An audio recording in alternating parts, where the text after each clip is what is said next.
Okay, hello everyone. Hello Turkman, hello Devon.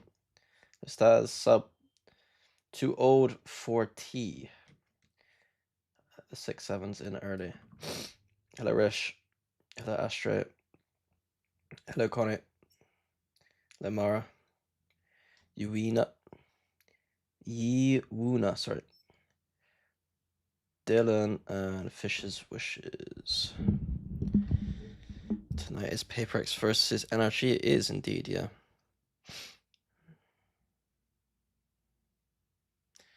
APAC versus Americas. At this point, I think it's kind of comfortable to say that EMEA had third. I think APAC, Americas, tier gap, EMEA. And then if BBL don't let us down, tier gap, CN. But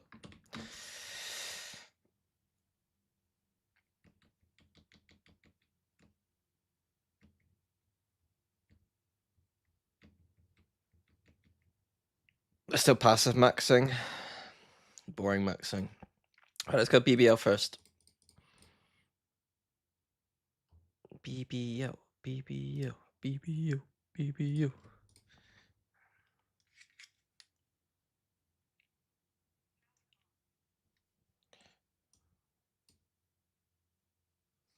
Because you could look at both opening Hello, performances and Hypop. maybe trend them a little behind where we'd expect to see them, right? Yeah. FURIA talking about What's the general narrative as to why Mates lost? What's the general idea? Is there any like narratives people are already making about Mates' loss? Bippo?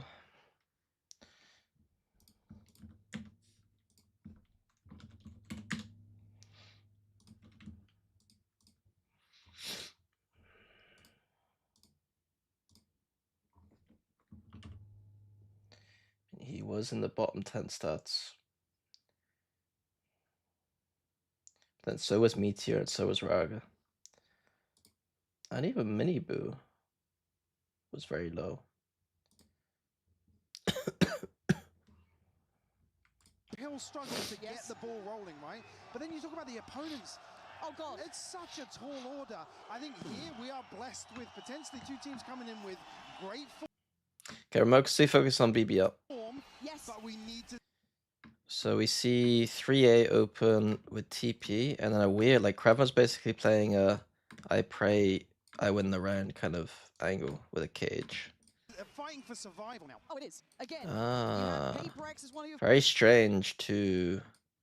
They got full A control, and Kraven decides to push down. This must be a game plan idea on a pistol. It's a very strange idea. There's no way he goes further, right? No. I don't really understand this. How it looks beyond that. Now, obviously, FURIA on the attacking side here, map one. BBL's on the defending side, but proactivity is the name of the game. I mean, obviously, I understand that like a camera seeing down, it's going to bait the idea there's nobody here, and then they're going to try and run across. But on a pistol round, when you got full A main control like this, they can only really be here. You're looking at BBL. Already taking A long space, and they got Kraven. Oh my gosh! Don't really understand at all. Come on, shoot it back. All right, Alan, that's one way to start things off. Lovers Rock could be waiting those. The flood in is pretty quick. And then look how fast they are here. But they didn't really need to have someone die here for this to happen. I think BBL win this round from this position. And he's actually slowed down the scale. Look at Rose on the flank. Look who's on the flank. And will it even matter? It's the small detail here is that this guy probably shouldn't have smoked here. Loiter, but it looks like, yeah, he needs to smoke. He probably should have smoked here. And then that way with the flank, then the guy doesn't get to stand behind a fucking smoke. Like right now, like the flank can't see anything. Look who's on the flank, and will it even matter? They're barely breathing. They are nowhere near standing now. And it's dark. Go MEA on a swivel. And you talk about boastful even in their loss. That sums them up to me, though. They're a team who want to be, I don't want to say the bad guy, but they're going to back themselves no matter what. We got a little used to it in EMEA. I think some of the other fans globally maybe a little surprised at the bravado these boys have, considering their lack of international results, really. So again, I understand it. But for them, I think it helps that mentality, that there is no fear amongst the squad. Now, on the other side for FURIA, bloody hell, they had to work for it too. What a great start they had up against Petty.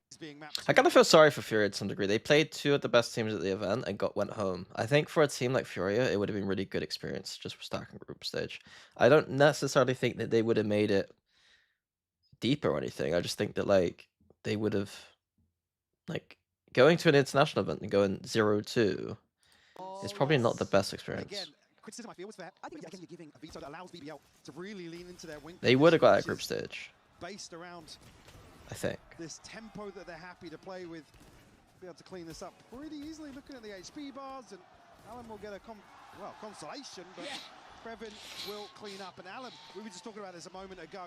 Yes. We've got to see him online from the get-go. It was a much slower EU start, worst very region? clean. I think Again, he was doing what needed to be done, but we just didn't see that punch. I think that China's still worse. Coming up against someone. If we did a full region battle where like every region fought each other, I think that EMEA would get more wins over China.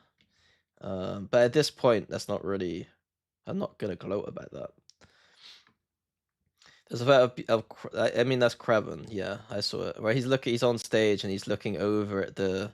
I guess all the girls were lining up for was it International Women's Day yesterday? I felt like they were like taking a photo like all together. Yeah, I saw that. It was funny. I kind of feel sorry for people sometimes who just do like innocuous things, like kind of innocently. Like, if I saw 8 people lining up for a photograph, I probably would look over, you know what I mean? Like when he's hitting form. As you said though, I don't think it was a necessity in their previous games. No, absolutely not. But I think here it might be. Now, we'll see if that kind of pans out as we go on here into the bonus round. You look at the purchase of BBL. Oh shit. Same thing we saw a lot of times versus playbooks. This hard challenge into window. Yeah, this whole B thing. It's like teams don't feel comfortable chilling on B, so Winning out clean. That's lovely. And a really kind of like a nice idea for BBL knowing that Furia like to challenge B, but they just lost the duels. You want to keep them under the thumb a little bit of a reminder that we know Furia can shoot back. I think EU is the second worst region, yeah. For that reaggress. BBL, again, I don't think they're really fancy. It's something I'm thinking a lot about for when I come back to broadcast for stage 1, is like, how do we set this up that like, I think at this point, I've said it for a while, like, I think we need to start on broadcast being a bit more like, we haven't won a trophy in like a fucking 1,000 days. Our team's got fucking rinsed at Santiago. BBL were the only people doing like, you know, well. The understanding of tempo, that ability to kind of burst, take space, being really Can I be a bit meaner, please? They were trying to do and exploiting it themselves. Where let them know the end to be tricky in terms of closing the gap here. So really just the BBL to take away some of these weapons. Yep. Also repurchase again, some damage done. That window swing, but okay, yeah, 3v5, so they just went to start. Really trying to converse the way forward as Alm will be kind of, I guess, first contact. It's not clean. Luckily, Arnson is there. That's BBL, it was selfless, it felt like, almost, right? Kind of won out bigger picture. Yeah, and we go back in. So immediate peek at garage. Operator in hand of Lovers. Oh, I wanted an upswing from this man, and if he's going to get me first bloods like this, entries like this, quell Rose's opportunity to keep space. I like this TP across because they probably don't like if you're shotting well. You basically, I was expecting Kraven to be the kind of player who's playing back here, but and then like the TP across would mean that like you can catch Kraven walking down later on. But the problem is he's close, so he should be able to hear this TP. Oh, he can't because he walked away on the timing. Basically, they know Kraven likes to push down, so this TP I thought was maybe a punish for that. Would be cool to do a YouTube video explaining why you think EMEA is a bit behind. I think it would be a segment on broadcast would be better. I would just do a segment on broadcast. I mean, it's a good idea. I think I'll write it down as one of the ideas. Usually after a tournament, I'll do like what we learned from, like last year I did what we learned from Santiago. Learned from Toronto, sorry. I think this year I'll do like what we learned from Santiago. And then on top of that, maybe I try and do a segment that's like why EMEA sucks. I'll write that down.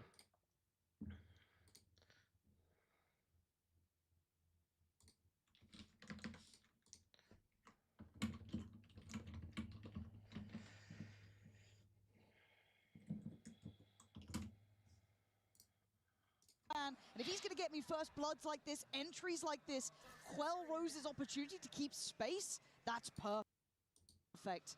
That is a tick in the box for me, and that is so... My team was obviously great, but I did feel like people were a little too high on mates when they only beat EDG in a one-dimensional team Liquid. It didn't look that strong. I think the problem is that I've been watching EMEA the entire time, knowing how good they looked macro-wise. I didn't expect them to come into this tournament and like destroy people. I think they should be all gamers, and I still stand by the fact that they should be all gamers. I think that like macro-wise they're strong. I think that there has to be some question on the individuals at some like a little bit. Like it can't just be the Martin show. There has to be other players in the team stepping up. Like, and there isn't enough consistency, I think, between the other four. Early on, 1 minute and 20 still to play with. Look at the cost of rotation too. Yeah. BBL instantly putting bodies. Yeah, many in EMEA it was Mini and Martin. At this event it just felt like Martin, but that's not to like it still can't just be Mini. Like everyone has to have, you know. Setup that BBL love though. Kreven just hard. That's the other thing. EMEA sent 3 teams that lacked experience. So a narrative coming into stage 1 for me is that like we sent our fucking kids over to Santiago. What do we expect? Like where are the fucking adults in the room? Like stage 1 is now no excuses. I don't want to hear anything about the meta not defining you or not being able to help you. Like kickoff's over. You've had an off season and kickoff. Heretics, Vitality, and Fanatics time to not be shit anymore. Bring the rest of the map here. Oh, yeah. Commit 3 players towards a site. We can't have all our experienced players at home watching a tournament. An early pick if we know he likes to split the net. With Nats being the only person at a fucking international. Eye up middle and seeing no resistance there, no pressure on A. It starts to feel like it's getting no in. Already starting to eye up middle and seeing no resistance there. You don't replace... Gentlemen shouldn't be replacing anyone. But what I would do is I'd gauge stage 1. I'd use stage 1 to gauge success. And I would be very aggressive after stage 1. I think mates are a very good team when it comes to building teams and understanding what they need or what they don't need. And what I think you need to be doing as a team is leveraging your success. When you're a team that people want to join, it's a lot easier to get players. When your team's performing well, it's a lot easier to get players because people want to join your team.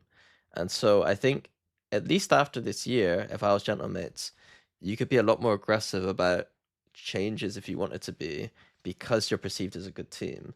And this is the irony. This is the dissonance between the way that the average viewer sees Valorant teams and the way I see a Valorant team, is that when a team does well, most viewers will think that what's the point of making a change? Your team's doing well. Whereas I think of it more like your team's doing well. You have an opportunity to make a change now because everyone wants to join your team. And like, yeah, it's one of those things where you see like, you know, PaperX made a change. They got envy. Like historically, my teams would always make changes that seemed a bit sus because we did quite well usually. But like, that's not enough. Like, if you're good at building teams, you understand that there's always going to be someone out there that might be better. To feel like it's going to be towards this seaside, so FURIA can't really. I didn't say they need to change right now. I didn't say they need to change right now. I said at the end of the year, like what I would do if I was them is I see how stage 1 goes. If stage 1 is a disaster, because that's realistic, that could absolutely happen. I don't think it will happen, but if stage 1's a disaster, then you have to really consider yourself. But at the end of the year is when I would be making aggressive changes if... take this too quickly. They still have to clear long just in case someone's pushed up. But they've got so FURIA can't really take this too starts. Okay, so Rose gets destroyed on A long. They've stacked the wrong side. It should be 2-2 for FURIA. Flooding looks pretty nice here though. 3 players about to flood back in. Paranoia's in, and we go. It's unlucky slide from Laura. Okay. Save the op. Corner here behind Ultimate's in the operator. Eco now. Nice little reverse snowball here from FURIA. And FURIA about to get up to 3 of their ults. It's good timing. FURIA go to 3-2, probably. And then you can cycle ults. They should honestly go up to 4-2, maybe 5-2 here. If they play this correctly, they're 5-2 up. No, and that's it's something we'll have to check back in. Oh, they don't. They slide in gone to down a site. there. Well, credit in the previous, but the spacing here again, Alex, way ahead of the pack. Yeah, I Actually, give across the rifle to Kreven. Yeah, it's a little bit sketchy, isn't it? Like that. And then they go felt B a little bit to like they got finish ahead of against themselves Eco. It's okay, we've seen a few early rounds. Yes, Not very good Don't cooldown. see against Sheriffs. That's the only thing. Look, we've been hurt in the past. We'll watch the group stage. Don't let us do that again. All right, this was a long journey to get to this point where it feels a bit more buttoned up Valorant. But let's see if this Phantom will come back. Oh, what? LaRock saw him, but he didn't. I'm not sure if he spotted more than one, but at least the one on the cross. No, he didn't. He didn't see it at all. Oh my word. Bloody hell, this feels like they're circling, right? Like they've opted to take space towards that A main connector side, but they're wrapping middle. EU with a great catch, spots out the next layers. This should be called out. Paranoia's there, limiting and really denying LaRock from springboarding into too much. He's being slowly hunted down in middle as well, so he should be checkmated. He is. Great diligence from EU there. I'm a bit worried. It's fucking bright on my face, man. No. How's he gotten two here? I'm a bit worried. It's just Sheriffs, right? It's just Sheriffs. No. How's he gotten two here? FURIA. There's no right to be getting two. You need to calm down. Someone's going to check on the defuse, right? Someone will check on this. Someone has to deal with Koala. No. Yeah, so FURIA should have been 5-2 up.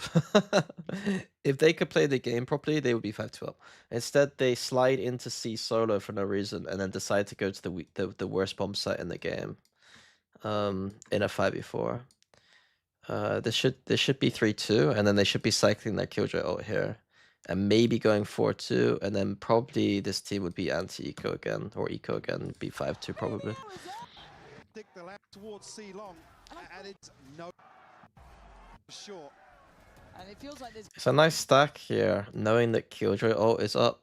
Killjoy ult obviously wants to try and get down here. It's the best ult in the map. gonna be no rest for the wicked here, right? It's gonna be high tempo the whole way. Getting a site for free in for a post plant is something I'll take every single day of the week. Make FURIA hurt in these early rounds. I don't think they realize how many are down here. It is only going to be Loiter kind of giving away the presence. But again, you're right, you look how much faith they put in Kreven on the other side of that, controlling B, controlling C. Everything left to him. Now, FURIA haven't figured that out one just yet. You know, that's clear. But BBL want to reclear long. And they're going to spot a player. That's Alan. Pop flash in turns. Has to give up the angle. And now BBL's starting to look a bit more aggressive here, Mike. Yeah. At least posturing up, and even previously here, noting Arsen's utility. Actually looked to re-aggress. I think this should be discussed.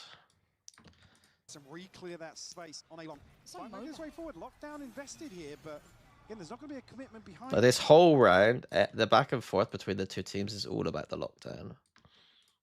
Now look at middle. This is what I'm waiting to see. Yeah. Is this a FURIA aware of how BBL? They used lockdown A and went B? FURIA. FURIA. Haven might be some of the like in terms of meta regression, I think Haven might be one of the worst, like most regressed maps. In terms of attack theory, like I think Haven's regressed. There's no way this B site is as important as like teams are putting emphasis on. They get an A site for free, one of the easiest sites to post plant in the game, and decide to go to the hardest post plant site in the game. Like to play, they get proactive on the rest of the map. They pressure down middle, and it's gonna be a brawl again. They've not even been able to get in off a Killjoy ult. It's actual madness. They probably thought Rose would ult it.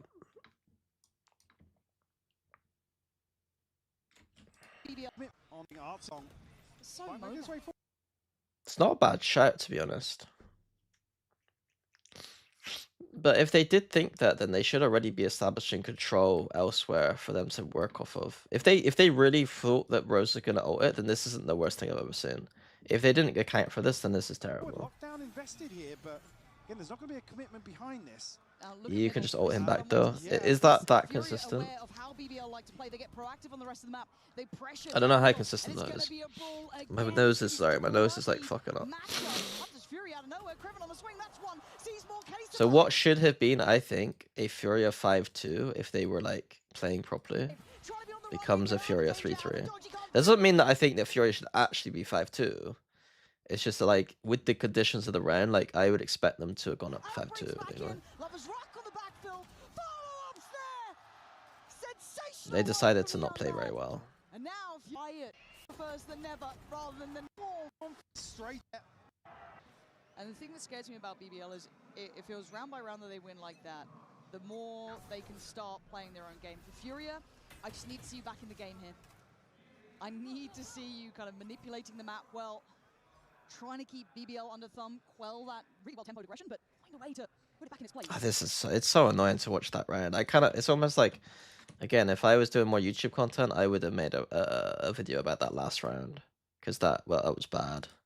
It's going to be just a burst contact piece, pretty much. I mean, the wall goes up, but Floyd is still here above it all, and Rose goes down. That's a bit of a worrying sign if Floyd is able to get away with this, and that site now stays firmly. There would definitely be a YouTube video about why Haven B site needs a video. Haven B site right now needs a video. I mean, it's got him a reward on Loiter, but it's a 3v3. How do we get that spike back? Gualu, I guess, on the TP. I mean, already BBL are going to rotate. They're reading this. They know Can that they're G2 gonna beat try and BBL when they retrieve lose to the spike Nongshim? here. And again, haven't dealt with this utility They elsewhere, could, so Lovers Rock, but they shouldn't. G2 G2 right now, I don't think look like the best form they've been in. Like, they make a lot of mistakes, but at the same time, it's G2. But find a way to put it back in its place. It's going to be just a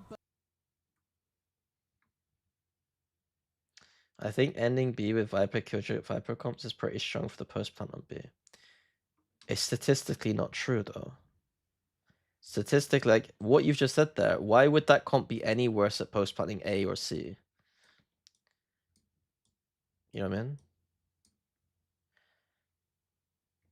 And then the other thing, you have to get to post plant. You have to get to post plant unchecked. And any decent team is going to put pressure on you. So you can't just sit back and do your shit. There is a reason why statistics will show that like this is the worst bomb site on the map to post plant. first contact piece, pretty much. I mean, the wall goes up, but Oh, is this that round? and Rose goes down. Shit. That's a bit of a worrying sign if Floyd Genuinely, this is kind of funny. Remember I said it should probably be 5-2 if FURIA play their cards right? They had a bunch of like bad decisions, get away with and now they do this round. I mean, it's Gualu, I guess, on the TP. Like, I mean, already BBL are going to rotate. They're reading this. They know that they're going to try and retrieve the spike here. Again, haven't dealt with utility elsewhere on the map, so Lovers Rock slipping into the backside of B. I don't think they should win this round in the 3v3, but like they don't even give themselves a chance. Like, Oh no! No! yeah. Like, oh, It's a series of like, it feels like the world is crumbling around FURIA right now. and it's just a mistake. I didn't catch exactly where he's clicked there, but yeah. Because again, this is obviously their fifth. That's gutting. Buy back in. All those ults now spent by Furia. What would it be funny if like if I was this guy, I might not have even looked behind me. No timeout yet, which is the thing that's Is it possible to get a spike if you don't stand on the corner? Stand on the corner? What do you mean? How do you think experienced teams like Fnatic or Vit would have fared in Santiago? If Vitality had their full roster, it'd be different. I don't think Vitality would have done very well. I think Fnatic in their current state would do averagely, but I think that like if they were able to actually fix some of their ideas and like accept the new meta a little bit more, then they would have done pretty well. kind of catching my eye. I thought maybe Furia would have wanted to ease it up after that. You have to manually take it. Oh, okay.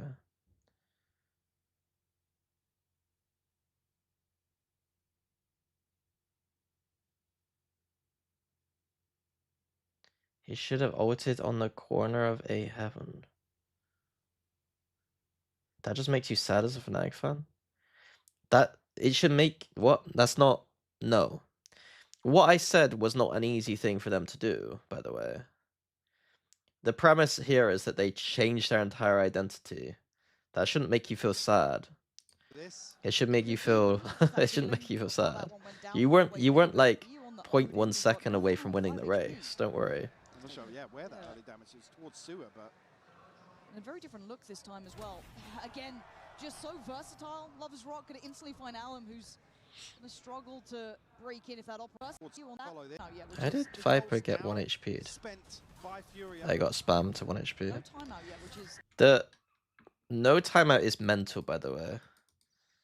Like Lauren's no timeout from Furia. Furia should have had a timeout about 3 rounds ago.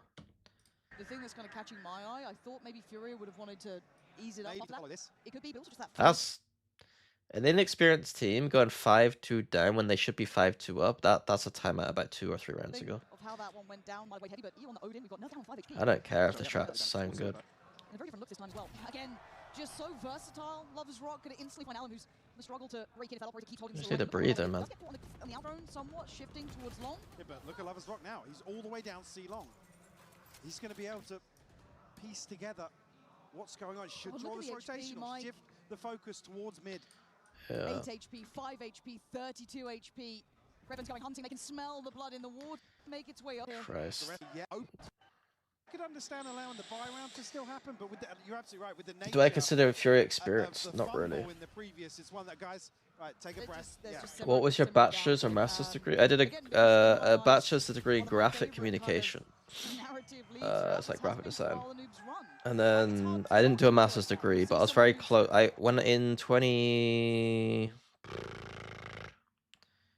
What am I in that 20? Around about 2017, 2018, I considered doing a master's degree. Had to go everywhere possible to chase the dream of getting to these internationals. I got accepted onto a course and then went to. I just got a job instead. See a bit more from Furia now. Where's that? Swing condition coming out of this has to be breaking the momentum already. I think Comic Sans. I think fonts are generally. Losses here. You know the meme of like the 3 people, and it's like your IQ, and it's like low IQ person here, medium, high IQ. I think Comic Sans is one of those things where it's like, it's fun. It's fun. Brrr, Comic Sans in the middle, you know. Fortunately, we already talked about the finances. It's not going to be a pretty purchase here, and well towards fonts are just fonts. Their context matters, right? If you use Comic Sans for a fucking legal document, then you're an idiot. But unfortunately, also stacking in BBL's favor now.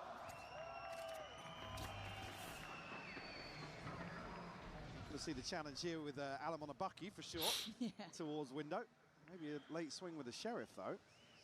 Hey, they've won a couple rounds from doing this sort of thing, so I don't think they're out of it yet. And they've got good timing on this. You see Lover's Rock home back over, but they should be able to get a plant. As Lover's Rock will respect it for now. Just going to try and play on the angle. Oh, I said that. He's actually working forward. They're working this fast. They're not even letting the smoke drop. Lover's Rock going to find Koala Noob. Dark going to go down middle. And so it's weird to smoke off the front of B there. In that kind of situation, you'd expect to smoke on window.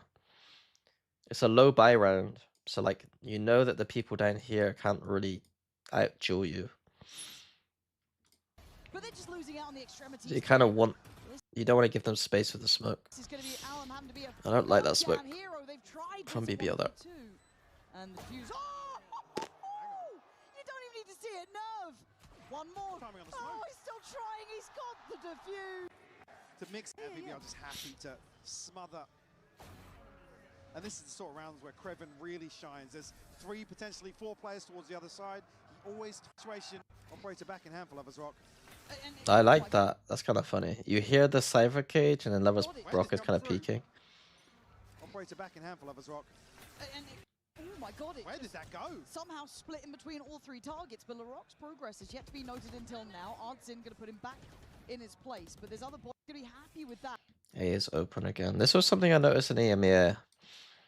BBL end up getting away with, like, leaving no one on a line on A lot.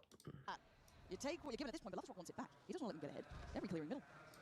But they have seen a lot of people middle, so they don't need to rotate on it. And they are feeling brave enough to at least kind of show that. Do you expect Furia to lose the series? Yes. Catch a little bit of but like, it was a difficult game. BBL reading this as maybe a drift back towards A. Well, it's the first time the map feels available, right, Mike? When you've got that Cypher finally down, they can play the map a bit better. Furia just anticipating further aggression. The reclaim is actually coming towards Sewers. Nerve. the other side of this here, but you're right, the timing could be awful if they're drifting back into this position in lobby. And this is the brutality of BBL. They seem to read you like a book when they just really shouldn't know so The much. crowd give away everything, though, There's man. still bodies here to try and work with. Nerve a bit cautious on the scale up, but he's going to beat them to the punch. Great. Good catch, Lovers Rock. Replaying the smoke, trying to keep his composure, but they're already pivoting. They're going to be. Rose is here. I wonder if the He's seen observers one, ever two, consider the three, crowd is four. going to ruin Arts in some great aspects of the layering. competitive Now Lovers Rock integrity. You know, surrounded like pretty much here. making like They've got the spike down. the crowd's not Furia fast enough to picking it know up. sometimes. Like, how do I explain it? Like, they're not. If you do it right, like I feel like you could watch people and the crowd be like behind the action slightly. If they're drifting back into this position in lobby. And this is the But then it's brutality bad of BBL. They observing to seem like read have you to like a account for book. that, I guess, to some Keep his degree. composure in great and Really reading the map well, and like I said, in some of these rounds, Creven's the person that really, you can't see him fall in a situation like this, and again, it's not to his detriment at all. I don't believe I don't believe You've got that. I don't believe BBL could play defense like this against better teams. Surely the Cypher cam is broken. How many teams in a row play Killjoy with a turret here? How many teams in a row play Killjoy with a turret here? The answer is most of them. So this ain't any worse than someone doing this. Damage on the other side lobby. And this is Do the players really brutality hear of the what crowd he's that touched. well? He's seen one, he's gonna hit They don't hear the crowd that well, but if you hear a lot of noise, yeah, you're gonna hear the crowd. Creven's the, and again, it's not to his detriment. You could just at all. you can feel But he's one the that noise from the explored crowd. because again, I somehow be able to see the opponents, but no, really well done by Furia just to get their third. I mean, if Nerve Good luck trying to break a random Cypher camera on all of this wall though as well. Like it's not gonna be easy to get this camera compared to like a Killjoy turret, I don't think. find their space in a couple of these rounds. Again, you're not going to necessarily want to see him fragging out, but that is a key win condition on the attack, for sure. Because it's so hard to read BBL sometimes. They're so diverse in terms of, I mean, look at the defensive setup now. Yeah, we'll stack an extra body towards the Cypher util. It's something that caught many a team out, that people were struggling to find. I wonder, is it mental to think? Sorry, I'm just thinking. Like Killjoy turret, so they're not putting turret here because they can just walk past it, and it's a bit risky against the operator and stuff.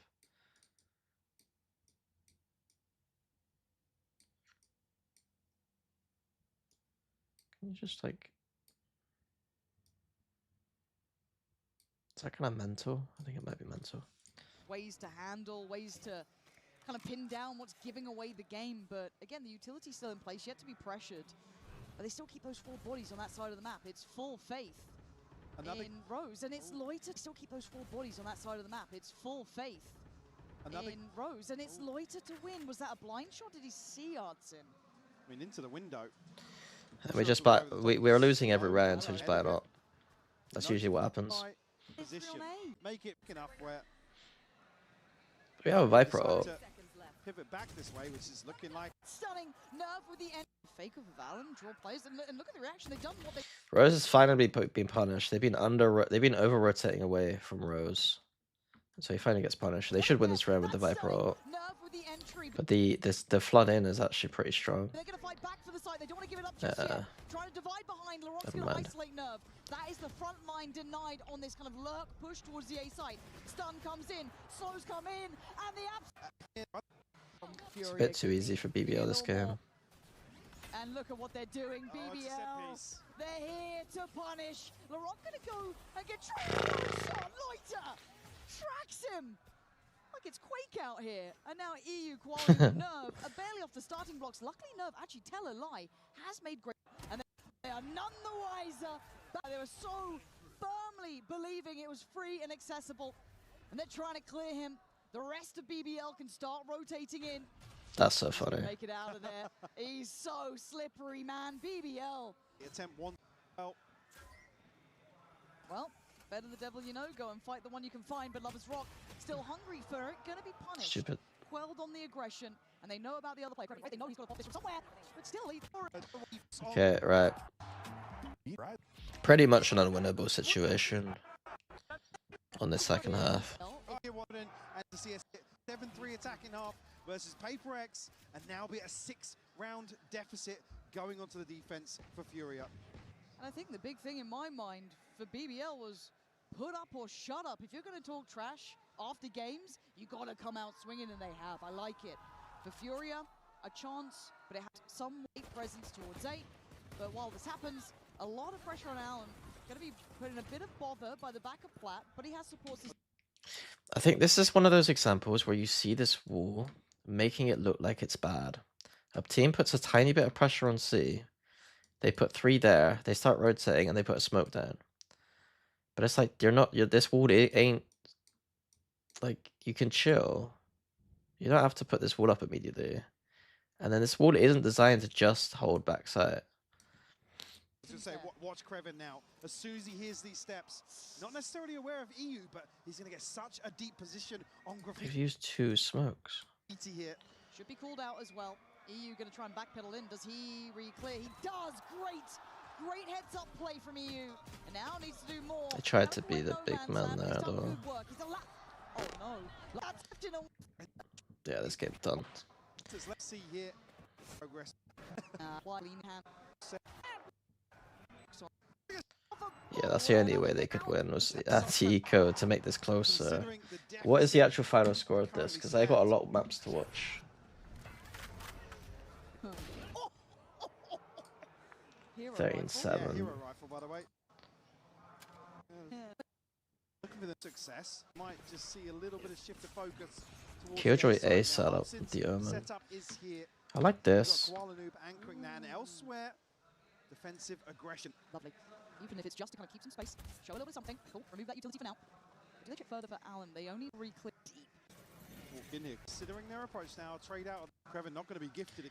This is all on the idea that so 3 here because this At neon least pushed early through. on, yeah. You can see they're sitting for it. I feel like they're getting a good read on this, but they still need to handle the site hit. Koala timing is exceptionally good. Paranoia might be a little delayed, and yeah, that allows Lover's Rock to go for a swing. Sprays and does! Yeah. And then the anti-eco get the 7th, and then BBL play a real game after that. Okay, let's go next map.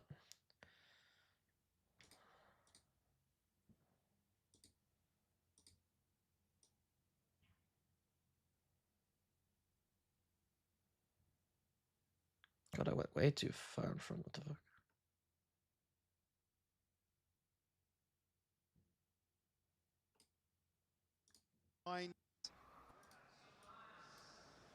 Krevin Back to already business. kind of. How is this Viper A at A good for defenders?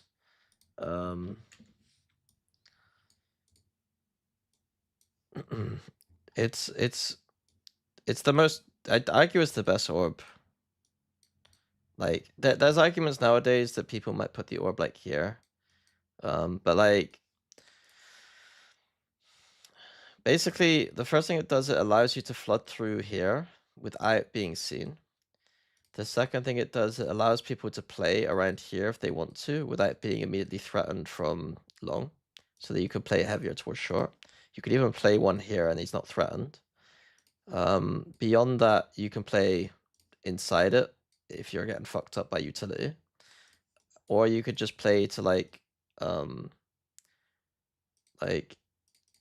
have like, it just makes it very awkward. It's like the attack has to go here and then go out, and so they got to go through something that they can't see through and be disadvantaged, and then be disadvantaged coming out the other side. And if they choose not to go through this at any point, they're going to be funneled through here, and so you just got to make sure you deal with that. And then lastly, if they wait it out, then you could just like throw a smoke of some kind to like keep the stall, you know? So it's just a really frustrating orb to deal with. Is the Jet Yoru comp the best on Breeze? I like Yoru. I think Yoru is absolutely necessary. I think Neon or Jet is fine. Neon or Jet are fine. But it's a tall order now to replicate that on Breeze. So again, I'm going to mostly watch BBL if I can. Camera sees everything middle. Getting away with 1-4 where the There are lots of threats here for Kraven. Threat 1 is someone immediately peeks here. Threat 2 is people immediately peek here. Threat 3 is them clearing him out with all this noise. I'm surprised they're happy for him to start his lurk here. It's a little bit dangerous, in my opinion. Replicate that on Breeze. Already gonna find the timing It's here it's high risk, high reward lurk. So he can just kind of bide his time a little here. There it is. It might have Straight been a to the back, and read. Arsen's down. Koalanu might want to try and put his body. They didn't hear No! him. He turns around. He maybe thought he had a window. He doesn't. It's shut in his face. As They BBL thought he died to this. That's crazy. are breaking Furia. I think Pistols Astra is up the it best. Like, if you ever ask me, do I prefer Omen or Astra? 90% of the time, it's going to be Astra. Absolutely shocking from Furia. It's Yeah, gutting. yeah. It really has. Oh man. Thank you. I'm good, Alex. Thank you. Well, I mean, there's not many more chances to do it, but they need to address that. What are your thoughts on BBL playing Cypher so much? Are they nerfing themselves by playing such off meta? Okay, the only maps that they play Cypher on that I think it's like worse than the alternative. I don't think on Haven Killjoy is better than Cypher. Like if we're talking Haven, I don't think Killjoy is better than Cypher. If you're playing either of these, it's like in my opinion, you're playing off meta playing either of these. Abyss, I don't love Cypher, but teams are playing double orb smokes. Like if you're playing Omen plus Astra, and then the other team's playing Cypher, I don't think that the Cypher is behind this. Like I don't think they're behind the meta on a lot of these things. I think they're the word meta is so confusing. Because like if you're talking about what's popular, they're not behind anything popular because all the popular shit is also quite crap. It's not great to play these agents. So where else do they play Cypher that's weird? Pearl? I think Cypher's better than Killjoy probably. It's not that like different. Starting on the back foot so often, and yes, we could talk about around 2 flips. We saw one on Haven. If double smokes suit them better, but they're not. So you're saying on this map, playing Cypher on this map is weird. I'll be honest. It is slightly weird. But it's not that behind the meta. I think the Astra is a lot better here. But it won't suit them at all. It doesn't suit this team. Like, they'd have to put Kraven on a Smokes. Or a Viper. And he doesn't play those agents much, does he?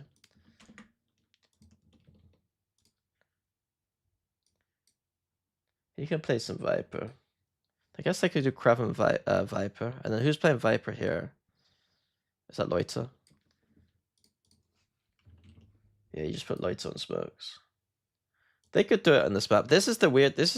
In terms of popular and meta, this is the strangest one. But I don't think it's egregious for them to be playing Cypher here. But it's just not good enough. Why is no one using Clove on pro play? Flopson says 0 value. I disagree. I think it's because Omen is so infected the meta or people's brains that like you have to play Omen basically, despite the fact that there's better alternatives. If you had to make me choose between Omen and Clove, I might run Clove. I think Clove is underrated compared to like how much Omen is overrated. For BBL to get on the board. Do you rather Solo Viper or Solo Astron Breeze? Solo Viper. Solo Viper. Every single day of the week. That's the devastating part, is knowing how high you can achieve when things go right, and then watching it go wrong. At a time like this, elimination game. The weird thing is nobody says this about... Do people say this about NRG or not? About the... no bigger pressure. Loiter is gonna be just playing all these comps, put them behind. A bit of resilience here. Can Nerve find a little bit of something? Yes, he can. Okay, we've got 2 big wins here for Furia. Rose is gonna try and at least deny one of those aspects. As The Rock gets proactive, dangerous game he's playing. He could have gone down there, but finds a little bit of safety for a second. People talk about energy not playing double juice all the time. True. There's 2 left now. EU and Artsin try and make a recovery here. 3 members of BBL still alive and kicking. Clove does not need a buff. Clove does not need a buff. Give me another. If you're buffing Clove, you don't know how to balance the game. But again, I'll take that FURIA. Be proactive. She's getting one is the rumor. Hit that stack, isolate a player. That's It's fine. not gonna be a buff that's valid to make her better in ranked though. Like if they're gonna buff her, it's gonna be irrelevant to ranked hopefully. If they buff her in a way that actually has practical use in ranked, then it's the worst decision they've ever made. See what the investment looks like from BBL more so on the other side. There'll be rifles across the board other than Rose. Donning that scope weapon. Full shields though. So many you can expect anything with Valdevs. I disagree. I'm gonna put myself like, can you increase your mic volume? Am I getting one man here? Is my mic volume okay? Is it okay compared to the volume of this? Should I be turning down this? I'm not turning up my microphone. Okay. The Valve devs make a lot of great decisions. And I'm not saying this because I'm trying to like be goody two-shoes. The Valve devs consistently make decent decisions. This recent patch I think is a mistake, but I think in general they're usually making decisions that are pretty good. I think it's important. Like, name me a single game that's got this many characters in the game that people don't complain about. Like, yeah, I don't think there's been many bad decisions, to be honest. Identified very early on, and BBL already up mid. Yeah, and they're going for this crunch pretty fast. When they make stuff kind of OP, usually they know. I think they know it's OP. I think they're constantly trying to force certain metas and shit. Somewhat accessible. EU handed. Decay just does so much for it. And they're going for Noob identified very early on, and BBL already up mid. Yeah, and they're going for this crunch pretty fast, right? 3-2 split straight on. Using the Viper Orb for a little split arena. Can the players on the site even survive? No. A quick 2 splits. Very early on, and BBL already up mid. Yeah, and Be cool if you just put a camera up here to look over middle, right? Shouldn't they just do that? Like as you're running up mid, put like a cam here.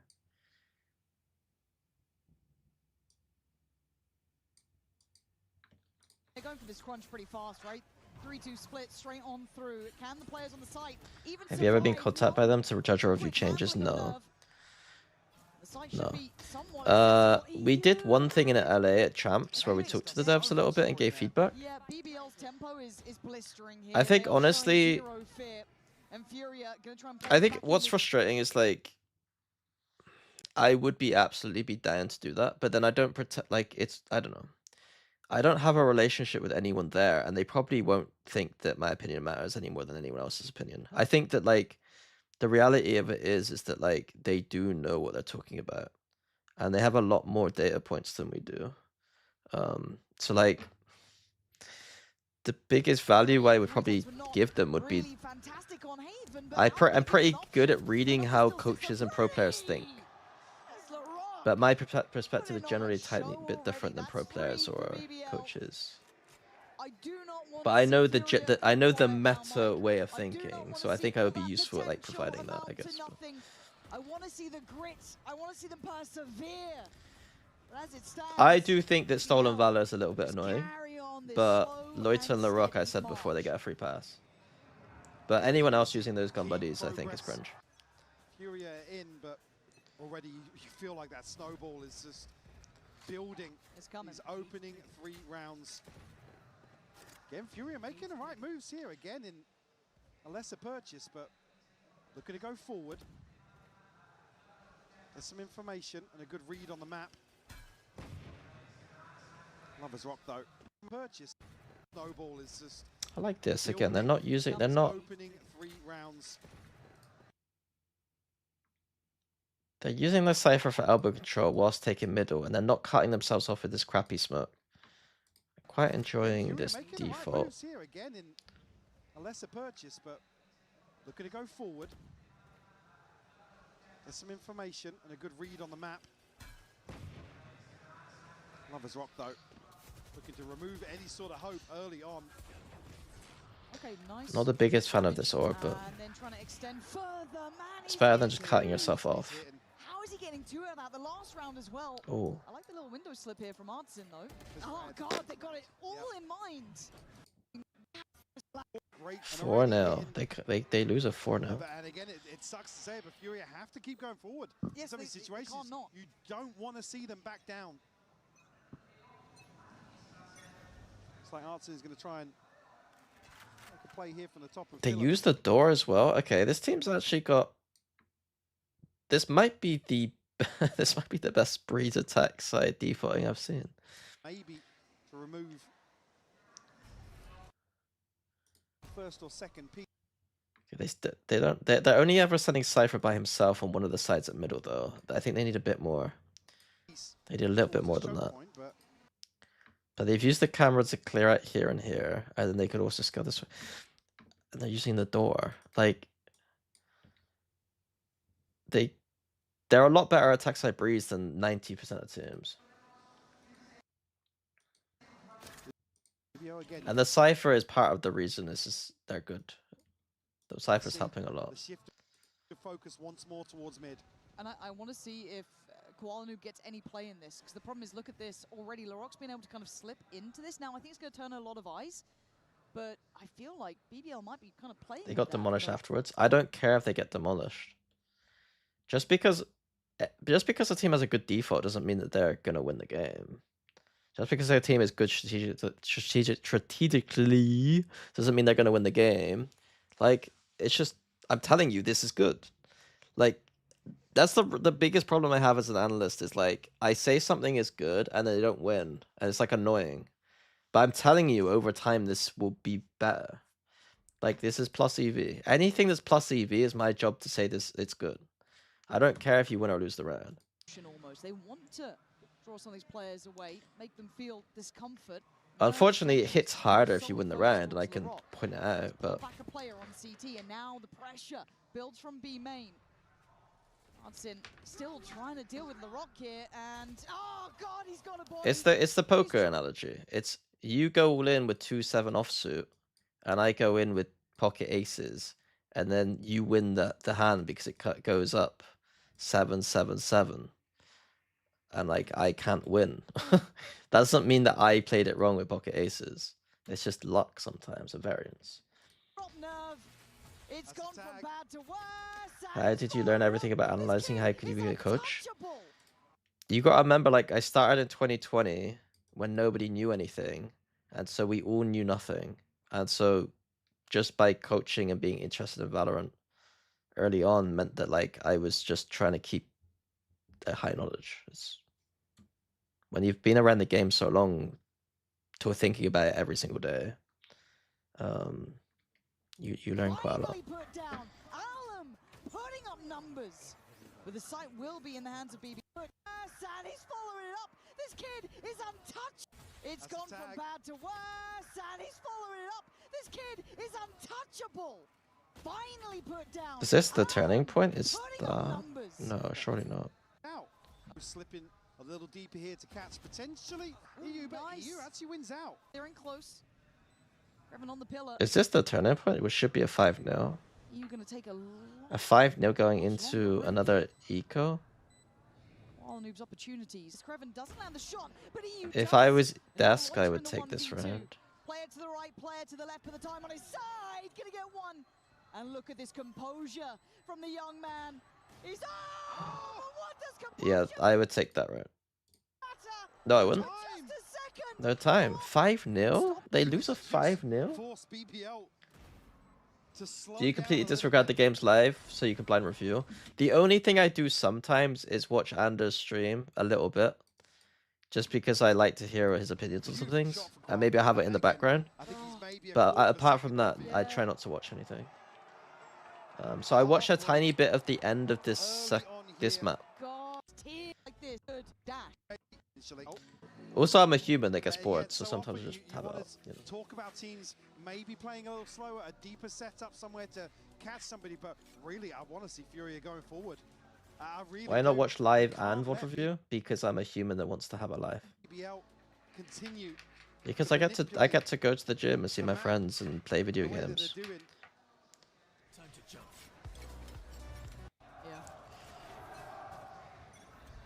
Spike not committed here, but Artsing going to take control of. And then also, I do A-main. have some other work There's obligations. 3 bodies on the other side of this. A-main. Yesterday I worked on some 3 Zeta stuff bodies on the too. other side of this. Okay, he's up for it. Why do we go for A main default here? Is it just to get someone off A main in case they start just being cheeky, maybe? Control of A-main.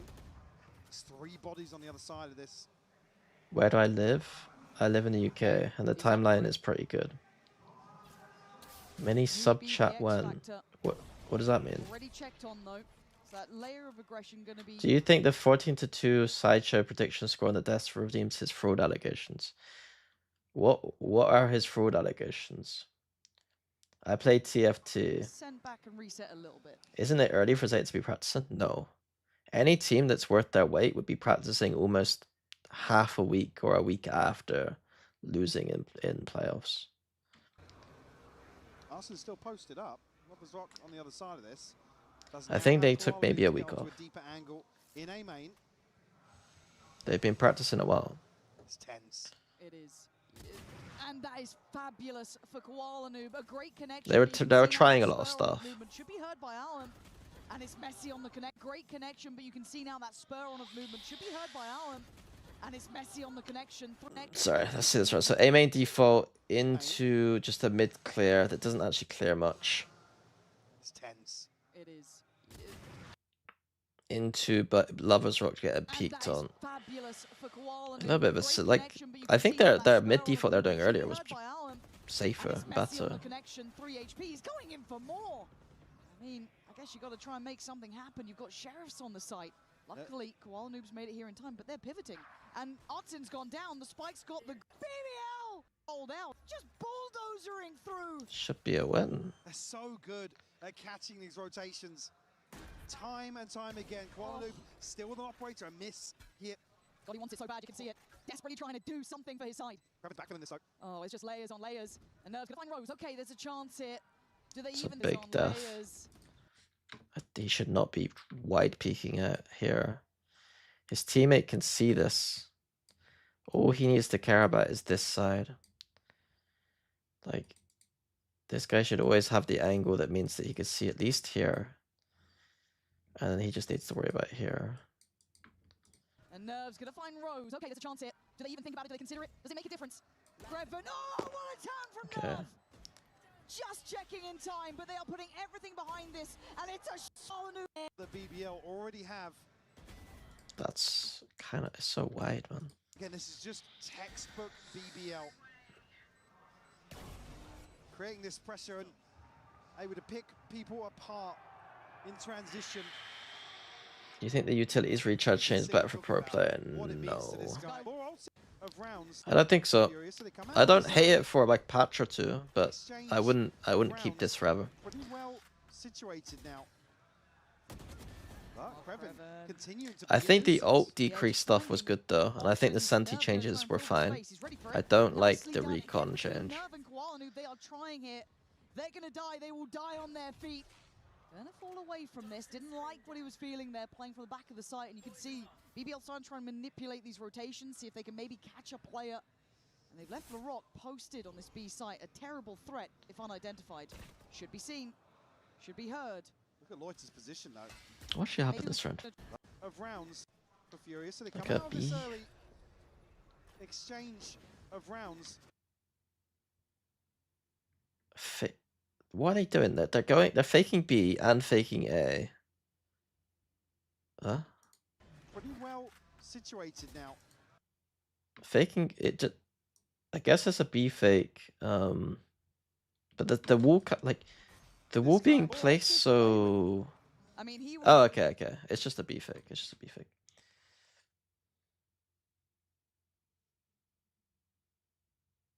Why is someone adding a lone Val? Thank you very much, Beta Val. I appreciate the sub.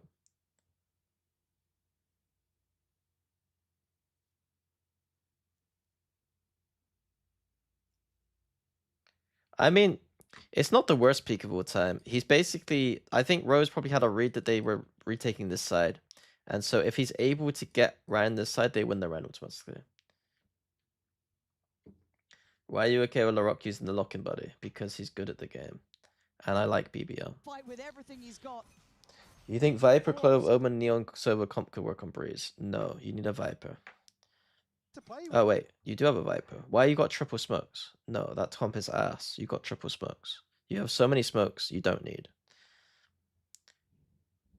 You swap out Omen for a second duelist or a sentinel that should be chamber. For FURIA, so they come out of this early exchange of rounds pretty well situated now. But Kreven continuing to be a nuisance. Yeah, just finding. See, even on this map, like they use the waylay, that what I call like the waylay solo fake that they do on Abyss. They do it on this map. Just Jet is like out. He got a little bit of support, but in the first, it's like 1 minute 30, and we see. Look at the amount of control they have. They're in B site. Like they own all of that space. Options. Nerve going to try and fill the space. In He's ready for it. 5 seconds of the Between round. Nerve and Koala, they are trying here. They're going to die. They will die on their feet. It's funny as Pull away fuck, from man. this. Didn't like what he was feeling They should there. call this the BBL. Like this should be called the BBL. Like every team should now have strats that do this, where you basically send one person here, you have one person here, you have one person here, and it's almost like a fake where like it's a fake where like you are designing a lot of push and pull and trying to take timings across the map. Playing from the back of the site, and you can see BBL starting to try and manipulate these. Does the rotations Sanquator so they beat can maybe BBL? catch up well. No, it's the opposite. Left LaRock The constantly Sanquator on gets B site. fucked by BBL because BBL, because to beat this kind of thing, you want to send 3 people or 2 people aggressively to beat the people that are being too aggressive. If this one person comes up here, the 2 people beat him, they're in a 5v4, these 2 people can then flank, and then the rest of the team can contain. Like, the Sanquator, on the other hand, loses to this badly. Terrible threat if unidentified. Should be seen. Should be What's heard. this wall from Nerve? It's a bad wall. It's a retake wall that looks horrible. It's not a very good wall. It's pretty ass. They've got options on both sides of the map here. He is keeping 2 players very much posted on Coaches get buddies, this. yes. That is going towards A. Assistant coaches usually get buddies. For whatever reason, SLK didn't get one though. To secure this plant and secure a site hold potentially. Well, it feels like a game of chicken on B, and it does feel like FURIA finally said, okay, screw it, we're going to have to get over here. The spike's now down. Yeah, LaRock now will have a chance to slip up to top mid. FURIA have to pick up the pace here. Lovers rocking towards double doors as well. This is maybe what they were waiting on. Koala Noob to be able to get these in a little bit of a spot, a little bit of information, get the Paranoia Prime, get him into the side, but Loiter's find Nerve. Koala Noob again! This guy will go down swinging if he's going down! Got Lovers rocking towards double doors as well. This is maybe what they were waiting on. Koala Noob to be able to get these in a little bit of a spot, a little bit of information, get the Paranoia Prime, get him into the side. It's a nice decision by Lloyd to try and get the ult off, but Loiter's he gets a bit unlucky here.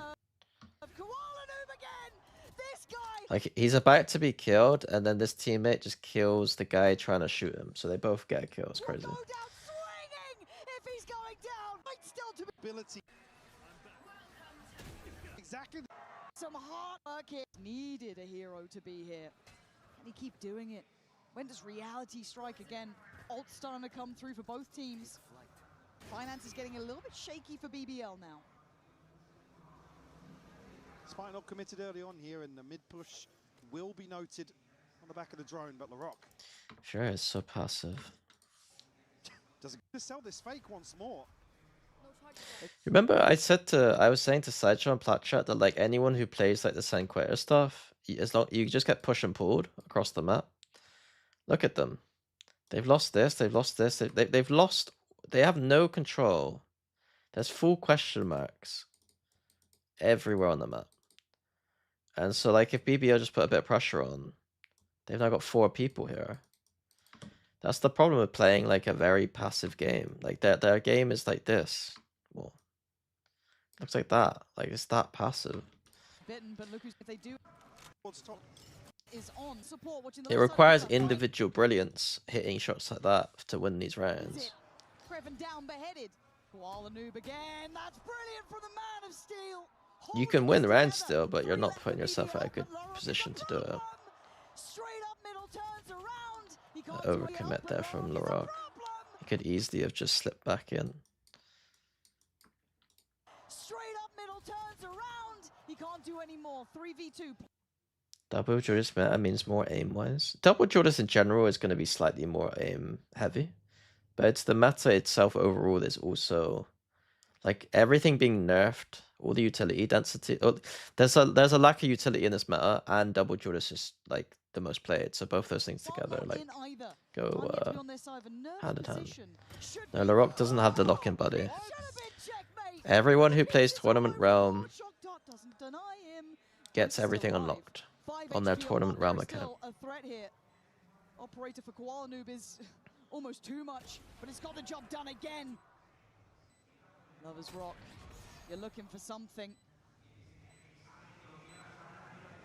You can feel the tension mounting. EU's got it. Got a belief back with this team. He was on Fnatic. Don't spread lies to people who are silly. Paranoid in some of these situations. FURIA, in my eyes, have done the hard work here. It's 2v3, and he has a good timing. 3v2, Plant not in either. Time yet to be on their side. A nerves position should be. Oh yeah. So little bit. Way of that.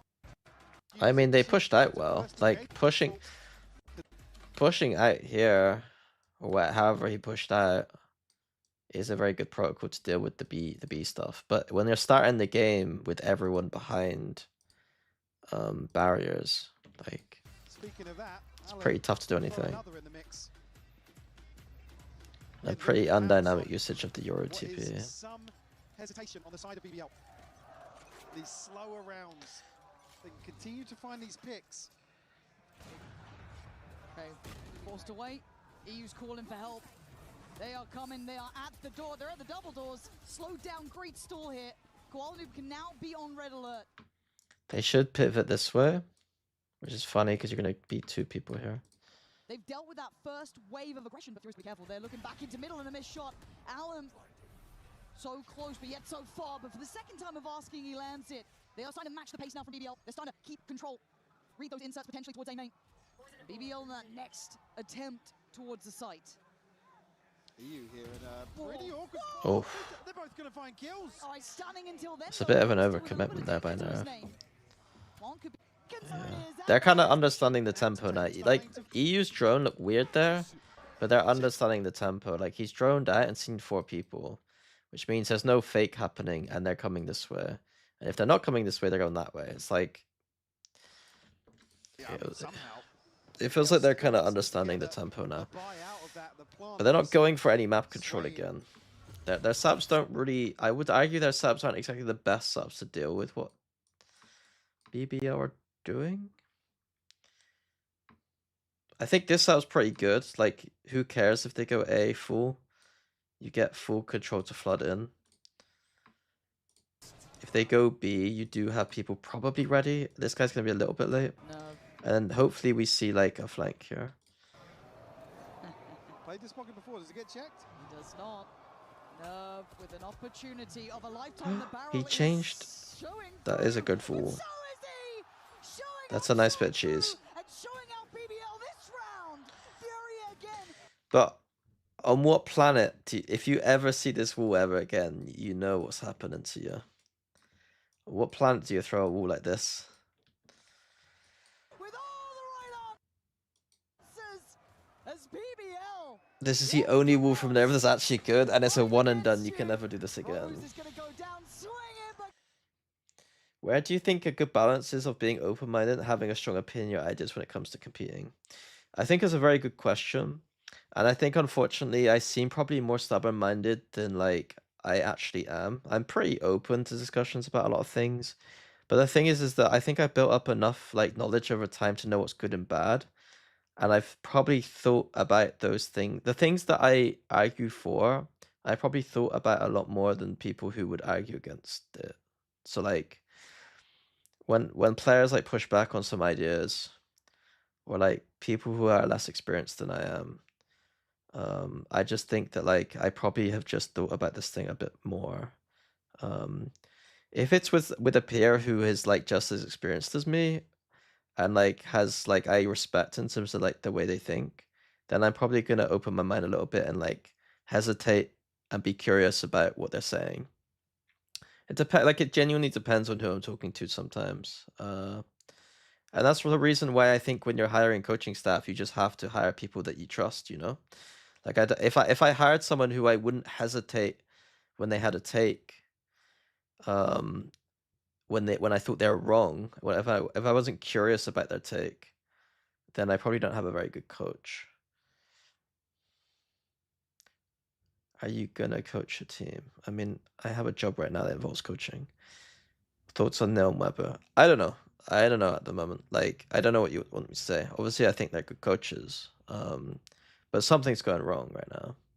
Go down nevertheless. It's Do you 5-5. speak German? We've No. got a game on our hands. What a resurgence here from FURIA. BBL You're gonna go watch Martin Supreme. expecting a little bit of Good freedom luck here on watching the way in. Martin Nerf, he Supreme. said, played this pocket before, but unnoticed. It sounds like the nerdier version of Just not checking. He said, I'm not sure if you caught a pixel. far less aura from Timothy Chalamet when he's playing Martin Supreme. Doesn't matter. Doesn't matter. Wasn't checked. God, the Do you think Paper still needs to evolve to win lock-in? difference a couple of rounds I can don't make. know what that It means. feels like day and night between these Was I coaching with Sliggy? No, I've never coached with Sliggy. teams, but the fight doesn't stop.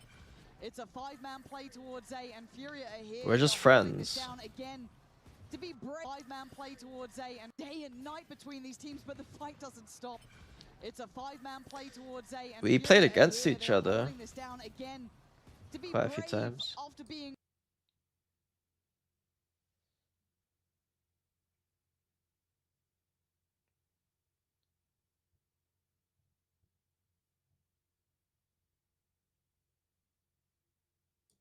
and FURIA are here. They are holding this down again. To be brave after being basically bullied in those first couple of rounds. Easier said than done as Koala Noob still trying to hold space here. Got to be careful to not get isolated. It'll be difficult to really pin A lot down of this questions Canadian that I mid. can't Really answer. Let's focus on the solid VOD. range. Larson just in mid. It's Lover's Rock, really, with the only So here's the strong first round we range. saw Furia getting Larson active just and then getting very reactive prevalent on the map. Drones Like forward. most of the rounds have been quite passive so far. Already FURIA with a decent understanding of where BBL are positioned here. It just feels like that kind of settling of the momentum to a degree, but it's in the favor of FURIA this time. Oh, absolutely, yeah. Absolutely in the hands. They're starting to really get a read on this endeavor. Okay. I'd imagine he has at least one here. Okay. Okay. I undersold you, Nerve. You're not going to get 3. You should be. Sure, but up to, Oh, yeah. oh, I mean, an attacking round versus 3 ops and a pit for BBL. Nightmare fuel, man. Why are they doing their thing again? Every time I see a Viper ult, teams just run up this way. Can we just default mid correctly? Like you started the game BBL with some nice ideas on middle, and now you're gonna go 3-man through the fucking tiny choke point. And EU the 1. Oh, okay. Okay, it's fine. Koala gets killed. Koala's gone down. The I fight guess is that's fine. They should be getting like this now opens up. open. And Nerve might be And they surrounded. do get 1, so it's a 1-for-1. You can see FURIA quick to try and make The Viper ult here is kind of terrible. You can see like the drone. They should be able to drone pressure this whilst this happens, and it's kind of up for fucked. this potential. I think this Viper ult's kind of Rock shit. can't quite land the knives, and Nerve gets the swing, takes away Rose. Craven on the reaction. This is just gonna be a bloodbath, isn't it? BBL though digging in the heels this time. EU the last one standing. See you win this. You got what it takes for a 1v2 right now. 6-6 seems fair. Good in the clutch previously. He certainly was. Oh! Okay, never mind. He does win Good this. in the clutch previously. He certainly was. Oh! That is something else! A Red Bull to say it. He's 6 spot, but BBL are far from done. How many coaches in VCT would you say are good? It's really hard to answer that question. Because it's like, it depends what metric you mean. I don't know. I have no idea. And then coaches that if you talk to them and like worked with them, sometimes like they seem like they should be good, but then they don't get results or something.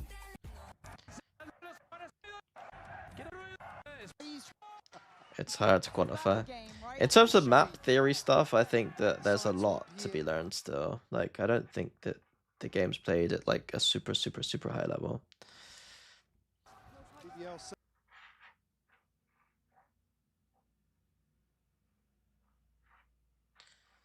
When there was on JDG and that team was constantly on fire. Okay, that's a pretty good example. But the problem is that, like, for instance, like, we know that when there's a smart person, but that's not everything, right?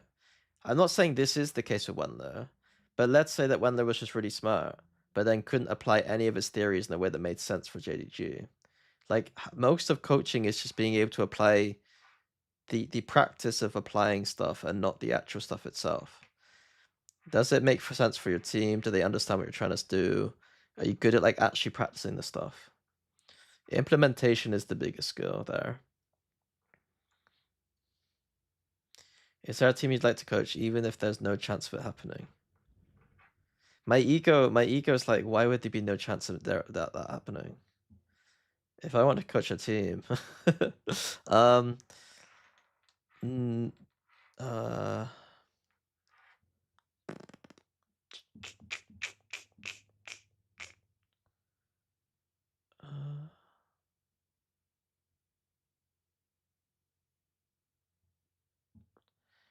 wait, someone said Team Heretics 2023 was a disaster. But the thing is that Neil and Weber didn't get to choose the team for 2023. So I think they get some grace for 23. They joined a team that already had the players on it. I think, as far as I'm aware. Whereas 2024, they actually made the roster.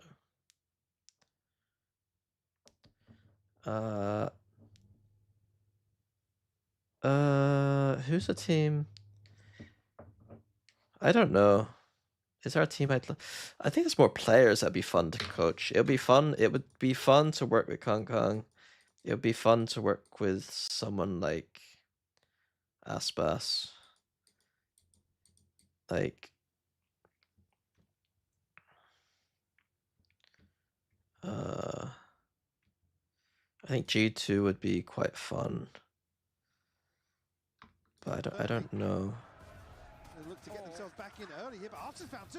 LaRock can't find that. Oh my god. Tens would honestly be kind of fun because he's such like a, you know what I mean? Like such a phenom. Like those phenom players that are like both good but like popular. It's kind of fun to work with those players, I think.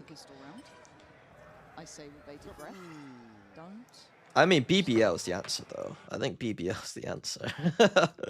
Like, I get a lot of Turkish people saying, like, I presume people who like me saying that I should join BBL or something, which obviously is not something that I'm planning on doing. But, like, I think I'd learn a lot working with them, to be honest. They're fine. Because they play such a different style of Valorant than I'm used to. Koala's got plenty of HP left to live. Kayak would be simple. Like, Kayak wouldn't be that interesting because Kayak's already getting the coach. He's already getting a lot of the coach mini treatment from Boaster. So, like, it wouldn't be... Like, I already kind of know... Like, I don't know him super well, but I've hung out with him enough, and I know... Like... I know he's already getting it from Boaster. Exactly.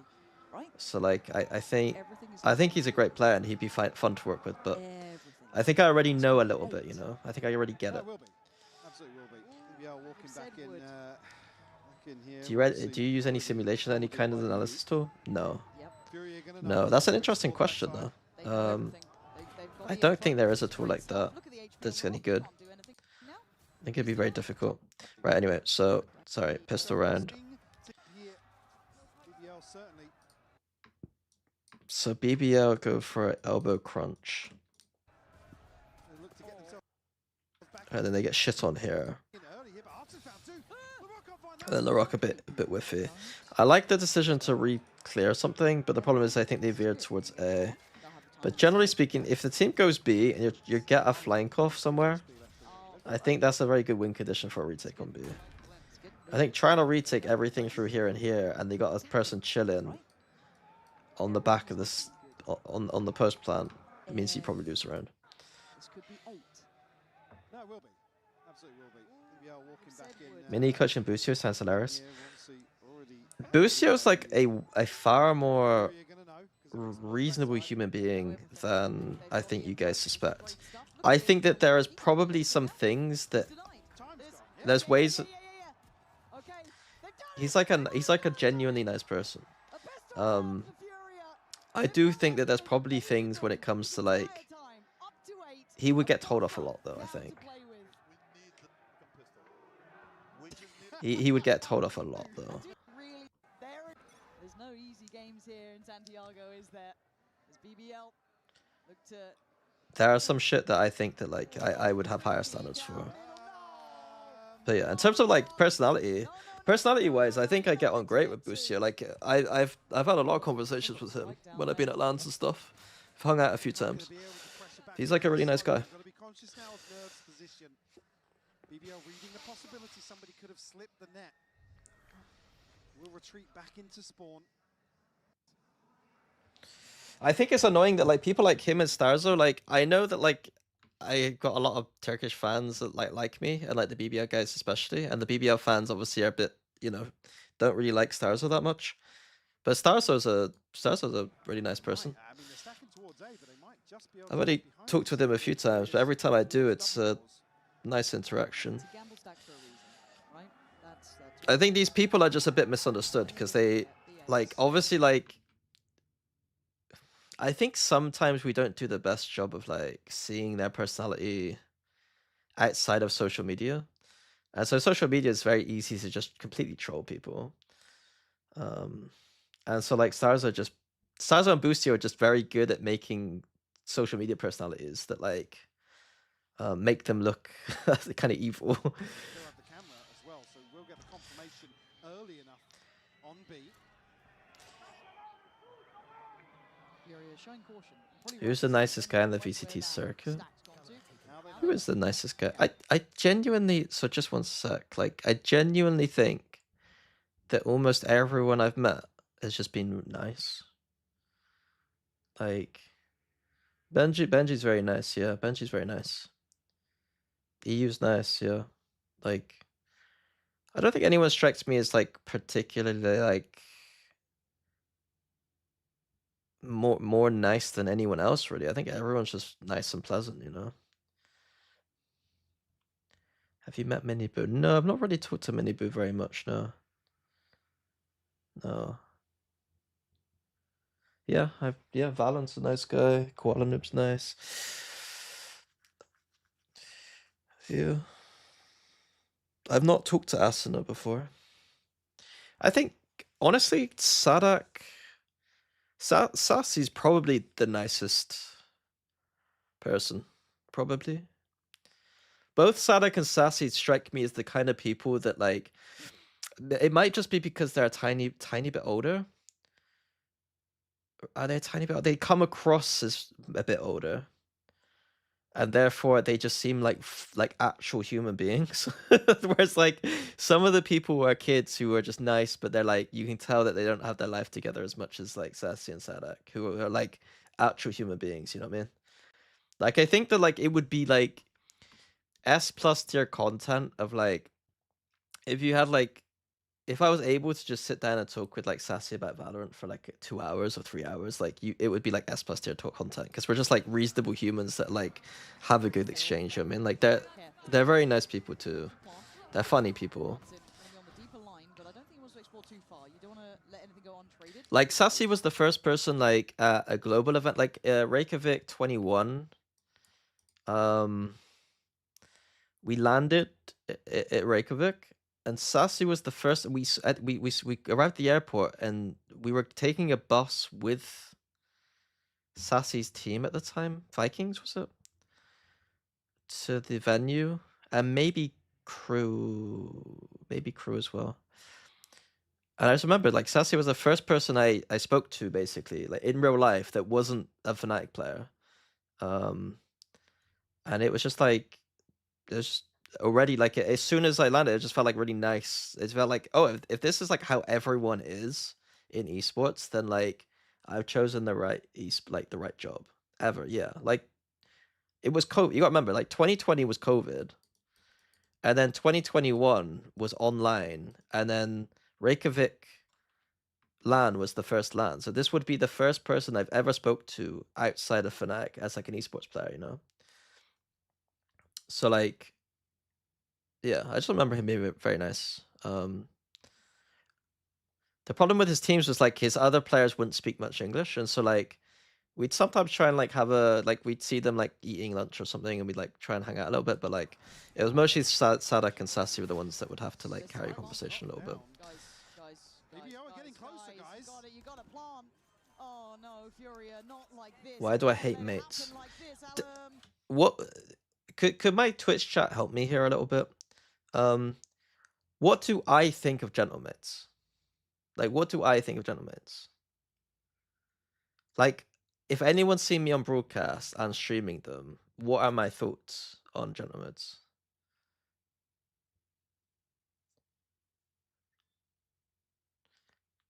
I hate them. You genuinely think I hate them?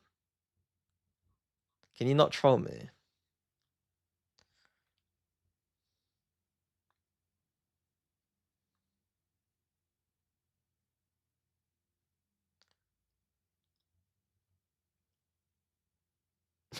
Okay, you guys are trolling me. I consistently keep saying that they have one of the best macros in EMEA, and that they have some good players. Today I said that like they maybe have some consistency issues across the other players, but Mini and Martin are like some of the best players in the EMEA, and they play really good Valorant. So if anyone thinks I hate mates because I made a silly tweet about Pro, then you lost your minds. I think this year, the end of this year, might be a very interesting time for me, because like I think I'm gonna start getting fed up with fan bases that might bait me a little bit. If you're a fan base that like I am consistently nice about, and then like criticize your team because they're playing badly, I'm not gonna acknowledge you. You know what I mean? Like I'm going to continue to be myself. You can't have it both ways. You can't expect an analyst to to praise your team consistently, and then when you lose, continue to praise your team. Or if they show any holes in their game, praise you.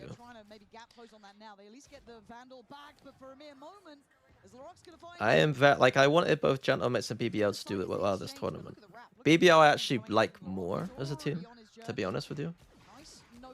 But yeah, I don't know. I don't know what you want from me. I am not a I'm never gonna be an EME. I'm not gonna be what Achilles is for APAC for EMEA. Please rewind. Sorry. Yeah, I remember watching this live. I watched a lot of this live now. So yeah, the Wolcat middle with no util against Nico was a choice. Bandit special. No, you're not meant to get two. Oh god, they've got the spike down there. Still line, but I don't think it was. And then yeah, you see the flank here. This is great from Rose. No, I don't want to, actually. Going solo is a bit crazy, but the flank is great. And then for whatever reason, they keep tapping Spike over and over again. Not like this. I can't let it happen like this, Alum. Oh god, he's gone caught. Oh, this could be a disaster. Odsin has to be frugal. 1 sec. Sorry. Nerve does well, but it's all down and out. No! An absolute fumble. BBL gonna absolutely break him in two from that. That's 6 rounds. A MasterCard thrifty there for them. And that's not what you wanted to see.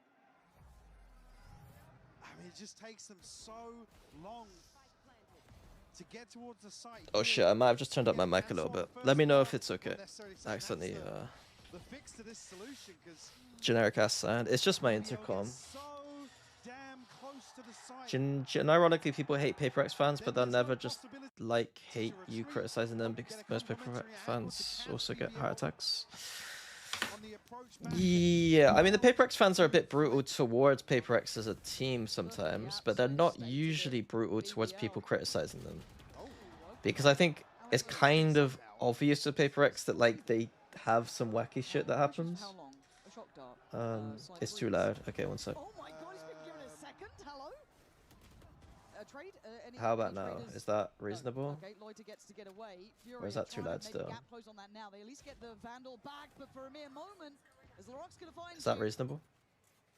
They do have the site as They're the baiting exchange, me. but look at the wrap. Look at It's the way too positioning coming quiet. out from Larocque. He's already on his I journey. can't. You have to be Nice real with me, note guys. from Nerve It there was to fine. It's identify it quickly.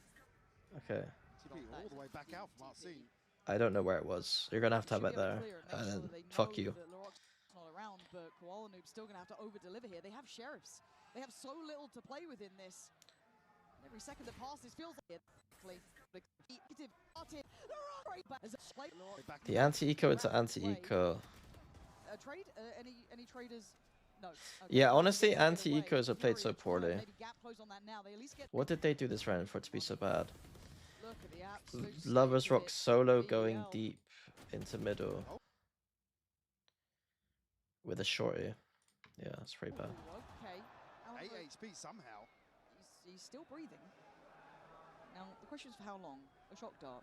Slight breeze. At no point in this game did I think the Cypher was a hindrance for BBL, to be honest with you, so far. Maybe on the defense side we'll see it more, but like, I have not thought that the Cypher was a They hindrance. do have the site as the exchange, but look at the wrap. Look at the positioning coming out from Larocque. He's already Rose on is just his- trolling. Oh my god, he's been given a second. The question is for how Yeah, long? this is A shock full dart. troll. Slight breeze. This is the worst thing I've seen. This map. The site All the way back out from Arsene. still gonna have to over. This feels like a murder of sheriffs. They have so I mean, little to Breeze play with in becomes like this, where it's like, I don't want to watch this Second round passes feels anymore. like a Like, mercy from BBL. Great shot from Koala Noob. that shot is Top good. flash high, looks for more, not going to see it. It's indicative, it's telling. As Artsin might be in a great position here. And then the bomb means that they have to defuse, Vandal but back, but I BBL think they has the should try to site get as the half exchange. there. Koala Noob getting close now. They would have got The game half there, and then started. both be able to peek together. A great shot. Furia. Yeah, they should have got Not gonna half of let that. this one slip. Surely not. Surely not. The Rock- Because he could get half from here and just have his teammate watch this side.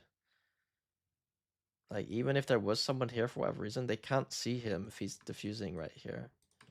goes down. Koala Noob again. Digging deep. Here. But BBL going to be kicking themselves here. Rose. People that really. The knives. Okay. And I guess we've got the Knives and an operator, operator, too. yeah. That's actually pretty dangerous. And look at the space.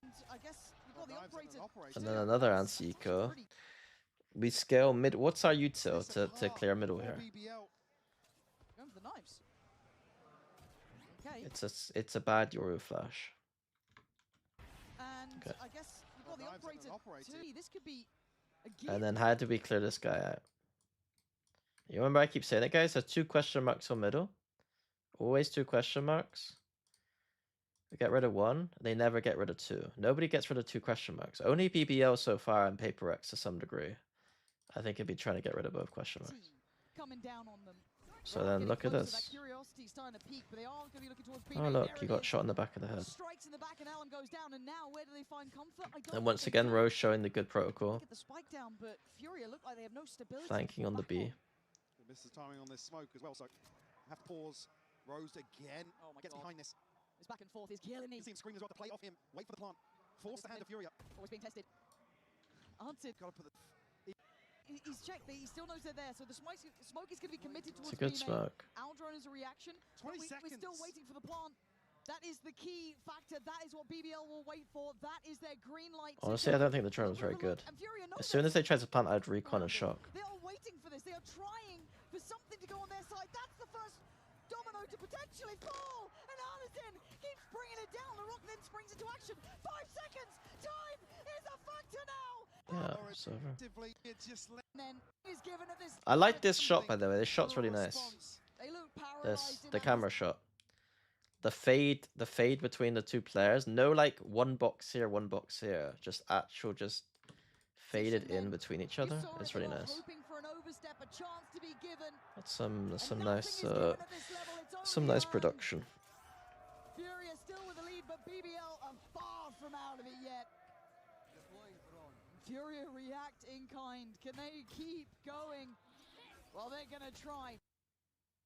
FURIA react in I think there's genuine criticism still here for like FURIA picking. Who did they pick? Paper X. FURIA picked Paper X, right? And what did the other teams pick? Nongshan picked Mates.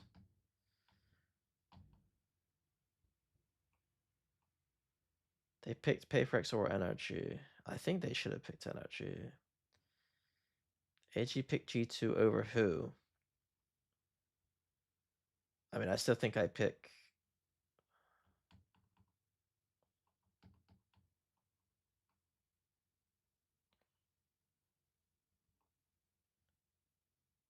Fury could only have picked Paper X or G2.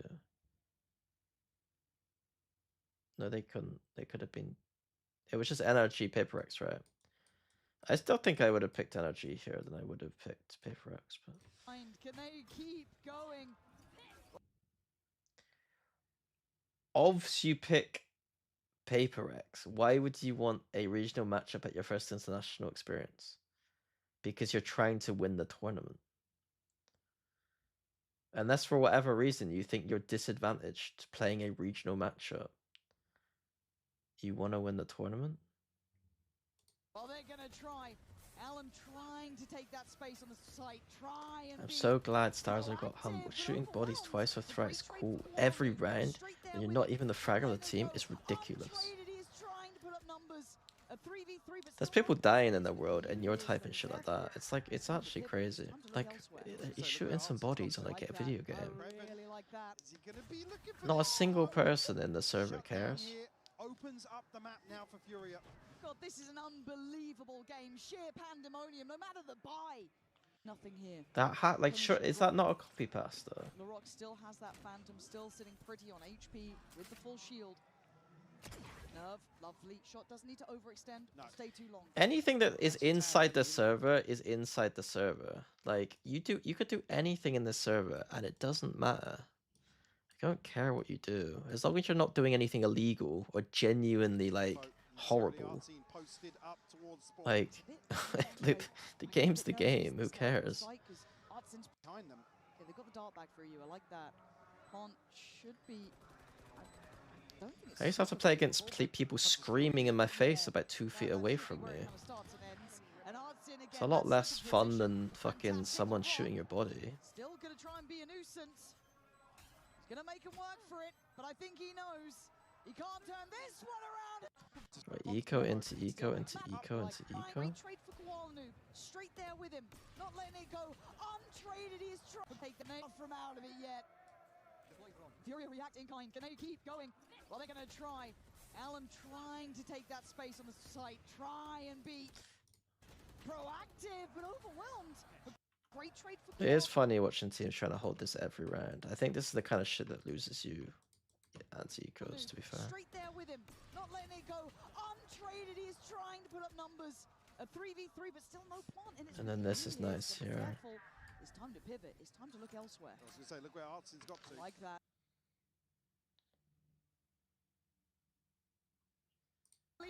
If Kraven was really smart here,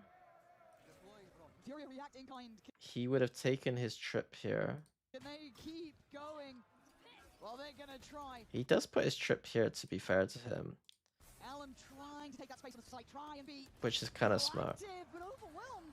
But But the irony here is he needs to trip like here, but he was gonna die anyway, to be fair. I don't know. He's just very not wary. Opens up the map now for FURIA. Okay, I get contact here. BBL still going to be checking back behind. And then they re-wrap, and then hold this. It's very good. Sure, I played this really well. He can't turn this one around. It's FURIA. What the hell is going on? Blow.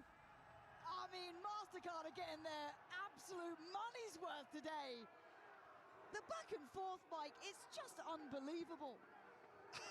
It's not like this. In terms of thrifties, back to back. Again, though, it's if you're gonna do shit like Demon 1, at least back it up. The man is an IGL. The man is IGLing. You never see Karrigan getting this, by the way. Karrigan, a player who goes -20 every single fucking game of Counter-Strike and gives it every single game. You think that the fans in Counter-Strike are saying, "Oh, if you're gonna shit talk, at least be simple." Like the way that Starzo needs to back out with is with wins, though. And like to be fair, they didn't exactly like light this tournament on fire, but they did pretty well. Pace. Challenge It's just funny your perspective is only because he's not like, you know, because he's not, you know, I don't know. I think it's fun to have people like it's just fun, man. And they're rewarded once more. Maybe this is just maybe your reaction is just the reaction we need for it to be valid or something. I don't know. Like to me, I see someone having fun on the server and having fun and just being an idiot. Now a chance. As a coach, would I want someone to be bravado? Probably not, but like that's my coaching style. Guardian, that might be enough now. Who knows? Who knows? Didn't even need one of them before. As a fan of the game, like how boring if you're just everyone's just playing respectfully and polite and oh, hey, good game, bro. You guys are sick. No, you guys are more sick. It's like shut up. And you're clear. Loiter really early. Lovers Rock gets no play. Oh, that shot on round 13. Oh, nice shot, bro. Okay, noted. Nah. Gonna be slowed down though. Now they're gonna start rotating. So Lovers Rock's cleared. Void has been noted. The stun actually not as effective, but there. Lovely clear. Very good work. So now Rose and Creven, last two alive. 4v2. Yep. Yep. Creven, last two alive. 1v3. Stability. It took quite a few rounds to get here though, and they do get to 11. FURIA finding their footing. Somehow, some way.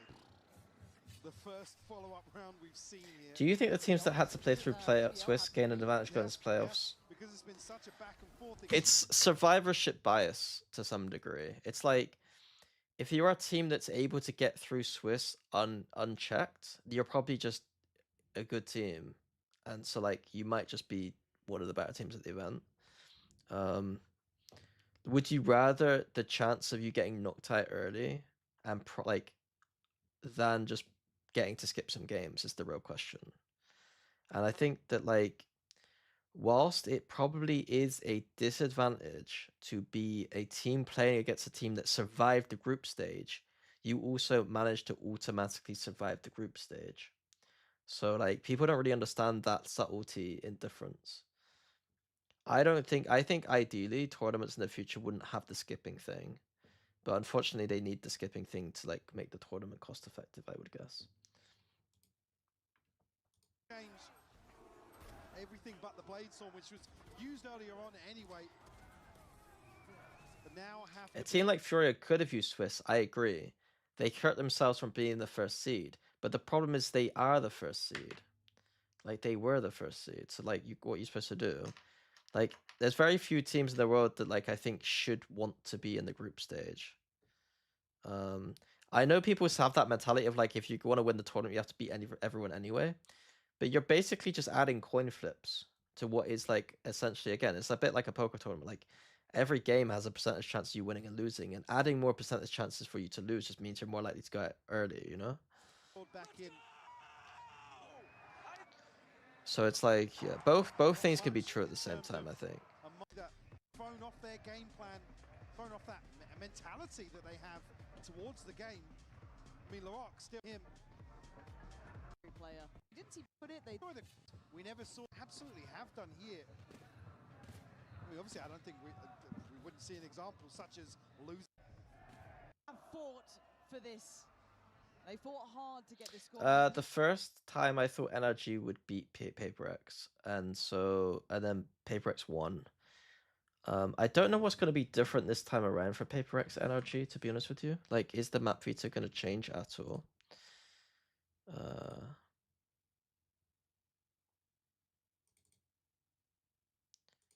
PaperX will ban Abyss.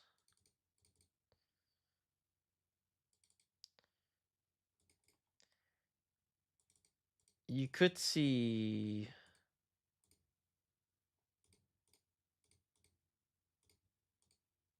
Bind will get played.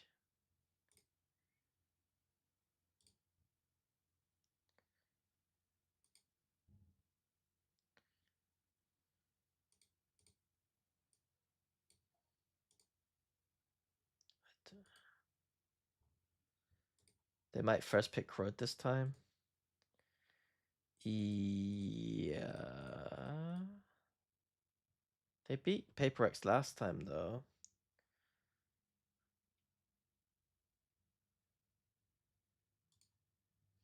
I don't know. The map veto is really interesting because they've already played each other. So it's like, actually, like, again, if I'm on broadcast, I'd want to spend a bit more time with the map veto.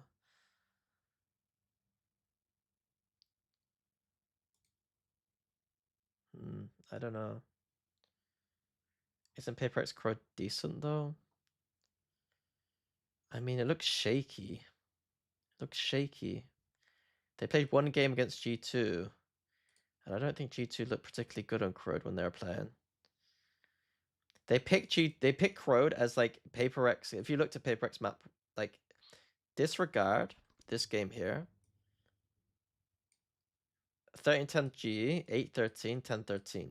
G2 have picked this because they've seen this, and then oh shit, they've actually comp changed and they actually look not terrible. I think this would still be a shaky map for them. But Energy did win Pro last time, so I don't know. I can see a comp change on Pro. Honestly, in a weird way, I think we might see a comp change Pro. And it might be worth for Crowd, for Energy to go Crowd, maybe. Why is your mic so quiet? Is someone else one-manning me here, or is my mic actually quiet? Close to where it is.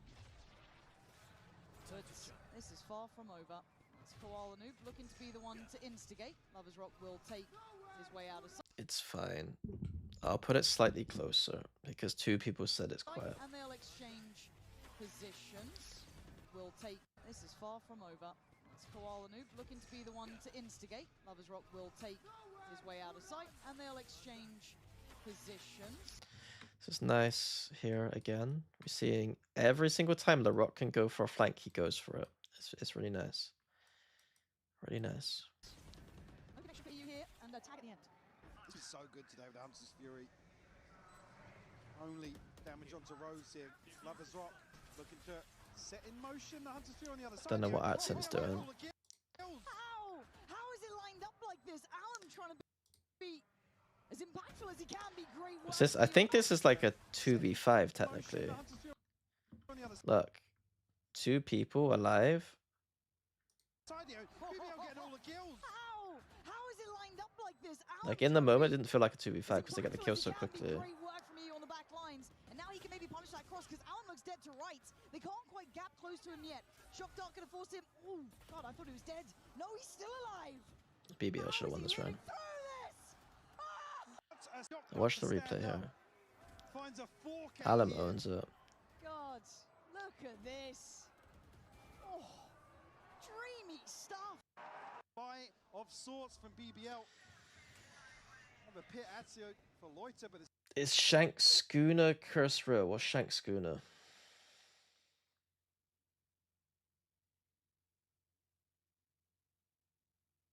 Nerve to investors towards A main.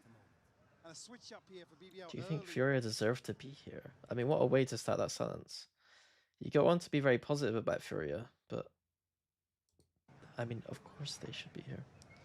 In terms of the defensive setup, FURIA looking. I don't know who Sakuna is. Play in here. Is that Kaide's? Is that Kaide's sister? Sakuna? I don't know. I don't know who Sakuna is. What's Kaide's sister called? That's anime. Oh, that's Sakura. Okay. I mean, close. I was one syllable off. Okay. I don't watch cartoons, guys. I do. The irony here is that The Simpsons is my favorite show of the time. I do like anime too. I just don't watch TV anime very much. Herded back towards the pit of Loiter. And I think a lot of you guys are a lot younger than me. And so, like, there's no way we watch the same TV shows. LaRock in a position to deny that transition to sight, but it's three bodies behind that for FURIA. He has to stay on this. He's the one who holds the keys to this. Do you think there'll be any any changes regarding treating China as a whole different region? No, China is a different region for legal, political, and fan base reasons. You're never gonna see like the if you want to kill a lot of money from Valorant, you would just make China play with APAC. But why do that when like there's so many reasons to not do that? There's a very like I'm not the person who should be talking about this because like I don't know anything and I'm stupid. But like if you're more stupid than I am, it just takes 2 seconds to think about why China should be its own region. Like when they bring in like have you watched China VCT? Like it's mental. It's like the biggest fucking thing in the world. You don't kill that. I don't know how you've done this one, but Lock now has to kick into gear, kick into action. Looking to try and shut down Artsin. He was the one to get Rose down. It's a 2v2. It's like, again, like, esports is barely profitable, if profitable at all. And one of the few shining lights in our game of bringing in actual money to the sport is, like, China. And, like, you're like, oh, let's fucking kill the fucking Chinese league. It's like, what? You lost your fucking mind, mate. Somehow, BBL. Do they fight back now? Like sometimes on broadcast, right?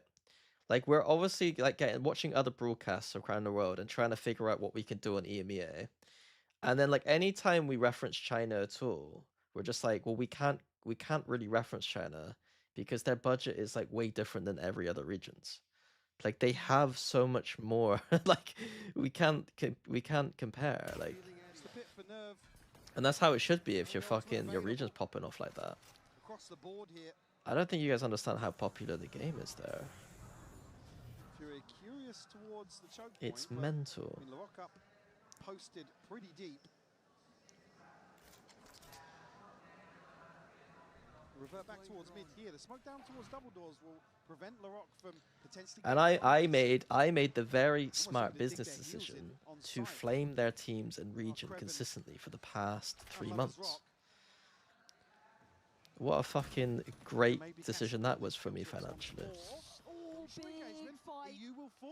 That's a big win for Larocque there, because that does free up the rotations, but they're trying to hold on the back of the site here. Maybe catch somebody on Unlover's Rock. Okay, it was like a little aiming of again. These were just like Larocque every single round. Ooh, a little bit of productivity. I like BBL's defenses, man. They played double duelist defense in the ways that they should. I don't care that they lost this map. I still enjoyed watching it. The anti-eco shenanigans and the 5v2 and shit, like whatever. Slippery to pin down. He shouldn't be here. They have no idea about it. I've not like my thoughts on BBL haven't gone down after this map or anything. Usually after losing, like I'm more negative on the team, but they've just. Hey, look, we learned in the early rounds it doesn't really seem to matter the buy, so keep your eyes trained on this. Does FURIA? Maybe I wasn't locked in as much as I should be. Maybe if I asked Liggy, like, what do you think of BBL's breeze, he'd be like, ah, it's shit because X, Y, Z, but looks alright to me. I was a bit surprised after being so positive about their mid-take early. They then went into some weird mid-takes later on in attack, though. That's something I'll keep track of a little bit. I don't know how Kraven makes Cypher work in his state. His attack side state is almost exactly the same. And his defense state is still, it's an info agent that doesn't get kills off of trips as easily. There aren't many agents in the game that are like so much better than Cypher that like you will automatically win picking a different agent. I think you have to think about the way BBL plays as well. It's like they have very proactive players. You need something to like balance it out a little bit maybe. With a different team, it could be like you could play the chamber here. But like, you're then basically soft contacting like everything on attack side. What? Will Riot bring Sentinels back into the competitive meta? Most teams play Sentinels on maps, most maps, don't they? It's just this map pool is like Bind, Abyss, Split. It's like we have a lot of maps right now. You don't need the Senti technically. When Fracture and Lotus come back into the pool, I think what goes out of the pool is it Abyss and Split or something? I can't remember what goes out of pool again. Oh, Corrode. Okay, 2 maps in which you don't technically need a Senti get taken out for maps that need a Senti. So I think we'll see. We'll start feeling it a little bit differently once we see like we have a few maps in the pool where like you kind of need the Senti a bit more. You shouldn't be getting two there. And there's still a minute to play with. They can reset. Oh, they can't. Caught on the back pedal. Laroque gonna punish Alum, trying to just get out of there. Oh, Nerve didn't get Will the upgrade. He's got the well bit, so if he what gets will be the across meta here, comp on finds a plant, Fraction? he's got a Bucky to play inside, but They are only mirroring. What will be the 32 meta comp HP now on though. Fracture relevant to this meta? So the most meta comp on Fracture historically was like Duelist, Recon, probably KJ, Smoke, Breach, right? The most interesting thing now is how many teams are going to be pilled, like Breach pilled. I think there's going to be some Breach play still because nobody knows how to think outside the box. I think that the reality for most teams is going to be just Neon, Duelist, Recon, Smoke, Senti. And the Senti will probably be Killjoy a lot of the time. Killjoy is a bit worse in the current state of things. You can't do like north-south control as easily because the turret doesn't see the entirety of a lane anymore. But that you will just see this most of the time.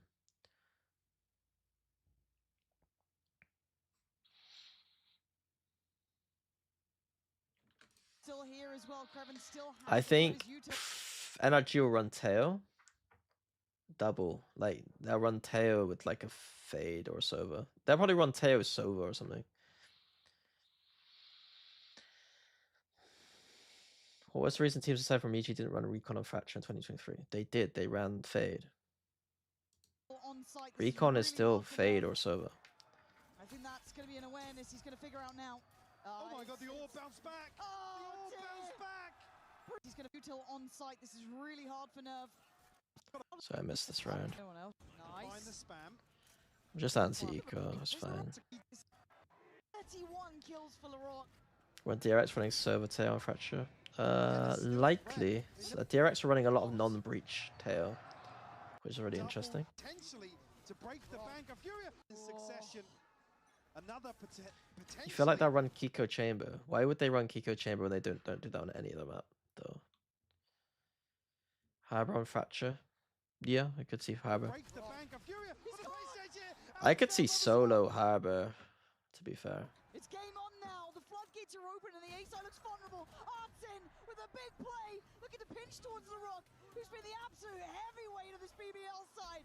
But FURIA to break the bank of FURIA. It's cool. It's over. This map is over. Okie dokie. Right, map 3. Let's go.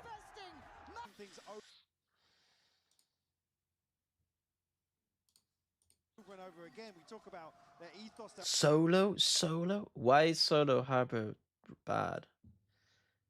When you now have a smoke that has the most uptime in the game. Like, the new Harbor smoke is a smoke. It has a smoke now. So solo isn't ludicrous. He has one smoke without the wall. He has a smoke that regens. Yeah. What do other agents have? The other agents have 2 smokes usually.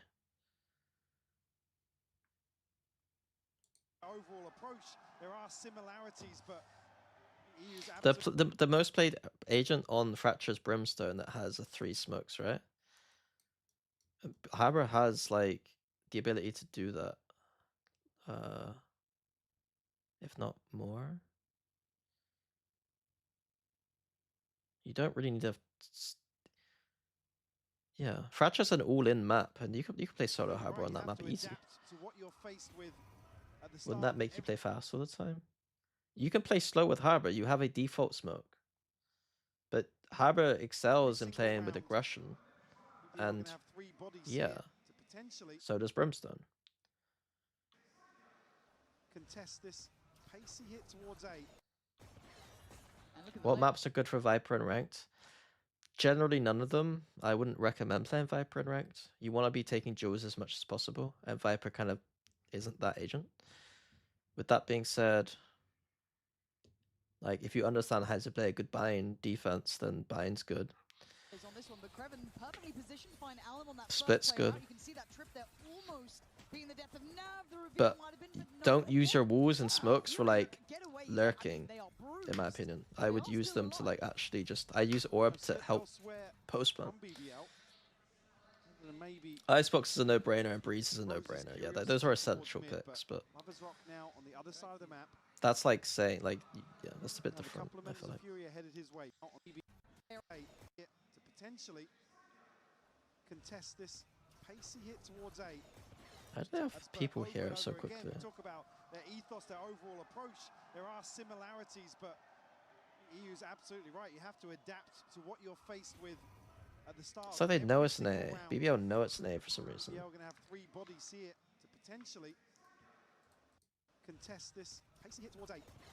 And look at the layers on this one, but Kreven perfectly positioned to find Alan on that first player out. You can see that trip there almost being the depth of nav. The reveal might have been, but what did that? How did he do that reveal? He just throw it on the floor quickly. That's crazy. Being the depth of nav, the reveal might have been, but no, again. Somehow FURIA. Yeah, FURIA didn't really. They took a lot of damage, but didn't die, which is surprising. Have a couple of members of FURIA headed his way. Sorry, no. Is there a significant pistol win rate increase with Sky against non-Sky because of heal? Is that what? I don't know if there is a significant pistol win rate increase. I would presume there's not. Down at 5 HP. The rest of FURIA tagged up a little bit. Still 4 standing for them. I think Icebox Clove is actually a higher win rate than Viper, but I don't know if that's double controller or solo controller. I still think solo controller Viper Clove might actually be better than Viper if you're not a Viper main, but because most Viper players who are filling won't know how to do a single orb. Doesn't really change much, but again, they still know that someone's here. But I guess if Leo had to play with your team of 4 irons, you would. Yeah, you wouldn't have fun. FURIA going to feel like they've rotated off this side. You'd imagine so, wouldn't you? You'd read into it. Do you really want Leo to hate you? As Loiter still very much alive and rinse and repeat. One less body to contest, but yeah. For how long? Yeah, with the weapon advantage now, it's bleak. Yeah, it is. You're hoping to get away with something, but that Paranoia's timing is unbelievable. Again, it's very... Oh, God. Koala Noob's in a... From FURIA. Despite not committed here. He keeps stacking towards A, which is Lover's Rock on B. Actually, Alamanart seen down on Guardians here for the first buy round. Well, not going to matter. Doesn't seem like much of a Seemed hindrance. like they knew that too. Apparently, Lover's Rock barely got a bit of play in this. Rock, though, for FURIA, as much as we... Careful there by BBL. Is Loiter going to get hurt? Yeah. Yeah, he is. Oh, dear. He should be dead to rights. You can see Alan trying to just hunt him down. Should set up that second string. No, they hit him back again. Rose now. Oh! They catch 2 in rotation. Fair enough. And now EU's position has to kick into effect, and it does. Punishing the players trying to make it back from B, so in a bit of a weird position now. Caught in between where they It's just a weird round. I don't know why FURIA went backwards again, though. 13 seconds. In this with 12 seconds. He can just deny it from this. And he can go for a run now. 5 seconds. All he has to do is breathe. And he's waving him goodbye. Waving him out. Out the round. I love the fact that the rock is a the rock weighs about 20 pounds. It's like having Donk stand up and threaten you. Well, the early issues that FURIA have faced in terms of getting off the starting block. Rose, their second kill here, issues that FURIA compounding that early. That coach cam is funny because they're reacting to Alum. They're reacting to Alum getting that shot, I think. Compounding that early. And then they cut it in as if like after that shot, but it just looks like they're happy about losing the round. Well, the second kill here is just outrageous. Random astray. It's not really random astray. I find it funny. Thank you, Lynx. Thank you for the sub. I appreciate it. Yeah, he's able to achieve domestically the attacking side. Early operator here for Lovers Rock. Oh, out of all the things to hit, FURIA gonna exchange on the site though. They should be able to get a quick plant from FURIA this, went too bad, considering down again quite a lot. They should lose this round too, but I got a feeling they don't. Given that I know it's a very close map. You are looking for silver lining here, feeling ambitious at the best of times, but oh dear, that's not it. That's not it at all. And now it's going terribly wrong. What has just happened there? This plant is kind of interesting. 4v3, EU Quanuba and Nerve probably left a little rattled after that. Got some stall here at least from Nerve. Gonna need to use it pretty soon though. Gonna tank it up to at least half. That's not bad. Another tap on, another look. And it's Koala Noob to try and keep this one in check here. They are defusing! Okay, yeah. Again. Oh, he's right in front of him. Oh god, I thought he was further up. I thought he was, yeah, he was popping He just... I just don't know what happened to Hunter's Fury. Oh, he's right in front of him. Oh god, I thought the disappointment on his face. Oh, he's right in front of him. Oh god, I thought he was... Yeah. Okay. It's like, bro, I mean, what's he supposed to do? Not? To kind of wake up a little bit here, because BBL going to start feeling on this game is very much theirs. Alum still trying to take some great space here. Great work. Alongside Nerve for the reward there as Detroit. Okay, it's 4-0. FURIA, you're going to need to kind of wake up a little bit here, because BBL going to start feeling on this game is very much theirs. Alum still trying to take some great space here. Great work. Okay, yeah. Weak side hold from BBL. They get 5v3'd. They got a save. They got a save, I say, and it comes down to a fucking... Oh wait, how's the Rock killing everyone? The Rock looks to try and get to work early. Look how fast he is on this. A complete surprise for Alum. Looked a little bit late to the party. Oh, it's chill, chill. The Rock could be devastating in approach. Sets up the swing, goes back for second 7 bullets. Hits the reload. Where's the rest of BBL? It's even odds now. Oh, the Rock, that's 3. He's still up Rose to maybe succeed in this. Trying to get tricky. As if he didn't bounce a little poppy over the top. But I don't know if he was even heard. Rose. He's gonna get half with a wrap around here. Koala Noob trying to go up. Everyone always goes up. And above. You gotta check it. You've gotta check it. He does. Koala Noob. This is a very dicey, a costly round in terms of the repurchase to follow on here for 3 Rock. We'll just stick to the rifle. Loiter and the Rock both with ults to play with now. Smoke recon at middle that I don't think does very much. To get off the starting blocks. But a very different start here as well. Looking at the setup that we've got over towards that B site. I want to see the Euro TP cross the map somehow though. I'm not liking the fact that we're not doing much for TP. At minimum here, I want to see them push out here. It doesn't actually get fully checked. Okay, they're just rotating. Now it should be good to go, but I want to see if anyone's going to struggle on the way up. I don't think so. So they bail out the way layout on the back line, but then Teo Saber's come in and some like fucking killed Loiter. This would be really nice right now. Again on Loiter. With this like hold. Get the side. A tree call back out on the. Okay, we decided to go push middle, which is kind of cool. Last time, but you can't go now. Bruh, do you know that's just stood there?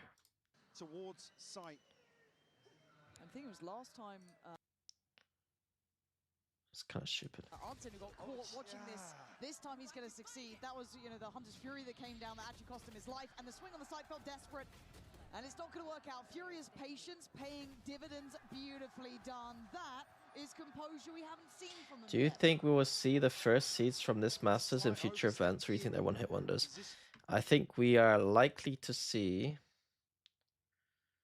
All Gamers. We are likely to see BBL. We are likely to see... Furia is difficult. But now there's more slots. Isn't it 4 slots now? Or is it still 3? All Gamers are the most likely, I'd say. Nongshim, BBL, Furia, maybe in that order. But I think all have a very good chance. To really do damage. All have a very good chance, Behind though. this site execution. Furia maybe have found a point of weakness, they would feel. Oh, look at that. Lovely. Swapping out from And the for smoke. champs, 2 tier 2 teams, you Like I remember said, correctly? exact I don't carbon think you copy remembered of that the kill correctly. previously. Furia. Champs, tier 2 teams get to compete against tier 1 teams to qualify as champs, right? I don't think they automatically get to champs. Get a second on the board early here. Is that, or am I wrong? They've done enough to quell the purchase too. You're going to have Sheriff, Bucky, Guardian. Would you say mates lost because they're too arrogant against China?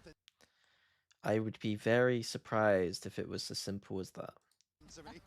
If it was that, then they deserve to lose. Like that's not. It's not gonna be that, is it? Who goes into a game thinking this team's shit, we're gonna win? Yes, absolutely.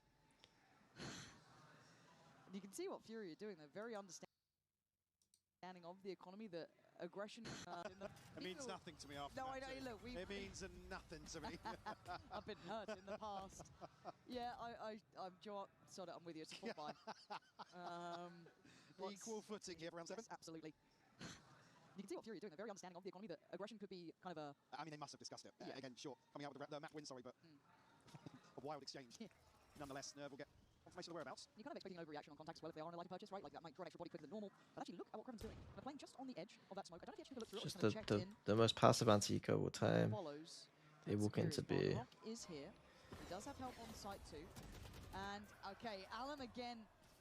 This guy, that probably wasn't what he fancied there, but Laroc's now been given a new lease of life here. Can't get the shot up towards that window side, and Loiter, you're a lucky boy. Wait up, not towards those rafters. Wait, how did they get to? Okay. On this, coming out. To find stability. Mid default with all the smokes again. Back in play for BBL here. Again, the only reason to really do this is to get into vents. But then vents isn't the best place to be in the map anyway. It's not that valuable. Out of all the ideas you could do, leaving one person as like a pinch is kind of cool though. I think going heavy for a split is kind of bad, but the one person pinch is kind of Very solid cool. understanding of that timing. Force the TP at the very last second. Already though, Artsy in his position. This has been really good for BBL. They've been really managing the scale, and once They again, do love this position here. Rose able to pluck away EU from those deeper lines here. Also feeling no threat from the front, but look towards that slip through here for Artsin. Rose, look, he had a glance. I felt like the way that they were playing, always hard over peaking to farm stats. It always felt like it was sometimes, and also the body spraying. If you're losing 13-6 or 13-7, do you really think that they thought that it would just be a free stats farm game? For sure. Oh, actually. Oh, waiting a little bit. I mean, the chance to catch Rose off guard was going to be here. Oh. The drone's going to come through. Where's the call? I don't think he heard it. Now he goes though. Rose A little gets a late kill. to the punch. Or simply just the stage, you can't quite hear it as comfortably as you would before. So much harder. They still got the paranoia with Loiter, just burnt now. As they start their build back towards the site and they remove security. Okay, some of these maps are a bit hard to watch. Like Breeze and Abyss are quite hard to, I think, watch sometimes. Yeah, no TP sent out elsewhere either. It just feels like no one on defense really understands what to do on this map still. And then Breeze is just more like an all-in fest with bad mid defaults right now. See the owl drone. It's not quite the same hit though. This hasn't got the same sort of dash element to it from Alan. Back of this pressure. But it feels like a fake. This is readable. I think BBL are reading this quite well for now, but potentially a double fake. I think honestly, what Pansy's saying, it's just that Furia don't know what they're doing right now. Setting the timing. They're gonna start faking A and then go B probably, or this becomes a very late. No, it's just a double fake. And this is going to be it. This is the sell. This is the fake, and it is glorious. Look at the minimap. It's just perfect. That is perfect from FURIA. That's what we talk about, those timeouts coming in. They are very good at understanding how they want to pressure opponents. They're not out of the woods Nice here. Nice little push through. just yet. Don't fuck around too much here. Right early game. Absolutely. Rose here, Nice. very early on, will catch Nerve, the disconnected piece of this puzzle. Hallam looking to go forward on the back of that. Now these can start playing in a little bit. Hold this down. He's got to find value, and he doesn't. And now suddenly there's Droning through here is kind of cool for this to continue. problems. It's really nice by BBL here. Koala gets that pick, which is also good. Back towards site. Lover's Rock going to try and gap close here. Clear the front. Ultimately, BBL should always win this round now, though. Oh, never mind. Kraven jumps off for some reason. It's just going to be Koala Noob left in the 1v2.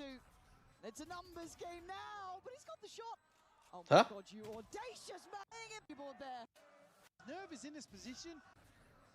Again, it's like you said, it did all the hard work to force these adjustments, catch a great time, entirety. Then they're forced back onto. I mean, EU. Can't Furia play Neon instead of Melee? Back onto site. Furia should just play double duelist. Smother them.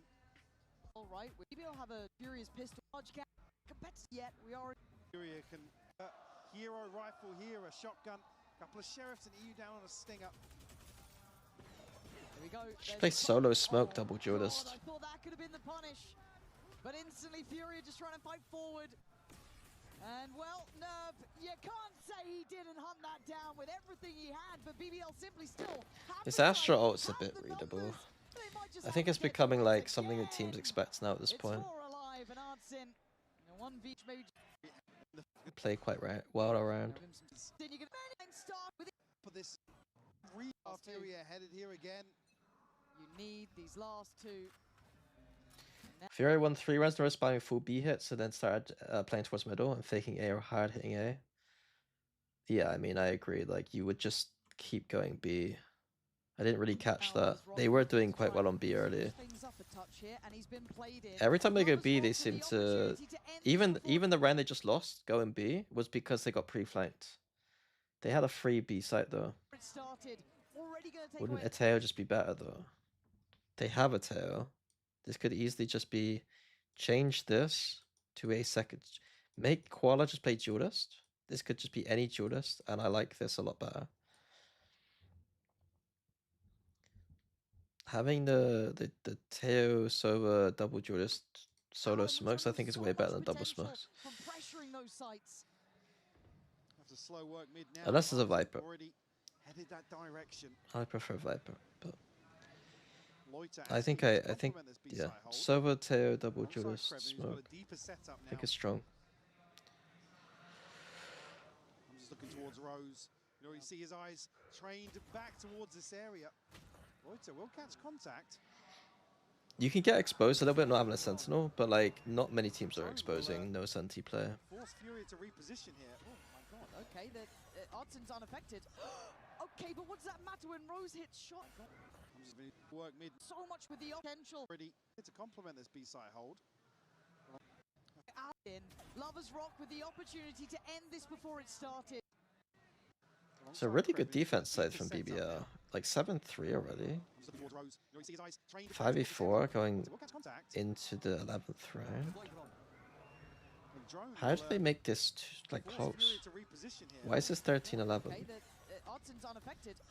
Because they try and fight back into middle and will die, maybe? They're down to 3 now. They don't even have a foothold on the site. They've got middle. Sadly, you can't plant there. Where do you go, Furia? You have to try and face one. Chance untouched. They don't know about it yet. They're still trying to figure it out as they go forward, and Kraven playing on the site itself. I think I would have smoked for him. The smoke doesn't help us because we're not actually peeking anything. I think in this spot, do you smoke here or you smoke like here somewhere? He has the help here before the smoke. Oh dear, there's the ping, the rotations, flanks coming in. They are surrounded. See, like Loiter dies because of that smoke. Doesn't seem to care though. But death Okay. from behind, it felt like Probably should have got more. when they need a hero. Lover's Rock's already here. How? Oh, he just ran. Know about it yet. They're still trying to figure it out as they go forward. That's crazy. On the site BBL's defenses are good, man. He has the help. I enjoy the way BBL play defense.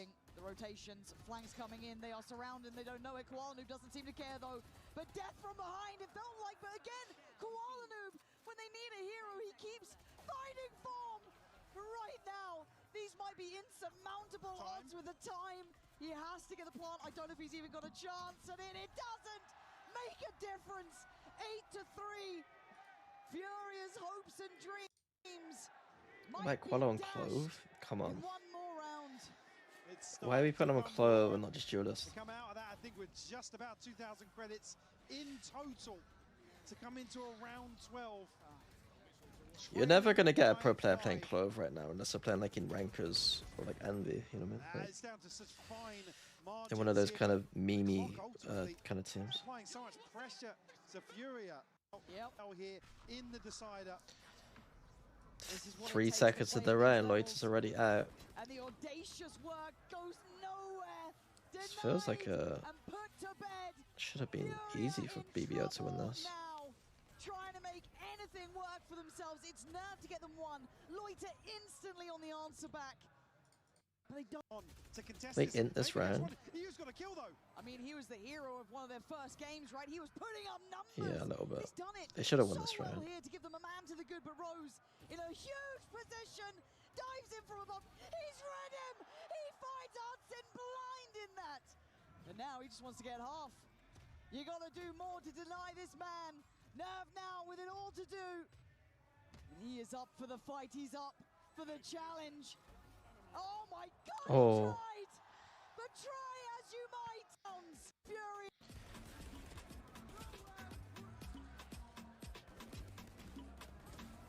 It's a cool cage. It's a cage that makes you feel like it could be used to come up here. It could be used to kind of stand. But you can actually crouch in. Like, it's kind of cool. I want to see some Reynas in pro play. Do you agree? No. I do not agree. Mitsu, por favor, haznos el placer. Realmente estamos muy orgullosas. Somos de diferentes países, somos de diferentes nacionalidades, pero somos cada vez más. Y nosotros este país, placer. Increíble, importantemente, nosotras, muy parte por todas nosotras. CHD. Este juego está increíble, así que los quiero escuchar una vez más. Santiago, ¿cómo están? I mean, if they're doing that, I want to see Kraven if he turns around. Atmosphere in here I mean, if they're doing that, I would be turned around, bro. is delivering, Mike. Electric. I would be. It certainly is. He looks around when they start moving away. The poor guy. The poor guy's been And owned. 9-3, He though. just gets a glance over because, like, what's going on stage? And then let's talk about it. It's so bad. It's funny, but it's bad. The guy looks for 1 Slight second. improvements in that regard today in terms of the start of map halves, but oh my God. They Yeah, and you get the really weirdos saying I'd stare harder than that. There was one to get. Fucking weirdos, man. It is this. On International Women's Day, you fucking freak. Problem being Kreven's going to do, as he always does with this Sheriff, create some pressure towards mid. It is this. Okay, Problem being Kreven's Furia gonna with do, their typical kind as of. he always does with this Sheriff. It's kind of like how MIB, not MIB, how NRG play their defense. It's very just like 2-1-2 passive. How do they get rounds playing like this though? I don't know. Spike will cycle across towards B. Lorok maybe looking to burst this smoke.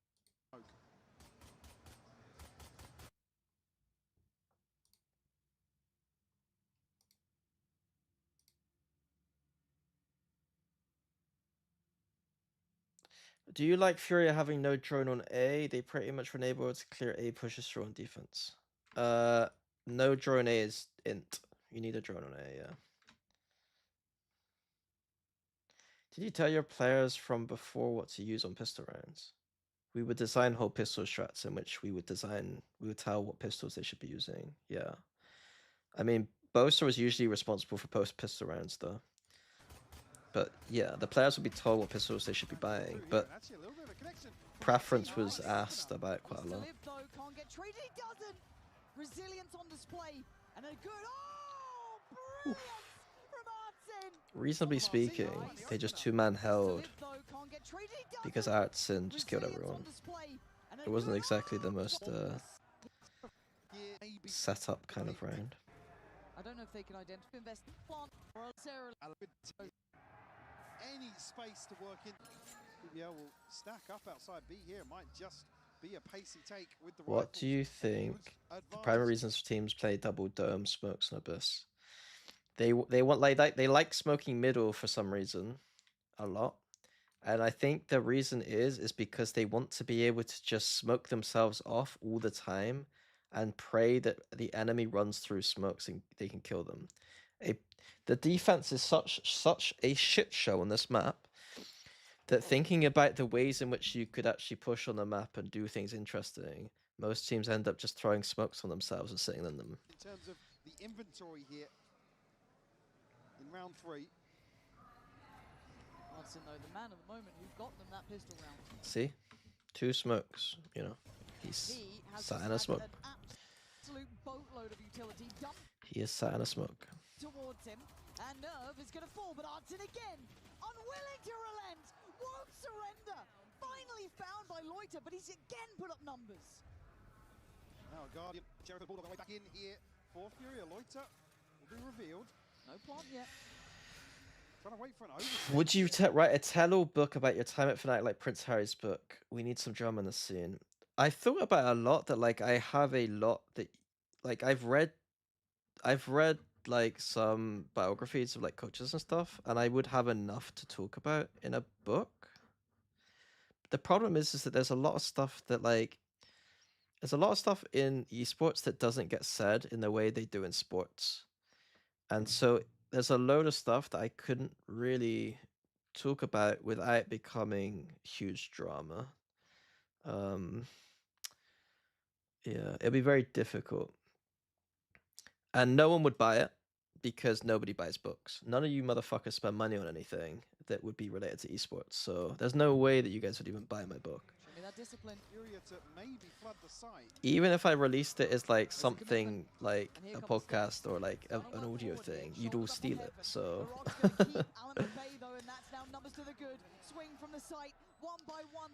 I'm also not.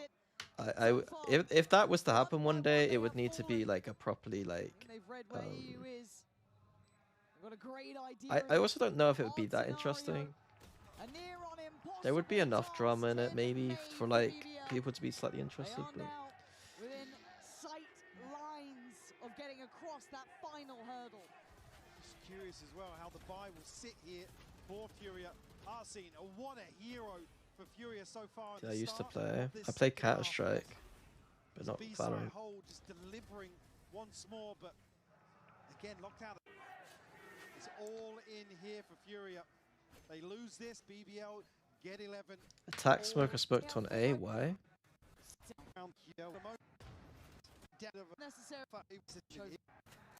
Be a pacey take with the rifles. A huge advantage.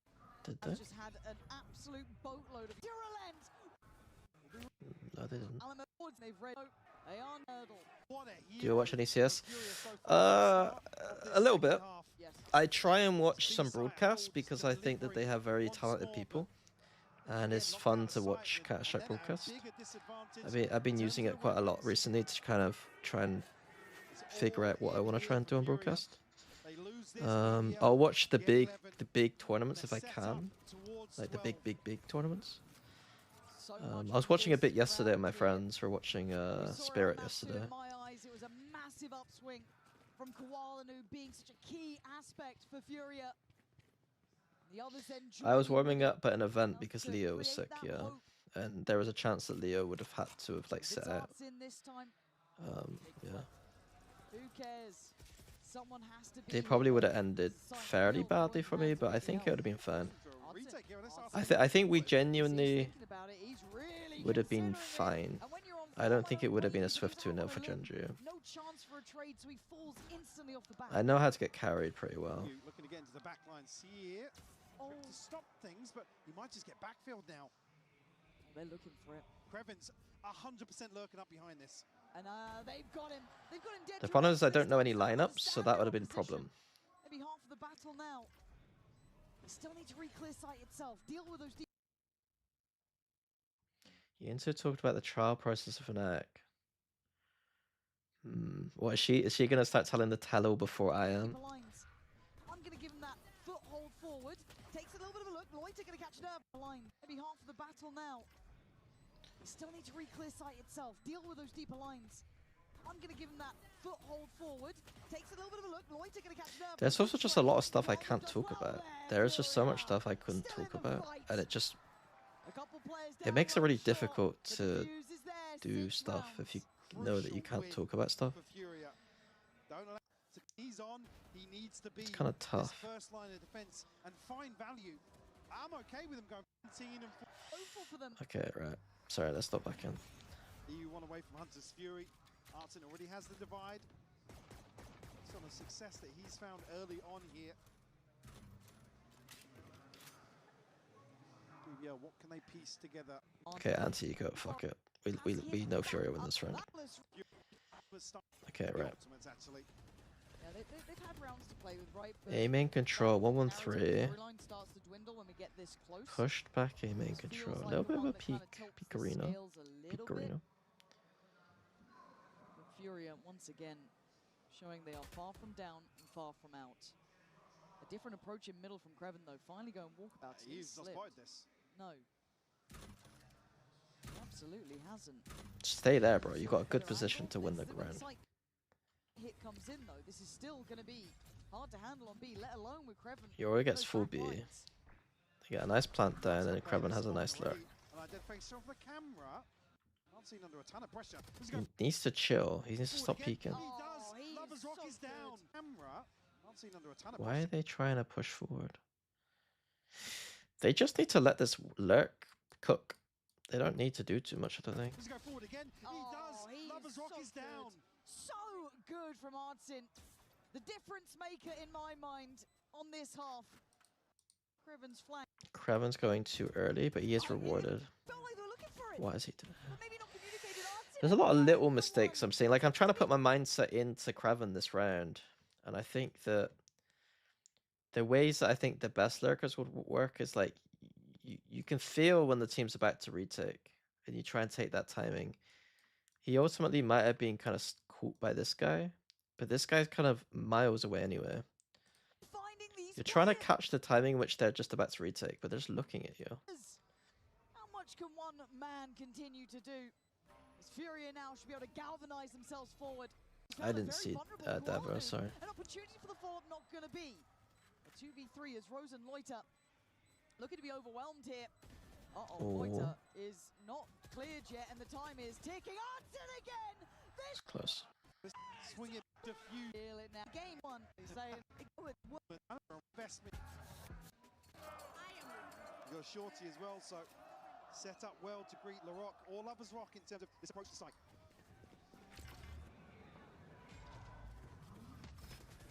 Tag on Artsin. I mean, you'd put everything to finding that man, wouldn't you? Hell throwing a kitchen sink, but he still stands. Finally goes down.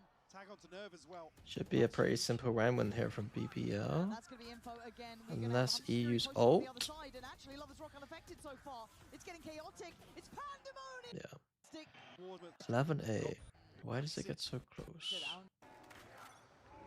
Keep B slamming after that. That's a good decision. Droning just outside of the salvo range. They're happy to just rinse and repeat. Okay, so they've adjusted how they want to approach the site to a degree. Two managed to slip through, so the plant available. Artsin looking for a little bit of wiggle room, and he finds it, but Lover's Rock this time just quicker on the trigger as now the trade comes out. Alum, Larocque going blow for blow. Yeah, finds the headshot. Because they can just spin there. So the game is now going B over and over again. Timeout now. This is where mind games happen. So obviously BBL have just won B every single time pretty easy. The last few rounds. So going B is now too obvious. But is it so obvious? Like, I imagine if I'm BBL, I do a slight fake somewhere and then I just go B.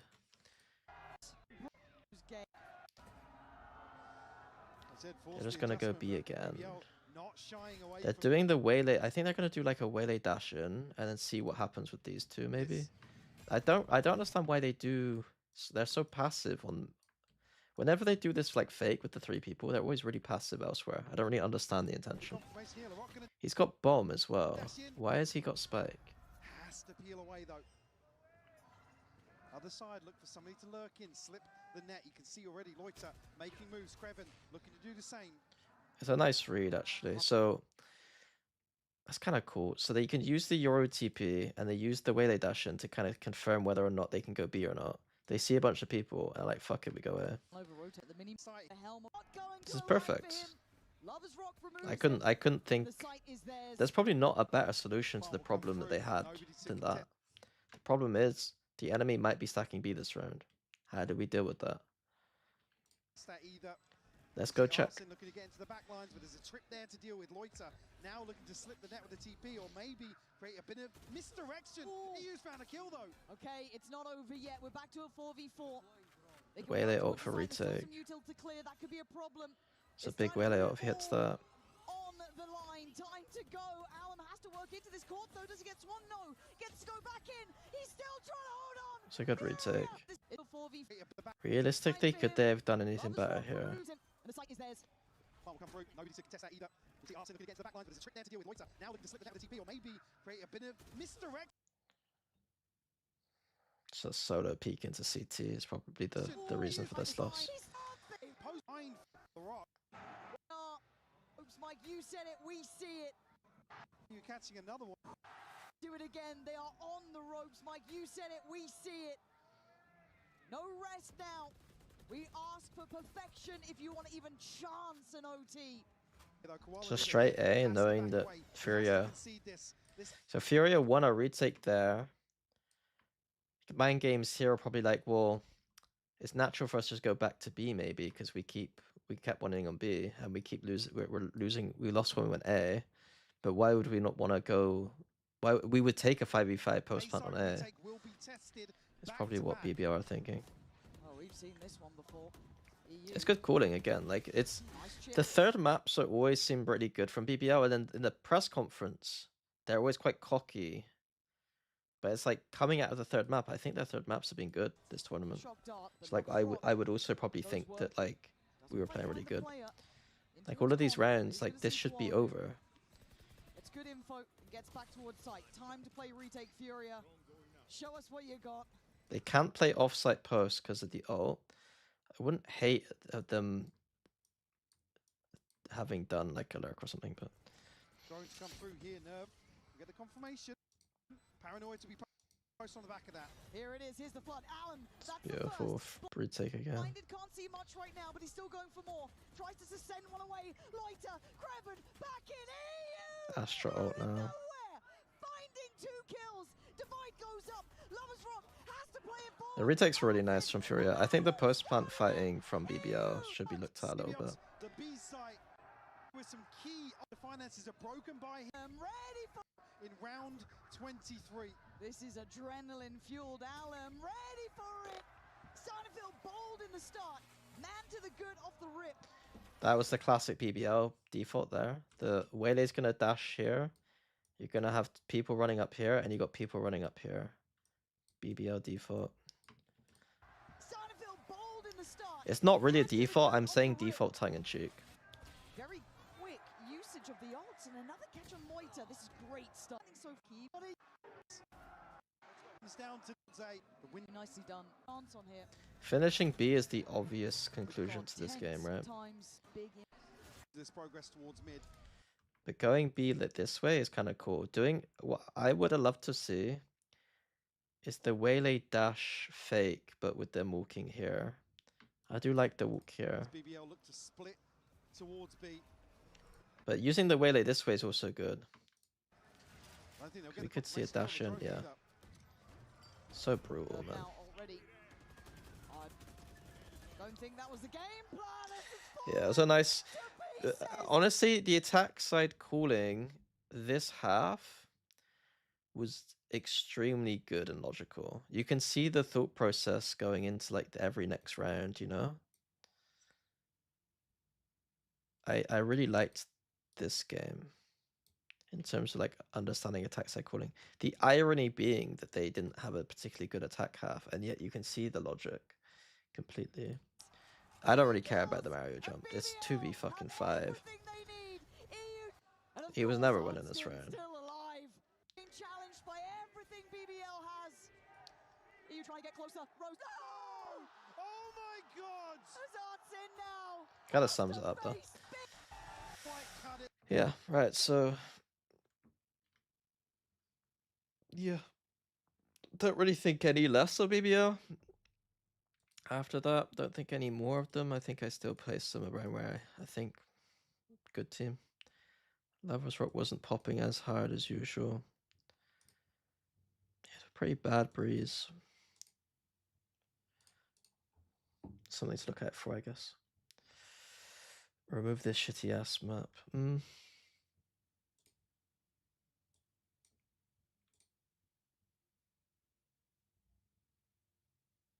How much contribution do you think a non-fragging IGO has on a team like Poster?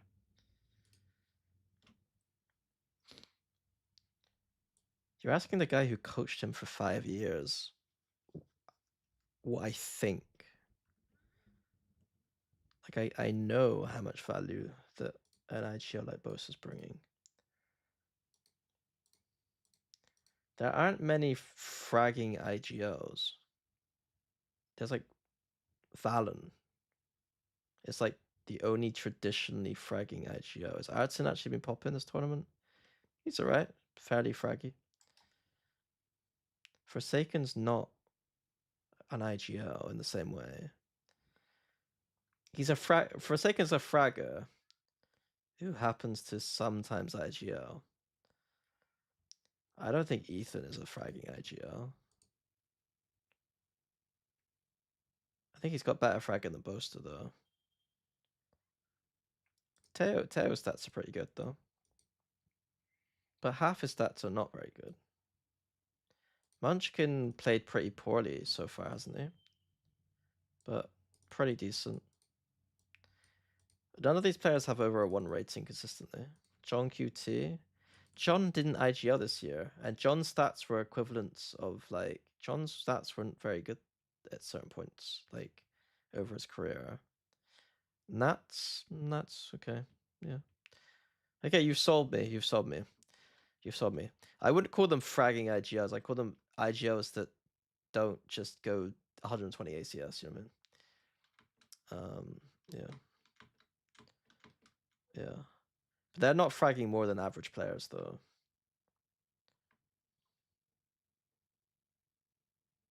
Vorana.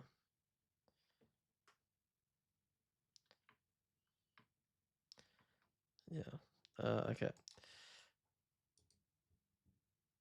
The sun is bright on my face. Right. 2:30. I'm getting hungry. The problem. I might speed run the pro. Give Gentlemates the I'm gonna very much speed run this pro. Like I'm gonna skip through like a maniac. I think that what AG's problem was the Sun Quitter a lot of the time. Although we do see for the first time ever a deep star. Wait, we see a deep star and we see people playing aggressive. That's weird. Never saw that in any VOD that I watched before. Did they actually change their defense and then just lose? From the side of AG, so they're gonna keep pressing forward. M8s is ready. Here comes a swing. But why are they pushing up aggressively when they've got no? They're just walking. If you're gonna do this, you ideally want the dissipate here, but you also want to do this when you hear noise here. So they just walked into people. So. Did they scream against AG? I don't know. Here comes a swing, and there is the firing squad. Fengier and GRQ here. See if AU1 may be able to find a time. He just doesn't check it. Nothing I say about any of these teams has anything to do with Zeta scrims. Puts himself into a position where this round could be recovered. Full flash connecting though has Kira been spotted. There certainly has been now. Puts that spike down onto the floor. What a clutch this would be, but and again, what makes a regression go really go. We're seeing they're gonna to get this bonus. That's so weird. Converted and That's so weird. They're actually doing all the things I criticized about them got changed.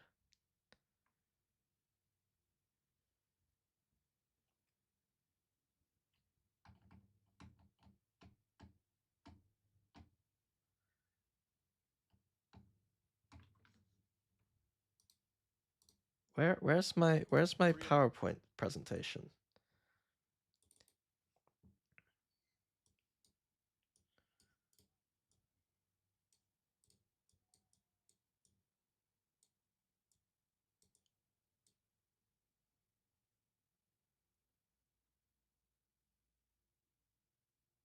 Oh, this is mistake. This is the wrong one. This is the wrong one. This I sent Kurt a new one after this actually. This is wrong. One sec.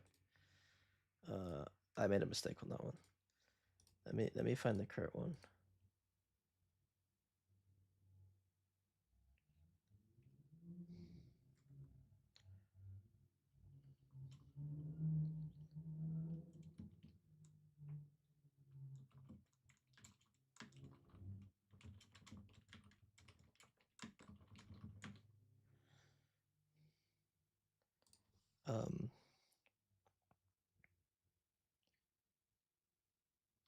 One sec.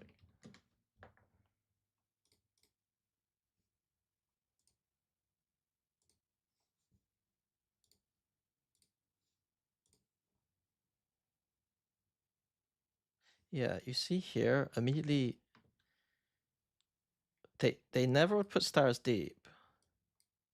And they would never do this. Like, I was basically saying XLG were doing good because they were like, I don't love this setup because of the Killjoy middle. I'd prefer the Killjoy to be doing what they're doing here and being a bit more this side of the map.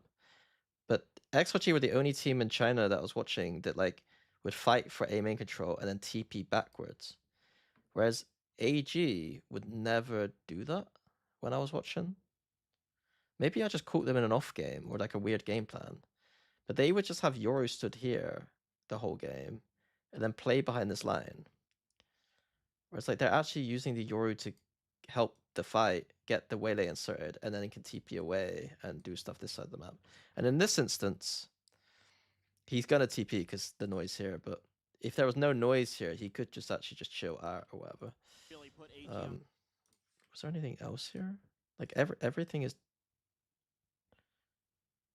Yeah, all of these, all three of these like images are then like fixed basically. They get destroyed on this map still, but on the back foot on the side of their map. That is usually their best. It's a good. They look like an actual team now. Like before, they looked ass. Like their macro was ass before, but they fixed it. It's. We're 11 and 1 on this side. After this is broken, we want a star here. We do have a star left. We need a star right here. He's not starring here. just trying to see tucked back behind screen. Swing in the corner. You want to find a couple of players there. Gear on high. This should be an easy all gamers win. Like the B split here shouldn't be that strong.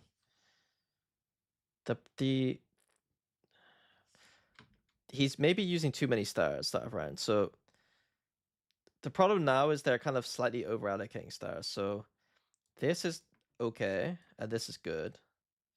But the fact that he's put star here and here is kind of annoying because then he's left with one star after. He puts a star here. This star doesn't do anything. This star should only be placed if you're going to do something with it. And he doesn't do anything with it. So right now he wants to start here to grab well through, but then can't start here. Like realistically, you kind of want both stars right now. And he's not dissipated either of these stars, by the way. This is kind of bad. With this Gravwell up, you should be isolating the fight here right now. Yoru and Killjoy should be trying to isolate that fight. Fine. And they do, A couple of players there. but they get traded. Fingir on high, able to shut down And then the Astro's just alone on the site. Martin, but now the flood starts flowing through and mates come away with Yeah, more I kills. think Opened up. ultimately it's a rough That's first not the round. Tap of the plan. Losing to a B Just have split little like more that. patiently. Shut down Martin. You want to quick One on the back hugs. So, The other thing is with this control here, usually their best. They were this left way they should just be pushing. quick clear of that turret. Kira just trying to stay tucked back. They should just push. And then he could just dash over the trip and a flank. Back behind screen. Swing in the corner. You want able to find a couple of players there. Fingir on high, able to shut down Martin, but now the flood starts flowing through and mates come away with I watched all kills. 3 It's like it maps. opened up. Across the top, and play. That's FN is right to the thing map. again. AG, this has also been I don't know, I'm kind of curious about this now because I'm seeing AG actually do stuff on the map that makes Gonna sense. try to get a little bit proactive again. Put GRQ up towards the pillar. But mates are taking both sides of the map at once. One thing that Mates does like to do is try to pretend like they're going A when they're really going to be the whole way, and that's what one of these is. on that peak. Beepo loses his head. Nice. Another And then solid shot there the from bait Fingir. in for Waylay. Still have GRQ lurking forward behind the pillar. Trying to see if he can catch anybody off guard. Kira just trying to play him in. On these jump peaks now, a little bit of ring around the rosy. There's a spot and the Nice. kill. Two The player subs are advantage. way better for AG. But then they just in. Fact. Why is he in the middle of mid? Nanos. Oh, and that's going to allow for the catch here. Fengir just not into the corner. Protection there. Keep Tribute If the stars are just walking through CT killing people. This should be, this should... Over to the other two players. Okay, I don't think AG macro-wise aren't losing this game. The way he's led this team. Want to try to push forward. This looks like a pretty aggressive hit. I mean, but it's just going to be a towards his Anti-ecos, whatever. So usually I was I don't think AG are playing bad. one of these things where if Mini gets a little bit of space, flash The it double ready. face flash. Flash mid set in hand. for the trap. Sends it out. They just don't get a frag. Gonna be Beepo coming away with a kill. Every Fengir round's struck been down. pretty good from AG. What's going on? Barely any damage suffered as well. Martin just able to snap out of there with that. Why do they actually look like they know they've like 180'd their defense side? For the most part, The irony here being that like this is the funny thing about Valorant, right? This is the funny thing. I'm telling you guys that the team that did this, the team that won 11-1 against XLG, their defense was way worse here than it was here. They lose a game 13-5, and they play a much better game than the game they win 13-5. Like, this is way better.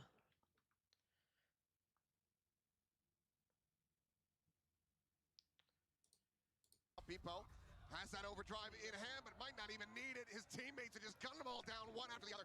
The push for the spy out, Trip will fall. Beepo gets his piece of the pie, it's a flawless. The best really could dodge a lot of that nightfall too. Back into an eco, back into the outlaw, this time in the hands of Mini. Into the dash, up and over. Anti-ecos get past him. Go match and just make AG's life miserable so far. Yeah. This is the worst thing so far. This is the worst setup so far. A strong side A with a TP back to A. So we're gonna be 2-3 the entire round. There's no option for this Killjoy to actually hold the site. He has. They have to get very lucky. I mean, yes, but They have also to hope something that this you're kind team of just seeing from scales here to things here right now. slower than they Rest of scale the from team here are to here, keeping pace. which They're isn't right there likely. behind him. It's not just Martin charging ahead, it's gonna be everything for himself. So we're all Full retake. It's okay. And that, but the logic behind this setup actually makes sense. They have a Killjoy Euro Waylay. So they're playing retake B, which I don't like, but they have reasons for it. So even in the setup that I thought was kind of bad, they have logic. ready. Massive There's purpose here for intentionality. across the board. Lockdown at the ready. Not wanting to send this until the commitment on that plant is there, and until a couple more players from AG are ready to try to. Do you flood think retake Killjoy's off the got this back of map? this one. But Mason I just don't looks think to Cypher's forward. any worse than Killjoy. Field now getting invested, and you I would will generally time be it trying to catches Beepo, play. and he's gonna be struck down as I'd well. really be trying to play The fucking Veto if approach, possible. intercepting. But I don't know if it GRQ. would suit. Zarzo's gonna continue to try to If it push doesn't suit forward. your team, I think it really Second doesn't suit kill, your but team. doesn't manage to find it. And I'd be testing Chamber. Martin and Glyph, last one standing, just backpedaling away. And then it'd be a battle between Still got the Cypher and lab, well, Killjoy as the now being last called in. option. Figure down to a pixel, catches a stray there from Glyph. 1v2 in the clutch from Martin, but cannot get it started. AU1. This is behind. Really, we'll say, you know, just good shots, but it's going to take more. That really is. Operator going to be online though. In the hands of Fengir. See what value he's going to be able to get out of that. Does have the dimensional drift as well. He's not going to be on the side of the map this time. Seems like now that Mates knows that op is there. Try something a little different. Look at Mini, but they're ping. Here, see. That really is. Operator going to be online though. In the hands of Fengir. See what value he's going to be able to get out of that. Does have the dimensional drift as well. He's not going to be on the side of the map this time. Seems like now that Mates knows that op is there. I've never seen them take this line before. Try something a little different. Look at Mini, but they're pinging it. Yeah, just strafing across, avoiding all those shots, but now the double push coming through. They're trying to flush him out of this position. Gets the headshot there on the quite good position for another two-player advantage available now to AG. They don't know how to play this though. I don't think their B-split protocol is very good. But they're 5v3, they should be fine. Leon on the approach, people sliding across back here, able to find him. Don't fucking ult. Looks like this round not quite good. Intercepting two-way. Barring a big turnaround from Martin and Starzo. They just throw in. Starzo, anytime he makes any kind of push, he just wins. For a safe down forward. Is everything to do. To his demise, Martin's just This is not. The and moment. Absolutely have. They're the perfect. They're more than happy just to cheer for some good Valorant. And they're Trying to steady it. It's going to be Mini. Coming to the rather through. You deep enough in the arc, but Martin comes out on top. Nice shot. People would have been close, but again, they're just a couple more to go here in this half. They're just really trying to. No, this side makes no sense to me, but like they've stacked the right side of the map, so who am I to complain? I think that maybe the side is a little bit weaker. Well, now they have that extra presence confirmed, but what a flick. Here, snapping up to be able to find people over there. Clean shot for him. AG. So, yeah, it's hard. They can lose this round now because they're gonna be 4v5, 5v4 retake on B. Far back, and Mates is very aware of it. Mates could win this round, and I don't hate them winning this round because old game of sub wasn't really set up well. I mean, they shouldn't lose this round 5v4 retake, but okay, it's fine. I think. Looks like another. The Prowler to check confirms. It's these kind of rounds now. I don't really know what they're doing. It's just Fangir wants to ult here, maybe. Not. I want to see lines. Like if you watch BBL, there's always a line being taken on the map somewhere. They didn't take any deep lines. It's on Mates now to decide whether they want to push forward or push into art now. Fishing and searching around flowers. Seems like you may have heard the rotation. They're kind of doing the backside, but they're taking their sweet time about it. Shrimp flashed up, tucks away back at Secrets, able to find Glyph. One of the Bucky's now gone. Fengir able to find Martin. Push onto the corner. People's position now known. He's not freely finding the damage. Okay, 8-4 half.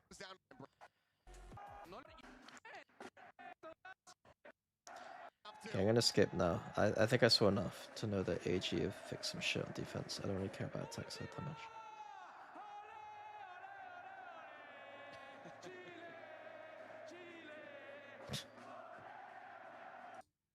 I think, you know, they're able to avoid some of those early unnecessary deaths. They're going for a 3-2. Split was a masterclass. We're gonna be closely watching AG.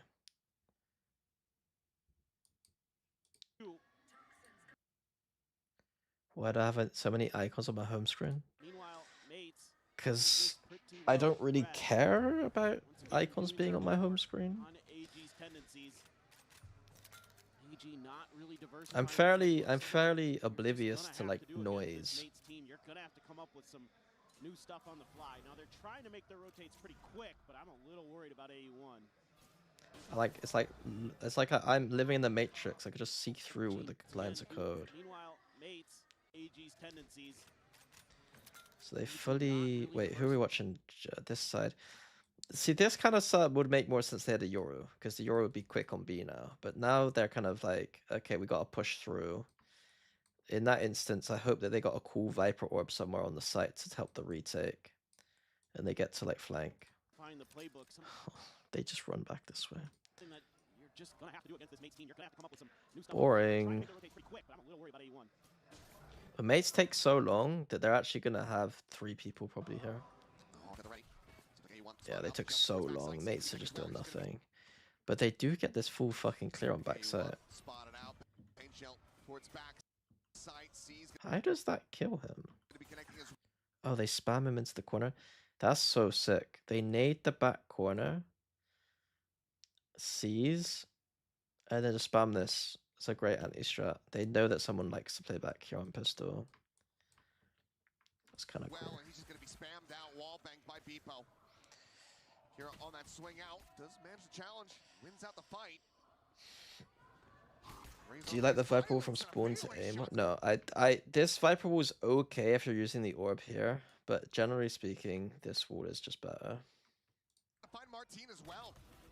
Why do you think teams are using this smoke in mid that is pushed out of Mel as an attacker? Because it allows you to scale into mid a little bit easier. Defense can't fight you. I don't think it's that useful though. I think orbs like this look better on paper than they are. They feel kind of annoying to play against this defense, but then ultimately it's just not that annoying. You just gotta be more careful in the middle. Kill towards spawn has really stirred things up for AG. They can't keep this orb up very long anyway. Like they can't really keep both of these things up at the same time very often anyway. So someone on the map is feeling more comfortable. Would the G2 Longshim be tough match for G2? It should be. It should be. And we'll see that it's empty for the moment, but all 3 of AG nearby enough to try to counteract this. Pistols have been elusive. Can they find one here? Spike now in play. AG played so much better this game. They were literally re-clearing taking space every time they got a chance to. That's good to see. Kira comes away with 4. An ace clutch to try to get the pistol across the board. And you're still in the mix, but now taken down and Ace. What actually happened? Damn. Pushed down from Mini, So however. Mini got the lurk through. Trying to figure out if they do have a slow 3v3. Can they find one here? Spike now in play. Mini's peeking that, which is mental, by the way. That's not an angle. Mini down to 1 HP as the saturate gets lobbed in from Fengir. Swing in the corner. Kira comes with Fengir. Can this guy To Abyss. Wasn't his Beepo Stinger in hands. Gonna go charging forward, but AU1 outdoes him with that Spectre. Fengir just around the corner. 2 players now tucked in the mail. Stars will end Mark. we were kind of nullifying the early round here? AG doing a good job of nullifying that strategy. Nates is generally going to bring, but time around they're being very, very cautious, very, very patient to get a spot there onto the Viper, but often that is a solo player, and Nates is going to try to use that to their advantage. Rotating across, Spike at the same time though, in mid. It's like an ace play. Stars are just sending out the Prowler, quick clear of it from Kira. Shots still flying. Had some counter spray, but what a time to be found. AU1. They took B main. Yeah, they took B main. They're looking at B main. Where was this team in the VOD I watched? Where was this team? Where was this team in fucking China when I was like having to watch this for Plat Chat? They're in B main. They're taking a line on A. They have an orbit middle, so they don't need to take lines. What's going on? Why did they bait me into thinking they're fucking awful in that final? And then every round I've seen them. Did I just have like a did I just hallucinate them being bad? Or did I actually watch a final and actually they're actually doing good stuff?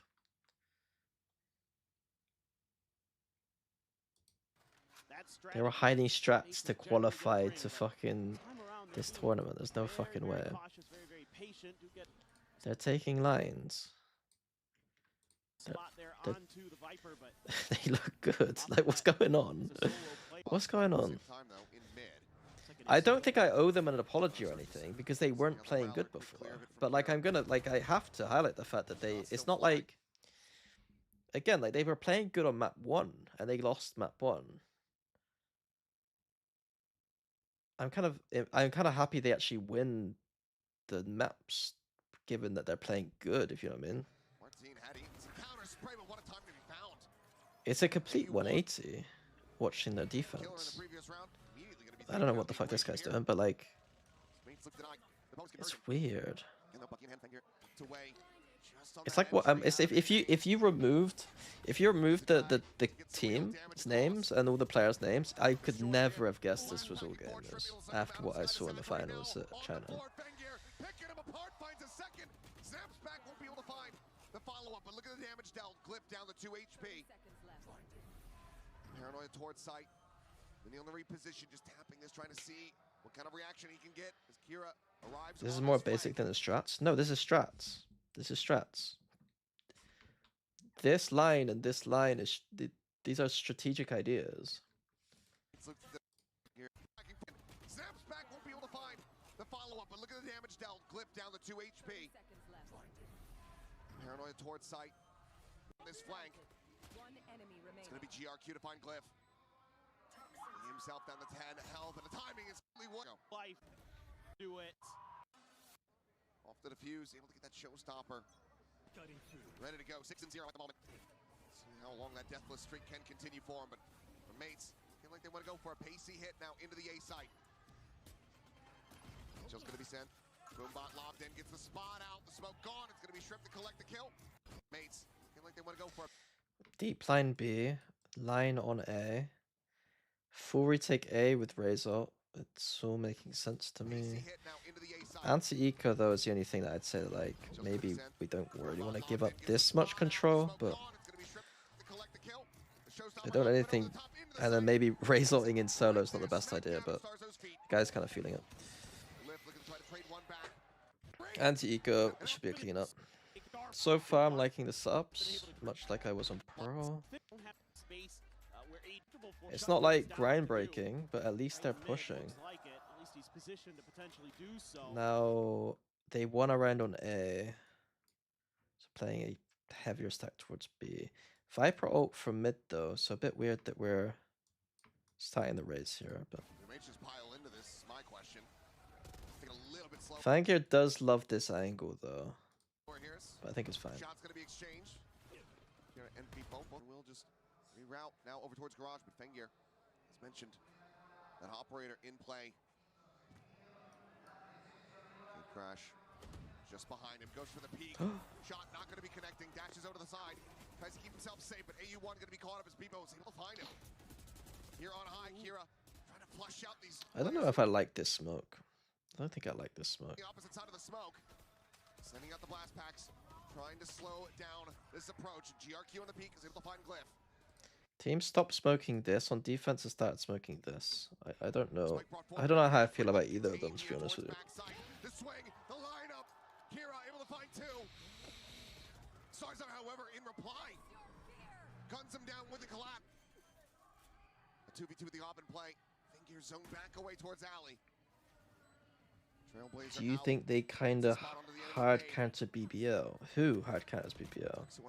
AG? Why would they hard counter BBL? 4v2. I mean, they win this round. They clean up from 4v2. Suffering his first death this map. We're halfway towards that next showstopper. Why do teams have hard times against the eco rounds? Teams playing eco play a bit more loose and free flow, and that looseness kind of catches. It's almost like eco rounds captures what the highest level of Valorant could be at times, because the teams are able to play without preconceived notions of how they should play, and they kind of play a little bit loose and free. And so you actually see a higher skill ceiling quite a lot on eco rounds from teams that aren't playing for that are playing the eco. So it's a little bit harder to deal with, but ultimately anti-eco teams become a little bit rigid and often make massive mistakes. It's usually just make stupid mistakes.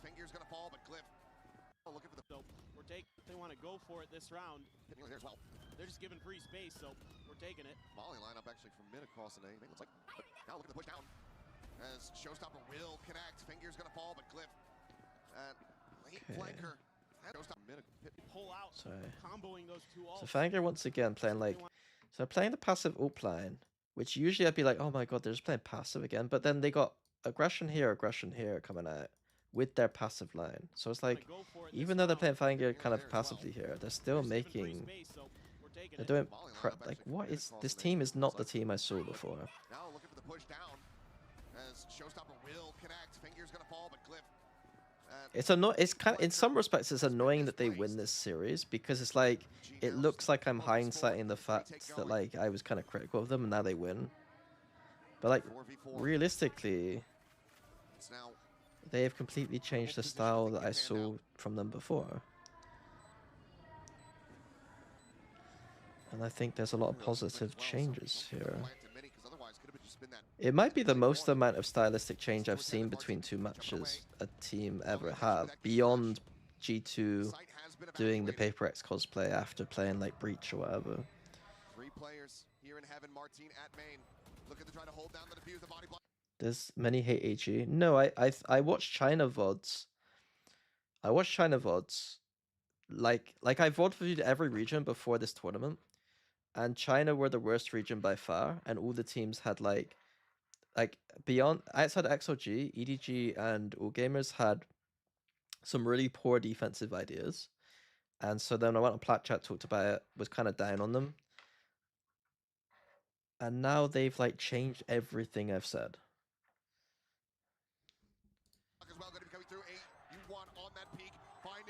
Who's your favorite team to win this Masters?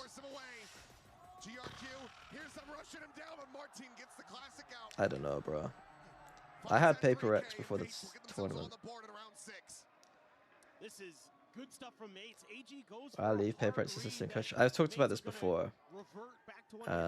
Long story short, I can't be an assistant coach. I don't have the time to be an assistant coach. And so it would be a lot better for them to hire someone like Wendler, sorry, not Anders. Hire someone like Wendler who he can be a full-time assistant coach, you know. And then you just avoid that situation, hold the defuse either way. AG still in a solid enough position. What am I busy with now? I do broadcast, I do EMEA desk. I do Zeta coaching a little bit. It's like a advisory role, and then I stream. And I do Patreon too. AG still in a solid enough position. Speedboat. Oh, I mean, it looked like he had the read. But then just gets caught. Again, aggression. Aggression. And they just triple face in the garage. Now you're going to be staring down some huge ults. Convergent pass, Showstopper, Seekers. Out of elbow, but deep enough into the corner, so Starzo not being displaced.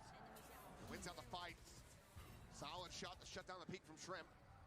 The Mitchell drift now going through, scouting over towards screens, checking around, looking for the Viper, eventually able to find him, swing in and Mini, holding his own as well as Fenger will fall a couple of rounds towards the side. Big is down a little for a shot. Still having not as much volley. Convert, play, get a few kills. I don't think they're going to. I think probably they're talking about how they want to handle these freaky stuff on Patreon. Throw something completely unorthodox. I made the joke to a friend the other day who was like, do you and Slicky do Patreon? And then he was making the joke that like it'd be funny if you did just put like a lewd picture on there randomly. And I was like, yeah, but and then he was also like, why don't you upload that stuff to OnlyFans? Wouldn't that be funny? And I was like, bro, like OnlyFans doesn't work like Patreon. That you can't upload PDF files to fucking OnlyFans, I don't think. But then I didn't say that. I just said, yeah, I basically pretended that me and Sliggy tried OnlyFans as our Patreon, but like the PDF thing was the only thing. I was like, yeah, we were gonna use OnlyFans, but they didn't allow us to use like the PDFs wouldn't upload properly, so we just went to Patreon. And like he fully just bought it. I was just like, Trailblazer, not sure if it saw Mini or not. I think it might have because he's peeling back. it's kind of funny. Again, Mates has already shown that in their conditioning. Oh, hold on. Attack coming through. That was Jericho just Cryptics, has by to the give way. space. That was Mates has already Cryptics. shown that Do you remember Cryptics, Team Liquid Cryptics? in their conditioning. Oh, hold on. Attack coming through, but Jericho just has to give the space. Paranoia trying to delay the flood. People still able to work his way forward, clear out the rest of the site, but fast rotations coming in from AG. Sprinting their way through the vents and across. The Sliggy mod. I like that he's the Sliggy mod. That's a fucking dang grade. Way to try to really interrupt that plan coming through, but now Convergent Pass is going to be invested. Literally played professional Valorant for Team Liquid. Is now just the Sliggy mod. Now Convergent Pass is going to be invested.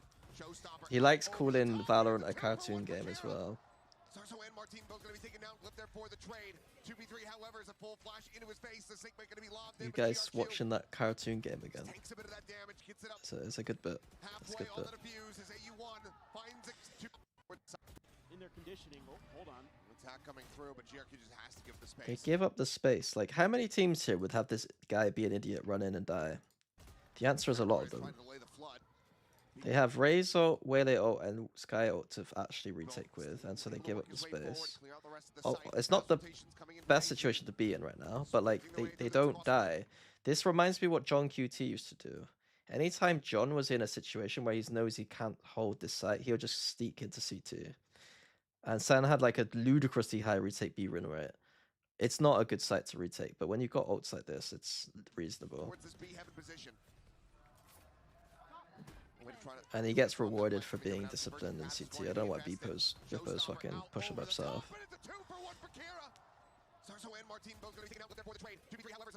AG are so much better than they were before. Do you think mates rely too much on Marty popping off? No. No.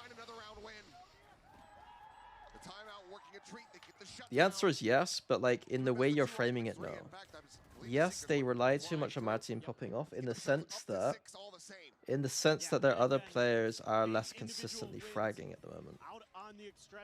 Their strategic ideas are generally very sound though. So it's not like they're not, like usually when you say, do they rely on this player too much? Usually people mean it like because their strategy's not good. Whereas like in this case, I don't think that's the case. Or if you're literally Team Spirit and you got Donk on your team. It is starting to, this event, it did feel a little bit more like Team Spirit with Donk. Again here for AG, up to 6. How many more can they get? Look to break the economy of Mates. Do the coaches see, what do the coaches see during this POV? Like the coaches have two POV screens. They have one screen on it that works functionally the same as you would be spectating a Valorant game. So it'll literally be what we're watching right now, but like with only his team. And so this is just a Val screen. This screen has like 5 people's POVs with their camera somewhere on it too. So you can see the camera of every player with their POV. I very rarely look at this screen. I only look at this screen when I'm talking to a player specifically, and I want to see, I just want almost human interaction, you know? This follow-up, secure a lead at the half. 3 players again over at 8 But rounds. doesn't Martin frag because of Bippo diving? I don't think that is, you can't drop 30 kills every single map because Bippo is diving for you. At that point, every single duelist in the world would get 30 frags every game if they had someone diving for them. It's not that I simple. think the coaches addressed, they don't want to give up that space easily to Mates. It's making Why did you some of suddenly choose to those coach plans mentor around APAC instead of EMEA? Because APAC teams decided to pay me money to do it. too doable. So you're just going to be committing a little bit of extra early resources in that direction. They're leaning pretty hard over towards A. Oh shit. There's smoke there in front of Starkzo.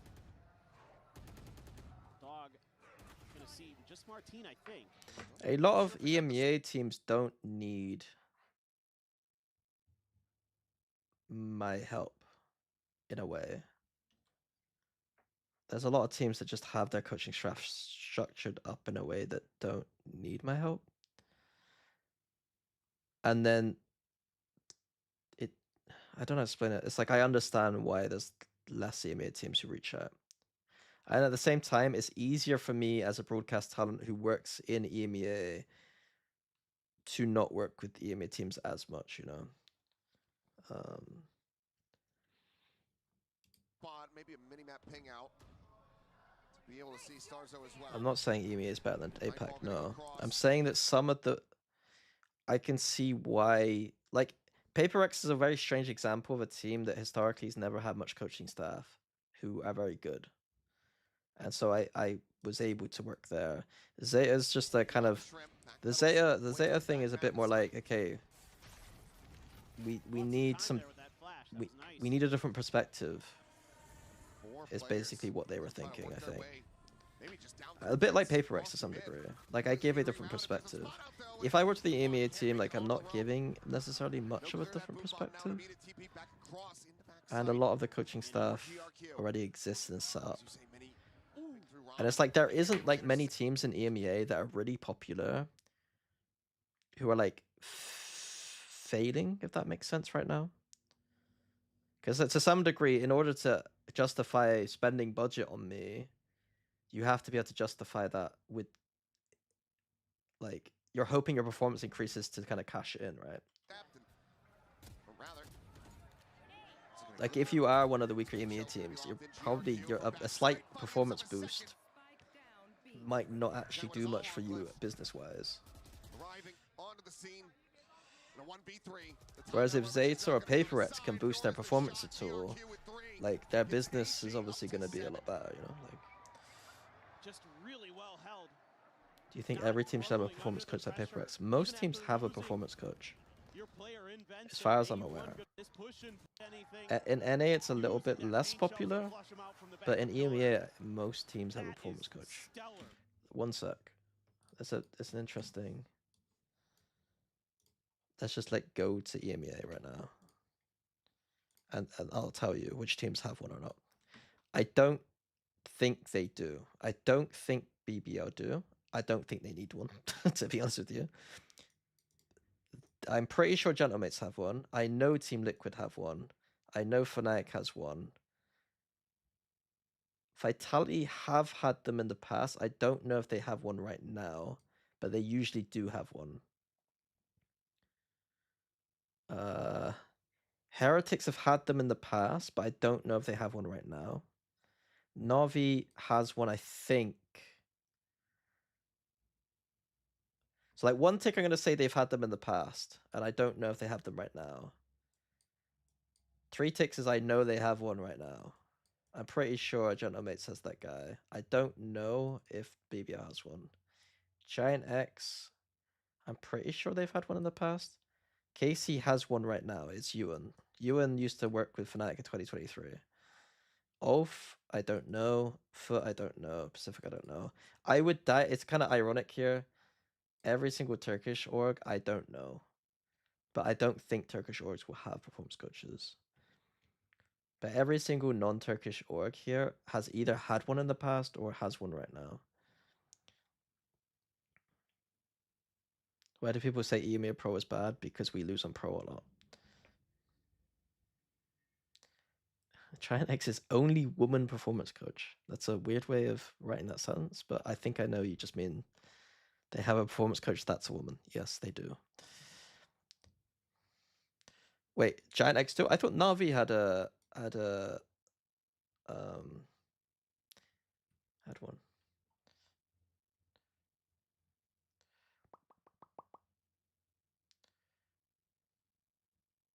Some people don't speak English as a native language, so you have to give them a pass. As mentioned, economy kickback here for Mates is going to be brutal, and it is. What's your ideal pizza? Good question. One second. We're going to go back to AG glazing in a second. I'm actually going to go to New York this year with some friends in the summer. I really do like New York style pizza, a lot more than Napoli style pizza. But we are also going to make a trip to go to New Haven. Because New Haven's supposed to have, like, a very specific type of good pizza too. So I'm going to be eating a lot of pizza in New York and then also in New Haven.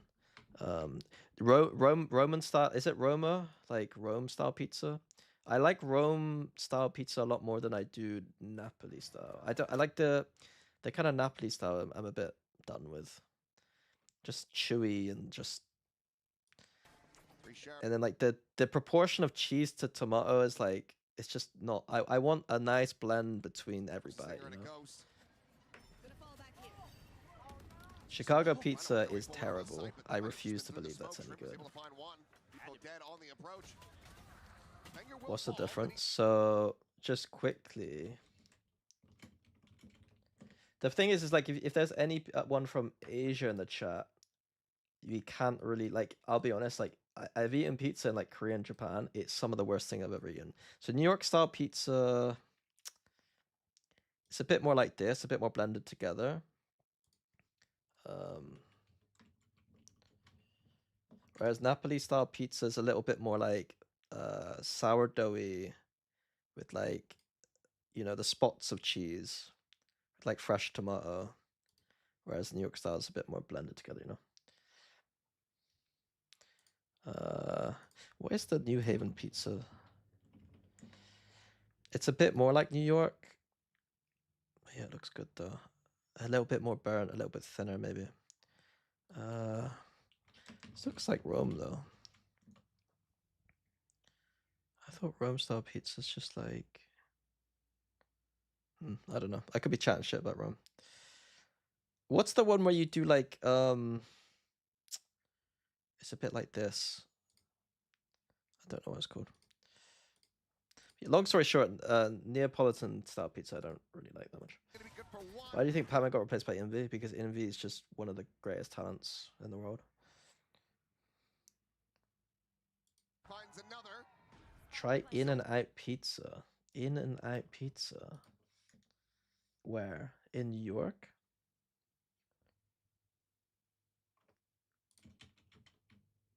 It's a chain. Is it a chain or is it good? Detroit style stick. I like Detroit style. I don't think I've had it, but I think I'd like it. Still have both flashes. One used to check corner at screens. And all of Kira's util. I'm not off to America still. I'm going to New York in the summer though. I will be eating a lot of fucking pizza. Okay, right, let's look back into the VOD. Out in towards spawn. Smother. Hint and the cosmic bot available for post plant for Mates.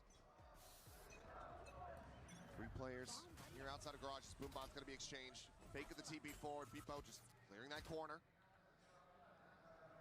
Seems that they do have control of garage. So they have info B main because of the Boombot. They're gonna get some info here. At least for the moment.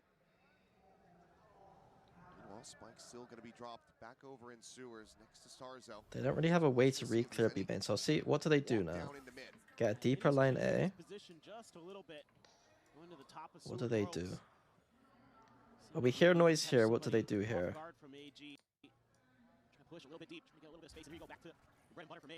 Okay, they just continue to push out A, which is kind of interesting. So they use the initiate, because they don't have initiation tools here anymore. They use the initiation tools this side of the map. What are they going to do when they start coming up B main? They do actually take B main. Bro, this team's good. This team's actually good. This team's good. Why did they fucking play with me? Why did they play with me?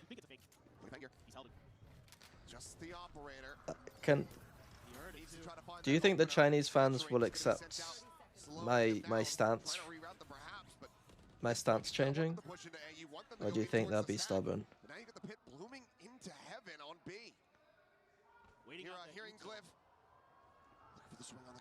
I'm not apologizing. But I wasn't wrong. I wasn't wrong. I'm not apologizing because I wasn't wrong. They were playing bad Valorant. They are now not playing bad Valorant. I'm not apologizing. Gives the player advantage now. The plan over to Gentlemates. You happily go watch what they used to play, and go watch how they play right now, and you tell me they were nervous. No, they weren't nervous. No, they weren't nervous. They were playing fucking awful Valorant in the finals of China. Are we gonna have to do this right now? Am I doing this right now? All gamers. Let's go split. Split all gamers versus... I didn't VOD review the G2 game, but let's go to the finals of China. Let's very quickly... XRG, we're gonna go to the second half.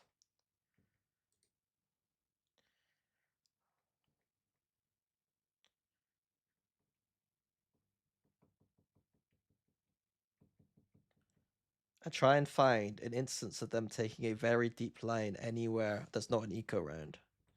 They fought for ramp control. Where's any B main control? Let's just have your eyes here. Have your eyes right here. And tell me if there's anything interesting happening.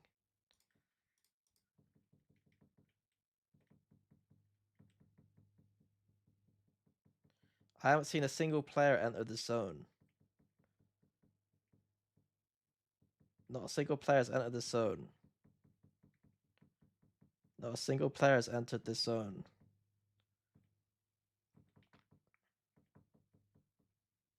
Ooh. One round. We done it. We have time one round. We found one round. They have done extremities here. This is a nice round from them.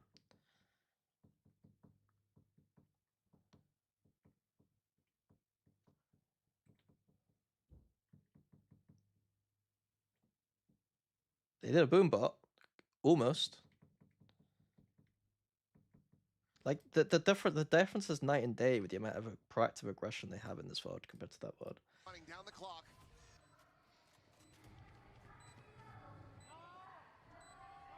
I think it's just a save.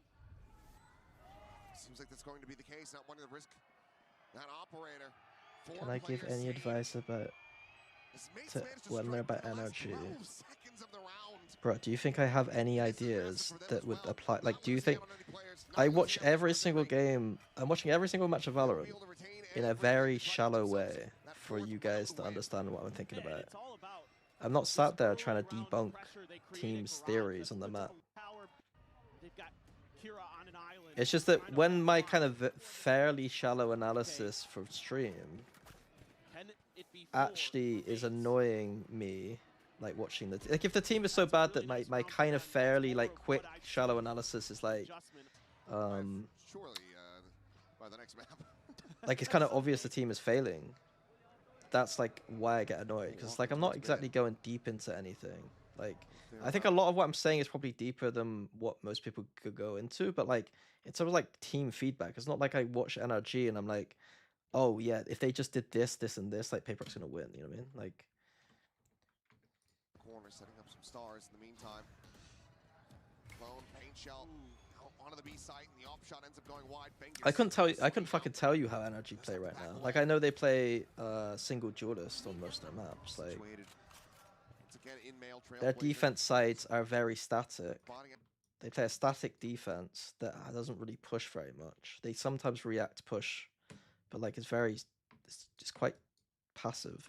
There will be the things that Wendler will see will be ways to deal with their passiveness. No one in back of sight. And the fact that they got 2 drones. It's probably a very simple game plan they'll come up with. Here, that unblinded finds Kira. A 2v5, it would be monstrous. The gun barrel spotted. But I don't watch these VODs on stream to try and break down a team. It's a very different like thing, you know. I'd just like to get replay of scrims. I don't know. Yeah, some good adjustments there, but overall you have to be so impressed with AG. Playing their game plan to near perfection, the best we have seen. Is there any telltale signs to keep Are there any telltale signs to keep adapting your game plan playbooks versus looking into roster changes?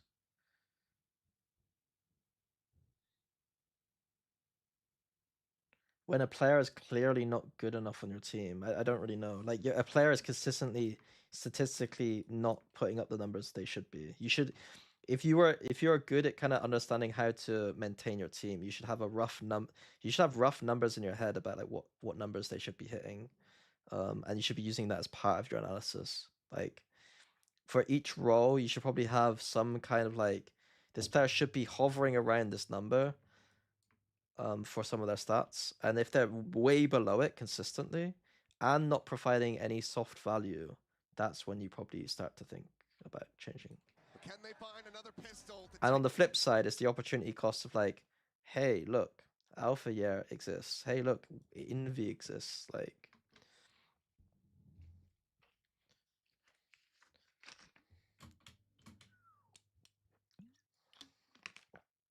take that step towards bind? Will mates look for a run back? We'll find out after the halftime Sage break. on this map or nah? I say nah because I prefer Viper and second Duelist. Because like if you play two Duelists, you need you're then basically sacrificing your Viper for the Sage. It becomes minus Viper plus Sage. I prefer Viper. And then on the flip side, the only other way you could do it is solo Duelist, and I prefer double Duelist.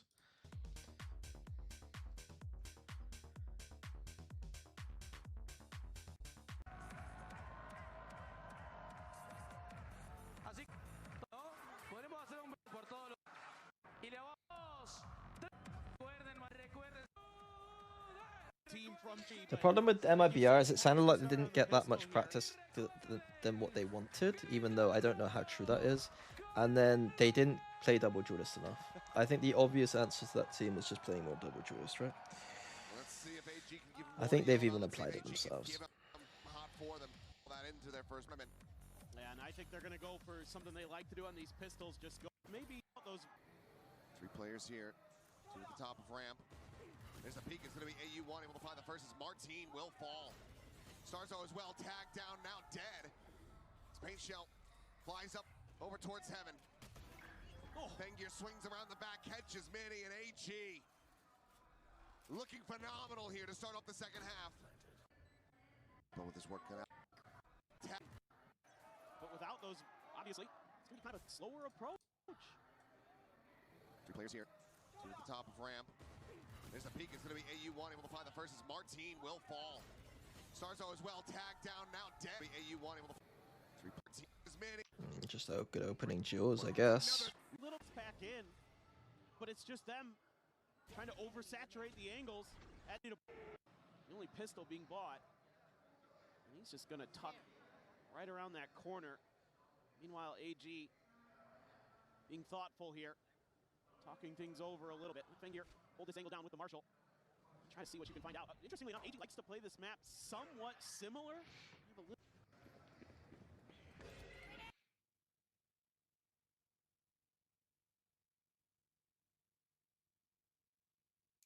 I asked the roster change question because you mentioned the stylistic success in AG. The problem is that like if you're clearly playing like okay, so AG I would argue in the finals was playing a playbook that was like clearly not good enough. It's very difficult for an org to know if you're. It's very difficult for an org to realize if your team is playing a style that's not good enough. If the coach is happy with the playbook, obviously like if you're playing a certain style, that means the coach is happy with the way they're playing, right? Like the coach brought those ideas to the table and had them. So it's really difficult to have the coach admit that like their playbook stuff isn't good enough, and it's kind of impressive to see that AG have got, I think, visibly improved the macro ideas. So I don't know how you're supposed to do that as a coach who might not realize, like, if a coach isn't amazing strategically, like how, the org isn't maybe gonna know that. They're just gonna feel something's wrong and you're losing, you know? So it's down to the org to kind of make that kind of cool, which is difficult. It's difficult.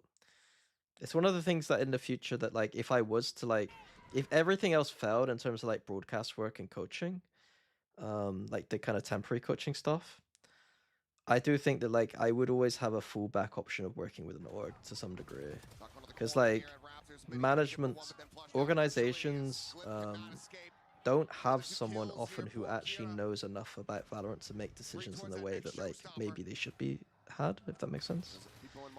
Like even someone like Kojo is like really smart about stuff, but it's like he's never gonna truly know about like the in-game stuff, right? It's gonna be a bit harder for that aspect of it. And most orgs don't have that relationship between their like leadership. Like obviously in Fnatic, like Kojo, Boaster, and Milan are all gonna get on together and like work quite well together.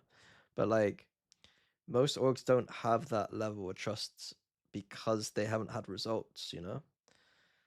Like a Sean Garrett. Like Sean Garrett is that kind of person. Sean is always going to be a kind of like picked person because he knows what good FPS looks like, you know? Over into his hands. He wants to go hunting. Yeah, like a GM, or even like head of like esports or something. You know, To avoid being put on the I think it's a very Backpedals tough away, job, and Page it will trying to take a buy lot of your himself some energy, space. and it's Up like the you stairs. still are results orientated, but Tagged up, taken low. it would always be some Now kind the of rewrap fallback around option, I towards think. garage. I mean, they need to get into the blast radius of this spike. It's anybody but the Rays, it would seem, is what they're after. It'll be. They are just Can you explain this so vibe Wolf aware. from Mates? Sorry, let's go back. Let's quickly watch. Over The the anti-eco. back up the stairs. Wolf from Mates. It's just a retake B wall for an eco round. It's not that deep. Now the It rewrap just around lets towards you garage. get I mean, they out. need to get into the blast radius of this spike. It just isolates the site a little bit. You know what I mean? It's anybody but the Rays, it would seem, is what they're after. It'll be GRQ instead to collect the two Like the remainders. opposite of Rob AG Moore. get themselves up to double digits. Wouldn't quite say Many that. rounds here on this split as they Maybe go Rob versus is smart G2 enough across to both know maps. that he doesn't They know all look at everything the about same as the Valorant and bind. maybe reached out to people Let's to ask for go. opinions and stuff. And I like the way, not necessarily that, difference in these fights. And they're back to, gonna need to go crazy here potentially, because they're coming right at him. Yeah, Saturate lobbed in. He backpedals down. Crazy here potentially, because they're coming right at him. Yeah, Saturate Imagine lobbed in. Concon, Backpedals Raga, down. Happy Way, Drops Choo the Choo, side of that vent. Smoggy. Potentially, 'cause they're coming right at him. Somebody is learning to Saturate. IGO, I don't know who.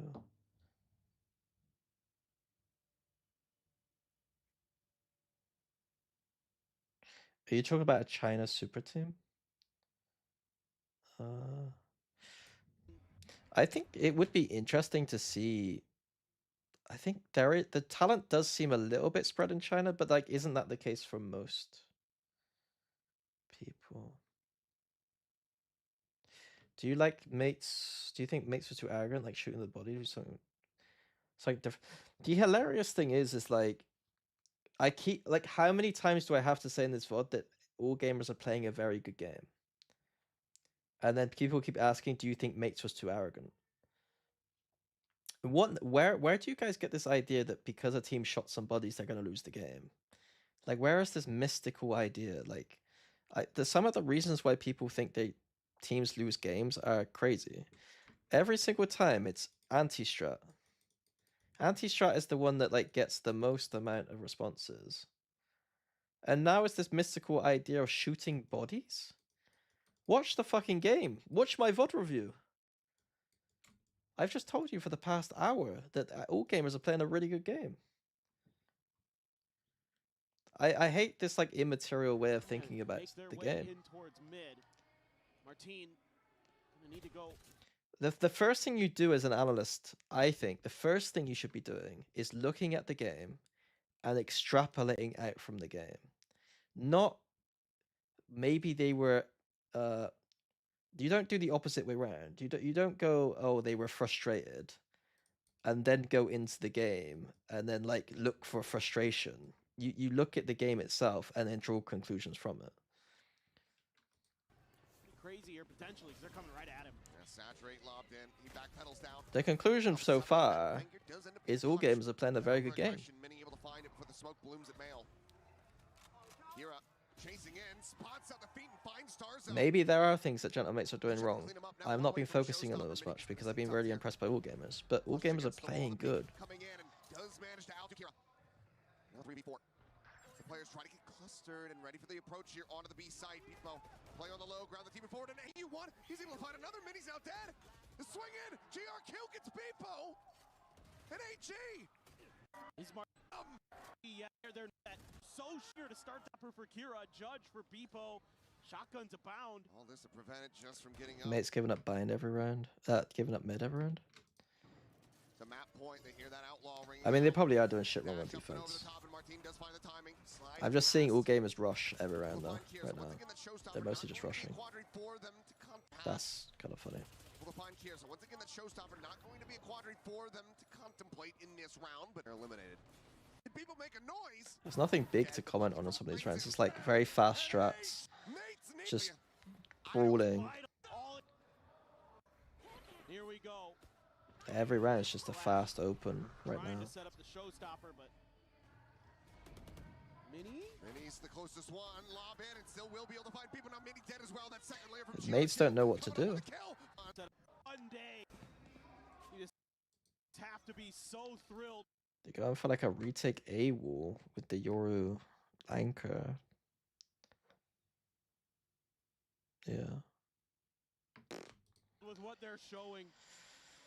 Where do you place BBL so far? What they've shown? I still think they're very good. It's just unfortunately they had to be in the lower bracket. So like one off map means that they can lose the fucking. They can just go out now. It's a one off map, you know. Mini's the closest.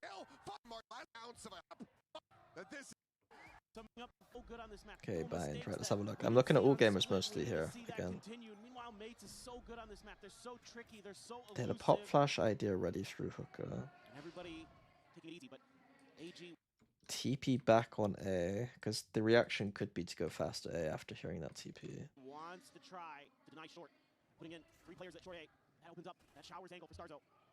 He's going to try. Why does the VOD look so washed out? I don't know. I thought I had Flux on. Get in there with his teammates, create that extra angle. Here we go.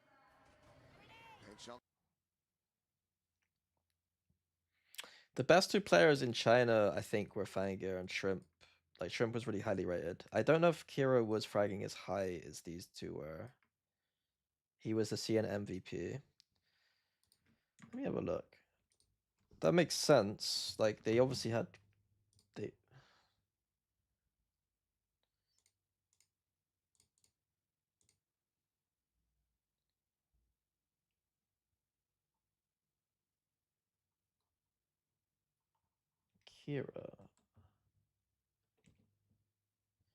Kira was like, he was in like the top 10, 1, 2, 3, 4, 5, 6, 7, 8, 9, top 15 rated player. But like, Shrimp was higher rated. And then Fangir is almost like the, you know, he's got the stats across the board that are like more impressive. Going to be lobbed in here, just trying to tuck into the corner. Martin will be able to flush him out, but the nade gets 2! Lobbed in here, just trying to tuck into the corner. Yeah, the fact he's an IGL is kind of impressive, but I don't know what their system is like for IGLing. I don't know, like, Just show me what happened. yeah. I don't know how complicated you need to be in this meta. Like, you can play pretty simple, and that probably does help if you're going to be like a duelist IGL. It'll be interesting to watch them in different metas in the future if like it gets back to more complicated meta, but it is impressive for sure. The replay will tell all, but I think Nongshim should win against G2, but I need to start doing predictions because you all are betting fiends. Just take the teleporter. Do they try to play this one forward? Looks like it's going to be the latter. Pushing their way up, looking for some of that dry contact, but Starzo ends up falling, and GR the last map to now. What role is the hardest IGL on? It's duelist and it's not close. And it's 2 phantoms that you're going to over. And they go. Now they have a deep. They're rattled. I mean, it's a similar comp that Mates run to what AG is used to facing, but they've kind of had trouble with the Waylay Yoru stuff, and so far, so good. Patience here for Nades. Just completely spreading the map. It's very dynamic. There for Fengir. Right back over into their spawn, though, towards safety. Mates is just going to play this cautious. You did get some damage into He doesn't immediately put his second HP. TP down. So already, not exactly the way you want to start this as Mates. Of course, that judge, you know it's going to be around. Nate's just playing like anti-eco style, but they've wasted 30 seconds doing nothing. For a big hit. They wait out the Prowler. This is the strong side. Gets that spot out. Looking for the saturate hit. Shrimp will get caught. It's nice by mids. Still in hand, trying to just get that seize through, and Starzo It's catching nice. nice. Here by that saturated player around the corner. Really nice go on. It's a big snowball to start falling. Kira. They got just deep. They're actually fighting for space, which is nice. Will be granted it if he takes it. No one there to contest it from here. Hey, knife! Now on the jump peak, plenty of damage going to be suffered. Shrimp tag down to 33. I mean, he's just standing there with a knife. And okay, plants his feet, still going to be good. Shrimp is shooting a body whilst he's about to be swung. That is hilarious. At least does manage to find the trade. Does Vanger speak Chinese? I would presume not. 2 HP remaining on this Viper. Maybe Stars are starting to call a rotation back, but Martin's able to find Fengir now, grabs up that orb over halfway to the dimensional drift. This round, Mate should win this round. He is not going to read this out. Repeaks. But then catch on a one, the util in hand, the C is able to get the crab and repeaks it. GRQ pulled into the corner. Isolate. that's that individual prowess. AU1 into the 1v1. It's a bad TP. Oh, okay, fake background. Almost had it, but still has a chance. Still has a shout. He's been given a golden opportunity, but Martin's reading his approach absolutely correctly. No, crowd, man. AU1 on the peak, and Martin has the headshot. I feel lame if I was Martin here in the crowd and using it against him. So. Damn, was that on a knife's edge? On the peak, and Martin has the headshot. That on a since I never see him play Waylay again.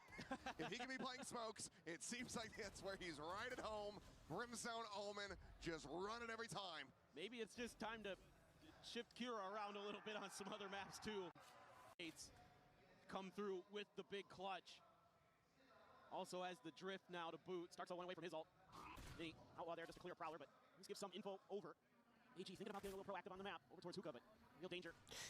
I want to check quickly if all gamers were playing, like how they played their map against G2, because I kind of skipped G2 games, got hungry yesterday. But I might quickly flick through their G2 game and see if they were doing stuff during that game too. It will fall. Oh, trying to go for the reload on the bandit as he swings the corner, and AU1 loses his life as well. Very well set up now to gain the lead, our mates. Plant in play, 5 players strong, not even a damage being suffered so far. They weren't. You guys are so confident. Kira on this flank approach. The angle's just being watched. You guys are so confident. Has him dead to rights with that outlaw in hand. Should just be the remaining 2 players. Ollie gets here. Mid part of the site too. Once again, Mini. Ooh, has the spot. There's a chest shot. And right now, their buy-in defense is fine. Nothing the orbital to write home about. All for that plant that has otherwise been fantastic. Light not going deep enough. Not flushing out Martin. Gets grabbed up there by the seas, but has the exit. Just taking that gate crash away. Their own bite now layered in. Continuing to delay on this defuse, and Martin able to find one. People gets another shrimp now gone. That's the operator stranded at lamps. Be actually going out, setting out the prowler. They are a bit more dynamic than usual, though. Curious if they were just going to rip the convergent paths there to see if they could just catch those players. Maybe the finals they were just not playing, like, because Vanger was getting a lot of opening picks statistically, but in the final it just felt like he was playing passive. In this game, he's actually going for stuff. I guess it is the problem of doing analysis over one fucking game. Martin is just scaling in behind him. I don't think he's got any read of this whatsoever. Send it away from another short best of 5 situation. See what they can do. Mini with the op now. Again, like a nice TP idea. Considering the pop flash out, Mini with that op, able to shut down Kira. Am I buying an op? They're getting kind of shot on right now. I did say I didn't think their defense was anything to write home about right now.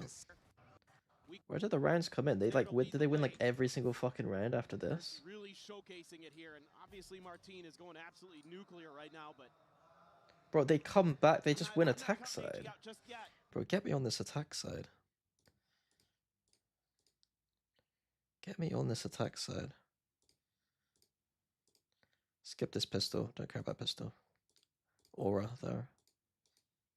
Get me up here. And I'm going to go back and watch some of the G2 game quickly. commit to anything. B-side AU1 there as well. To win a solo battle. And again, So be patient, 2 on gonna be 1. cautious. M8s, though, Probably got they are charge low control, bat. they've got long B control, so they're establishing themselves early here on the map. Trying to go for that jump peak kill. I have all the places to default. I don't hate what they're doing. People out on the angle and Fengier just They're not doing too much Need though. anything over here, so they're starting to think that maybe this might be a little bit more clear than they realize. My team must die here, right? These angles, but they're trying to just escort forward. With that outlaw, kill is going to be found. Last pack not BBL looks so uncomfortable. Still out towards safety goes Kira. These people just cannot collect anything off the back of that saturate. Now the teleporter going to be taken. Oh, again lurking forward onto this A site. Starzo. Now they're trying to hold the line. Starzo tried a bit too hard, but he still gets 2.5 kills. Managed to hound him down, but eats an immense amount of damage. U1 slotting forward, the judge in hand. Oh god, he didn't check it. Okay. Okay, eco now.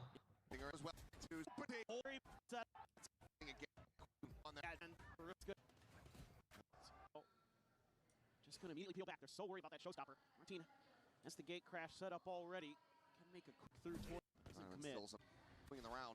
Just be long again. Fengier get some space. Mate stacked the right site from the timeout. Be able to get the pivot to scale forward. But then they're using this to use they're then take this, pressure this, decide whether they want to TP. Trying to get this forward lurk. Ideally, this Yoru TP would be like down here right now. But at the very worst, they can TP through hooker. But it's like you're not often going to get up to this point. Not always, anyway. Going once again. This time AU1 not alone.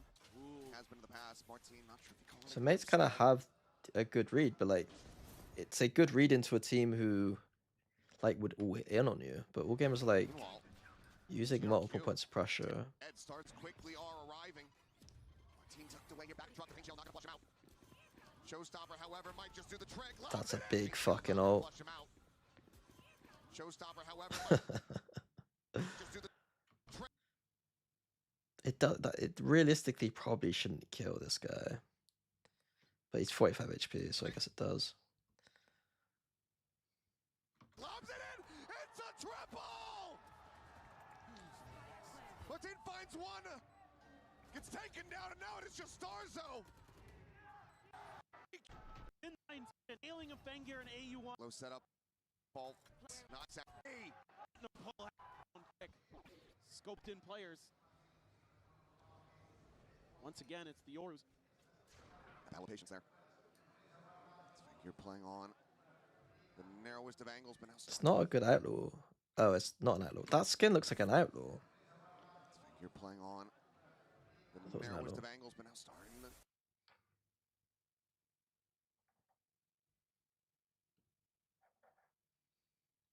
When you were a coach, was there ever a time where you were focused on someone's mechanics, or have you only been primarily focused on analytical strategy? I have never. I have used about 0.1% of my energy over my career thinking about anything that's not mechanics. There have been times where like I would. There are a few mechanical ideas that I have given to players who have been struggling with certain things, but like it's very rare. Very rare. I don't get involved in that side of things. Jump peeks out, spots out plenty, and Mini's just gonna be getting some damage, but able to back away. Keeps himself alive, and now given the space, surrendered here at If they wanted to get that kind of help, they would just have to use an aim coach. And I think that most of those things is like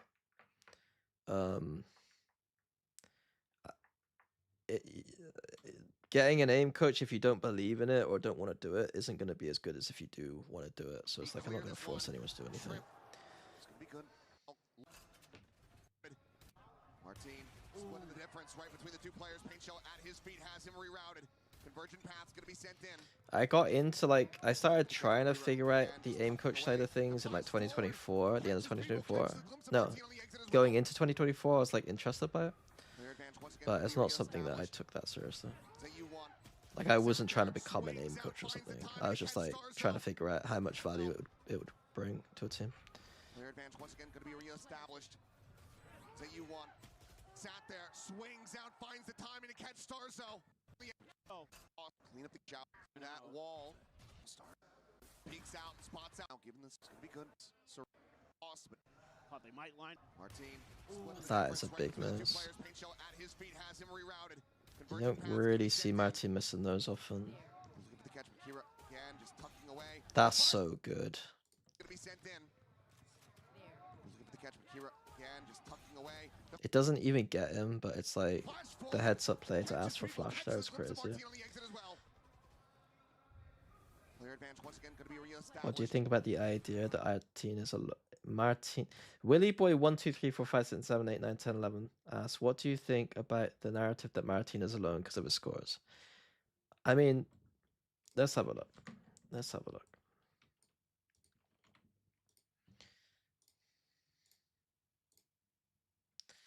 Type in mate. The second player on this list is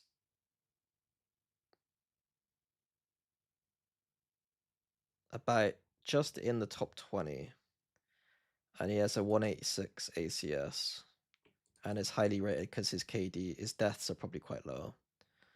The second player after that is 0.9 180. He's pretty alone right now.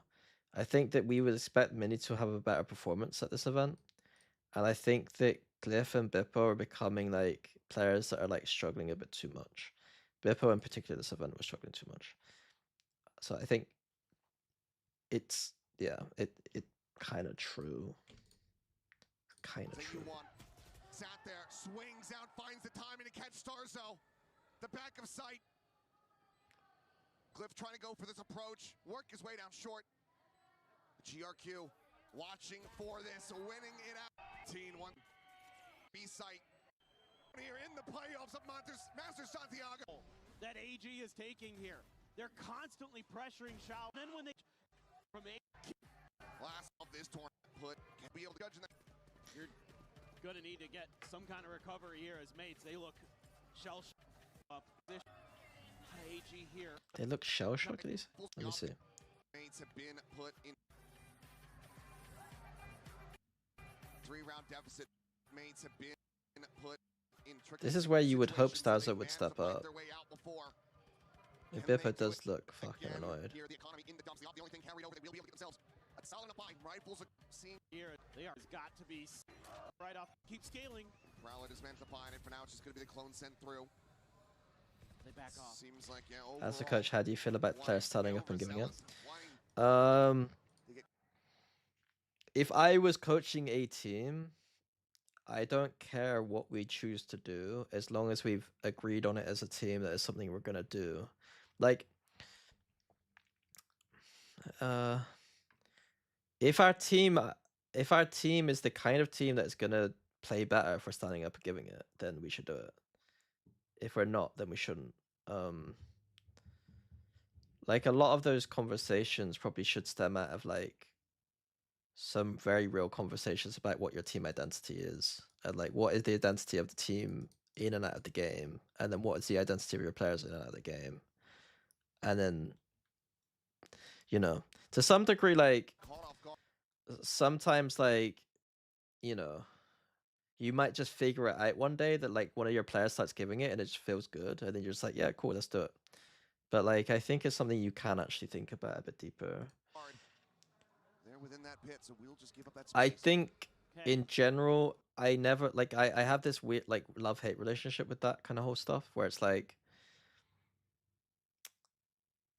if I hear a player being cocky ever, I'm probably going to shut it down as quickly as possible. That was my approach in 2023 anyway. If I ever hear anything that blames anything than themselves for like losing a round, I was very annoyed. Yeah. But I think there's a different mentality being an underdog than there is being like an overdog too. Circumnavigate it. Yeah, exactly. Just try to go around. Like, if you're kind of trying to be as perfect as possible. Not only that, but Martin with that gate crash. Do you hate the run lucky? If it's used incorrectly, yeah. If it's used just to like brush off a round loss, then no. in the middle of a game, the IG will be like, "Oh, that was unlucky, guys. Let's go next round." Like that's fine. If I'm in a VOD review after the game and we make a ton of mistakes and a player says it was unlucky, I'm gonna be like, "Shut the fuck up." But like, it's a different context, right? Have that op dialed in as well as the dimensional drift. But it just dissipated. I think quite often there is a natural bias. Like straight after games, there's a huge bias to say things that will benefit your own perspective, if that makes sense. Like if you came off of a loss here, mates are more likely to say they got unlucky after the game, obviously, because they're mates. Like they are the team that lost. Like it's just kind of human nature, right? But I would kind of get pissed off as a coach, if that makes sense. I would try. The kind of mentality I would want after a game loss is like, unless we genuinely can tell immediately that it was 100% obvious that it was unlucky, I'd rather us just accept that we played worse. You know what I mean? Like a lot of the times you'll see teams come off a loss and say we got unlucky, and I'm like, no, you didn't. No, you did not.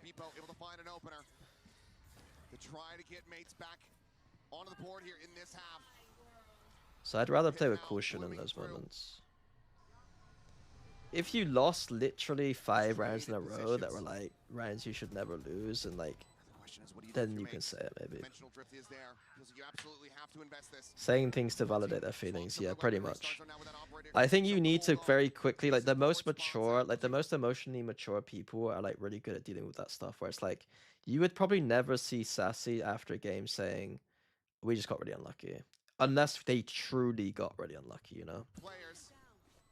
Saturate lobbed in as people goes up and over the top, but he does get gunned down. Martino on the exit, able to find Fengir, but Vinny now eliminated as well. Small Islamic lessons. Why are we trying to convert people in my stream? Shrimp finds Cliff. The player advantage once again in the hands of AG, but Martine still fighting. Still fighting for this win. I do think a lot of my people in my chat probably do need to find God though, so. It looks like M8s is going to be able to get this to go. They throw so much and ensure that us here for AG, knowing that all of M8s is going to be one tap to it. He's streaming COD. Wait, Mel. Someone said, how would you use AI in coaching? And then Mel asked, how would you use AI for mechanics? I.e. letting it control your aim for you. That's pretty good. That's pretty good. You should get a VIP. I don't like seeing people with that fucking Twitch tick. You get the VIP. Thank you for the hydrate.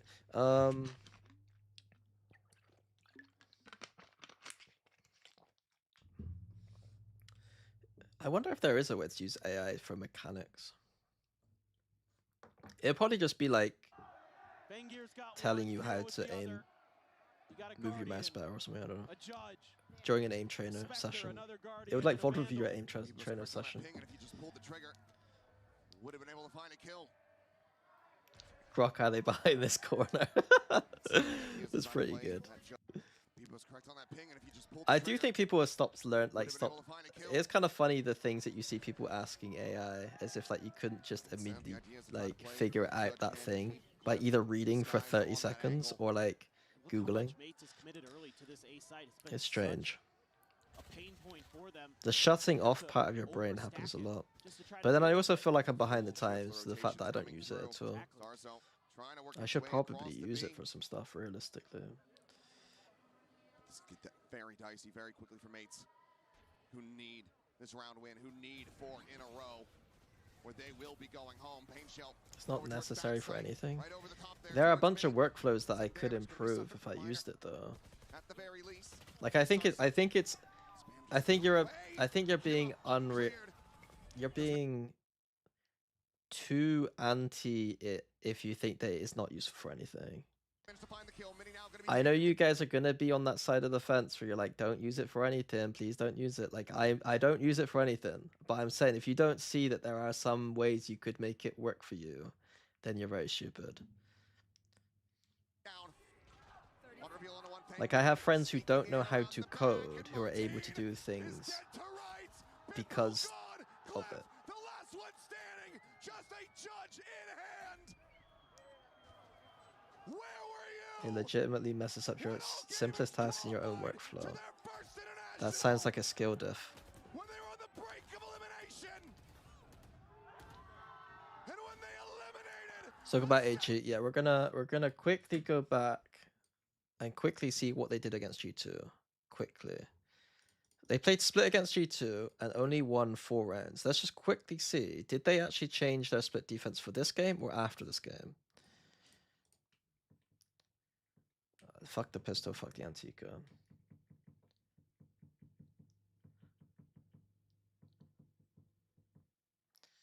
Honestly, you get... Yeah. Cool. Thank you very much, Wari. Thank you very much for the sub, I appreciate it.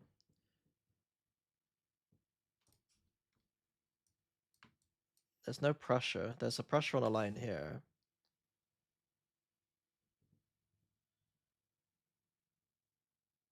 Some pressure middle, but it's eco. Where's this B main shit happening? Where's this B main shit?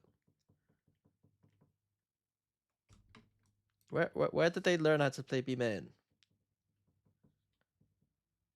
It happened after the G2 game randomly. Yeah, bro, they don't do they did it after this game. I haven't seen a single deep line here. I've not seen a line here. These motherfuckers, man. How could they be so good after one game?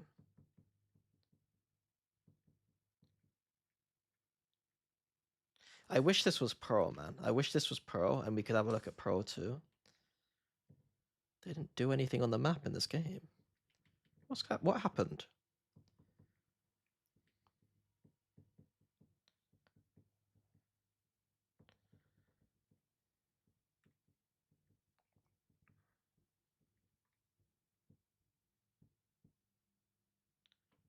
They've not taken B main control once in this game.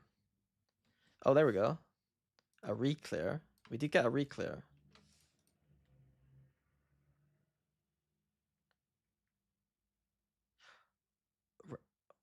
Round 12. We see an aggressive line with an AWP. Are they just eco-fuck the whole game and they only take lines with AWP? And then in the next game they kind of had a game plan maybe? I don't know. I don't know what to think about this team. But like, if you watch BBL play, like every round BBL plays, right? You're gonna see at least one person on a deep line somewhere, but usually it's 2. And I think that's how you play defense with the comps that they're playing, especially when you're playing the Euro. I didn't see almost anything in this game. They kind of, I don't know. I woke up craving B main control, yeah, pretty much. Is it my audio that's quiet or is Mini quiet? I don't know.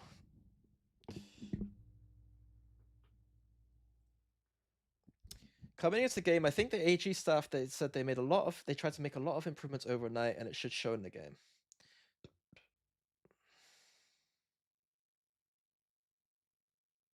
Usually that's kind of bullshit, but in this instance it actually isn't.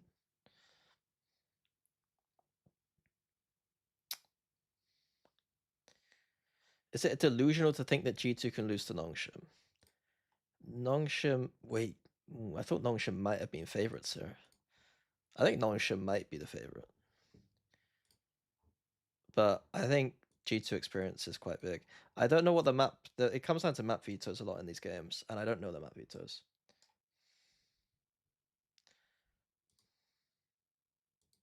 Okay, right. I'm done. I need to tweet about All Gamers, because that was actually... it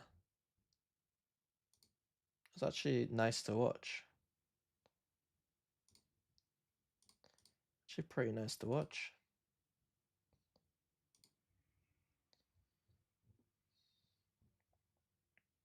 What are the odds for Nongshim to win this? I'm not telling you motherfucking degenerate gamblers anything about odds. You think that I'm gonna encourage that? I'm not giving that out for free as well. If you degenerates want that kind of level of analysis, then I'm gonna be paid a lot more money. I need a lot more money. If I'm selling out that way, you think I'd be doing that for free on stream? Mike Lowe says it's 50-50 either way. They either win or they don't. That's basically true. That's basically true. It's 50-50 because they can win or they don't win. Right. Who am I rating? Who am I rating? What do I think about mates after this tournament? I think that I'm worried about the amount of consistency on that team. When Martin is alone on the scoreboard, it is a big problem for them. I still think strategically they're pretty decent, but I think the players need to step up. And if they don't step up by the end of stage 1, then they'll need to make roster changes. Sassy streaming? Does Sassy stream in English?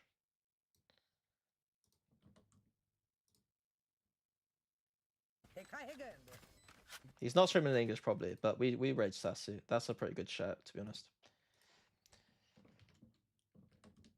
It is followers only though. I have to follow him. Do I have to follow him? I'll follow him now. Can I? How long does it take for me to type in his chat? I don't know. Right, I read Sassy. I'll catch you guys. Wait, Sassy doesn't let me raid him. Sassy doesn't accept raids? Who is this guy, man? Who is this guy? Who is this guy? That's crazy, man. He's so much aura that he doesn't even accept raids, man. That's fucking aura right there. He doesn't need the raids. That guy's just a legend. I'd be fucking begging for the raid right now. Right. Who else can I raid? This is throwing a spanner in the works.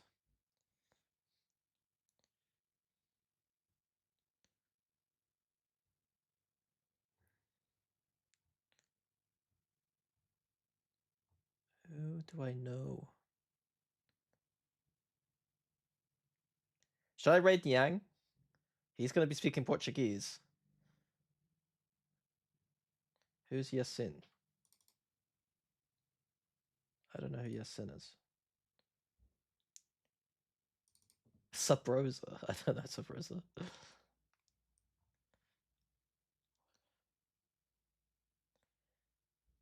I'll raid Laz. Fuck it, we raid Laz. We go big dick. We go Laz.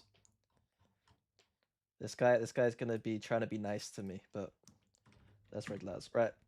I'll catch you guys in a bit tomorrow. Into another coaching session. Yeah, watch this guy coach. Right, I'll see you guys in a bit. What the fuck?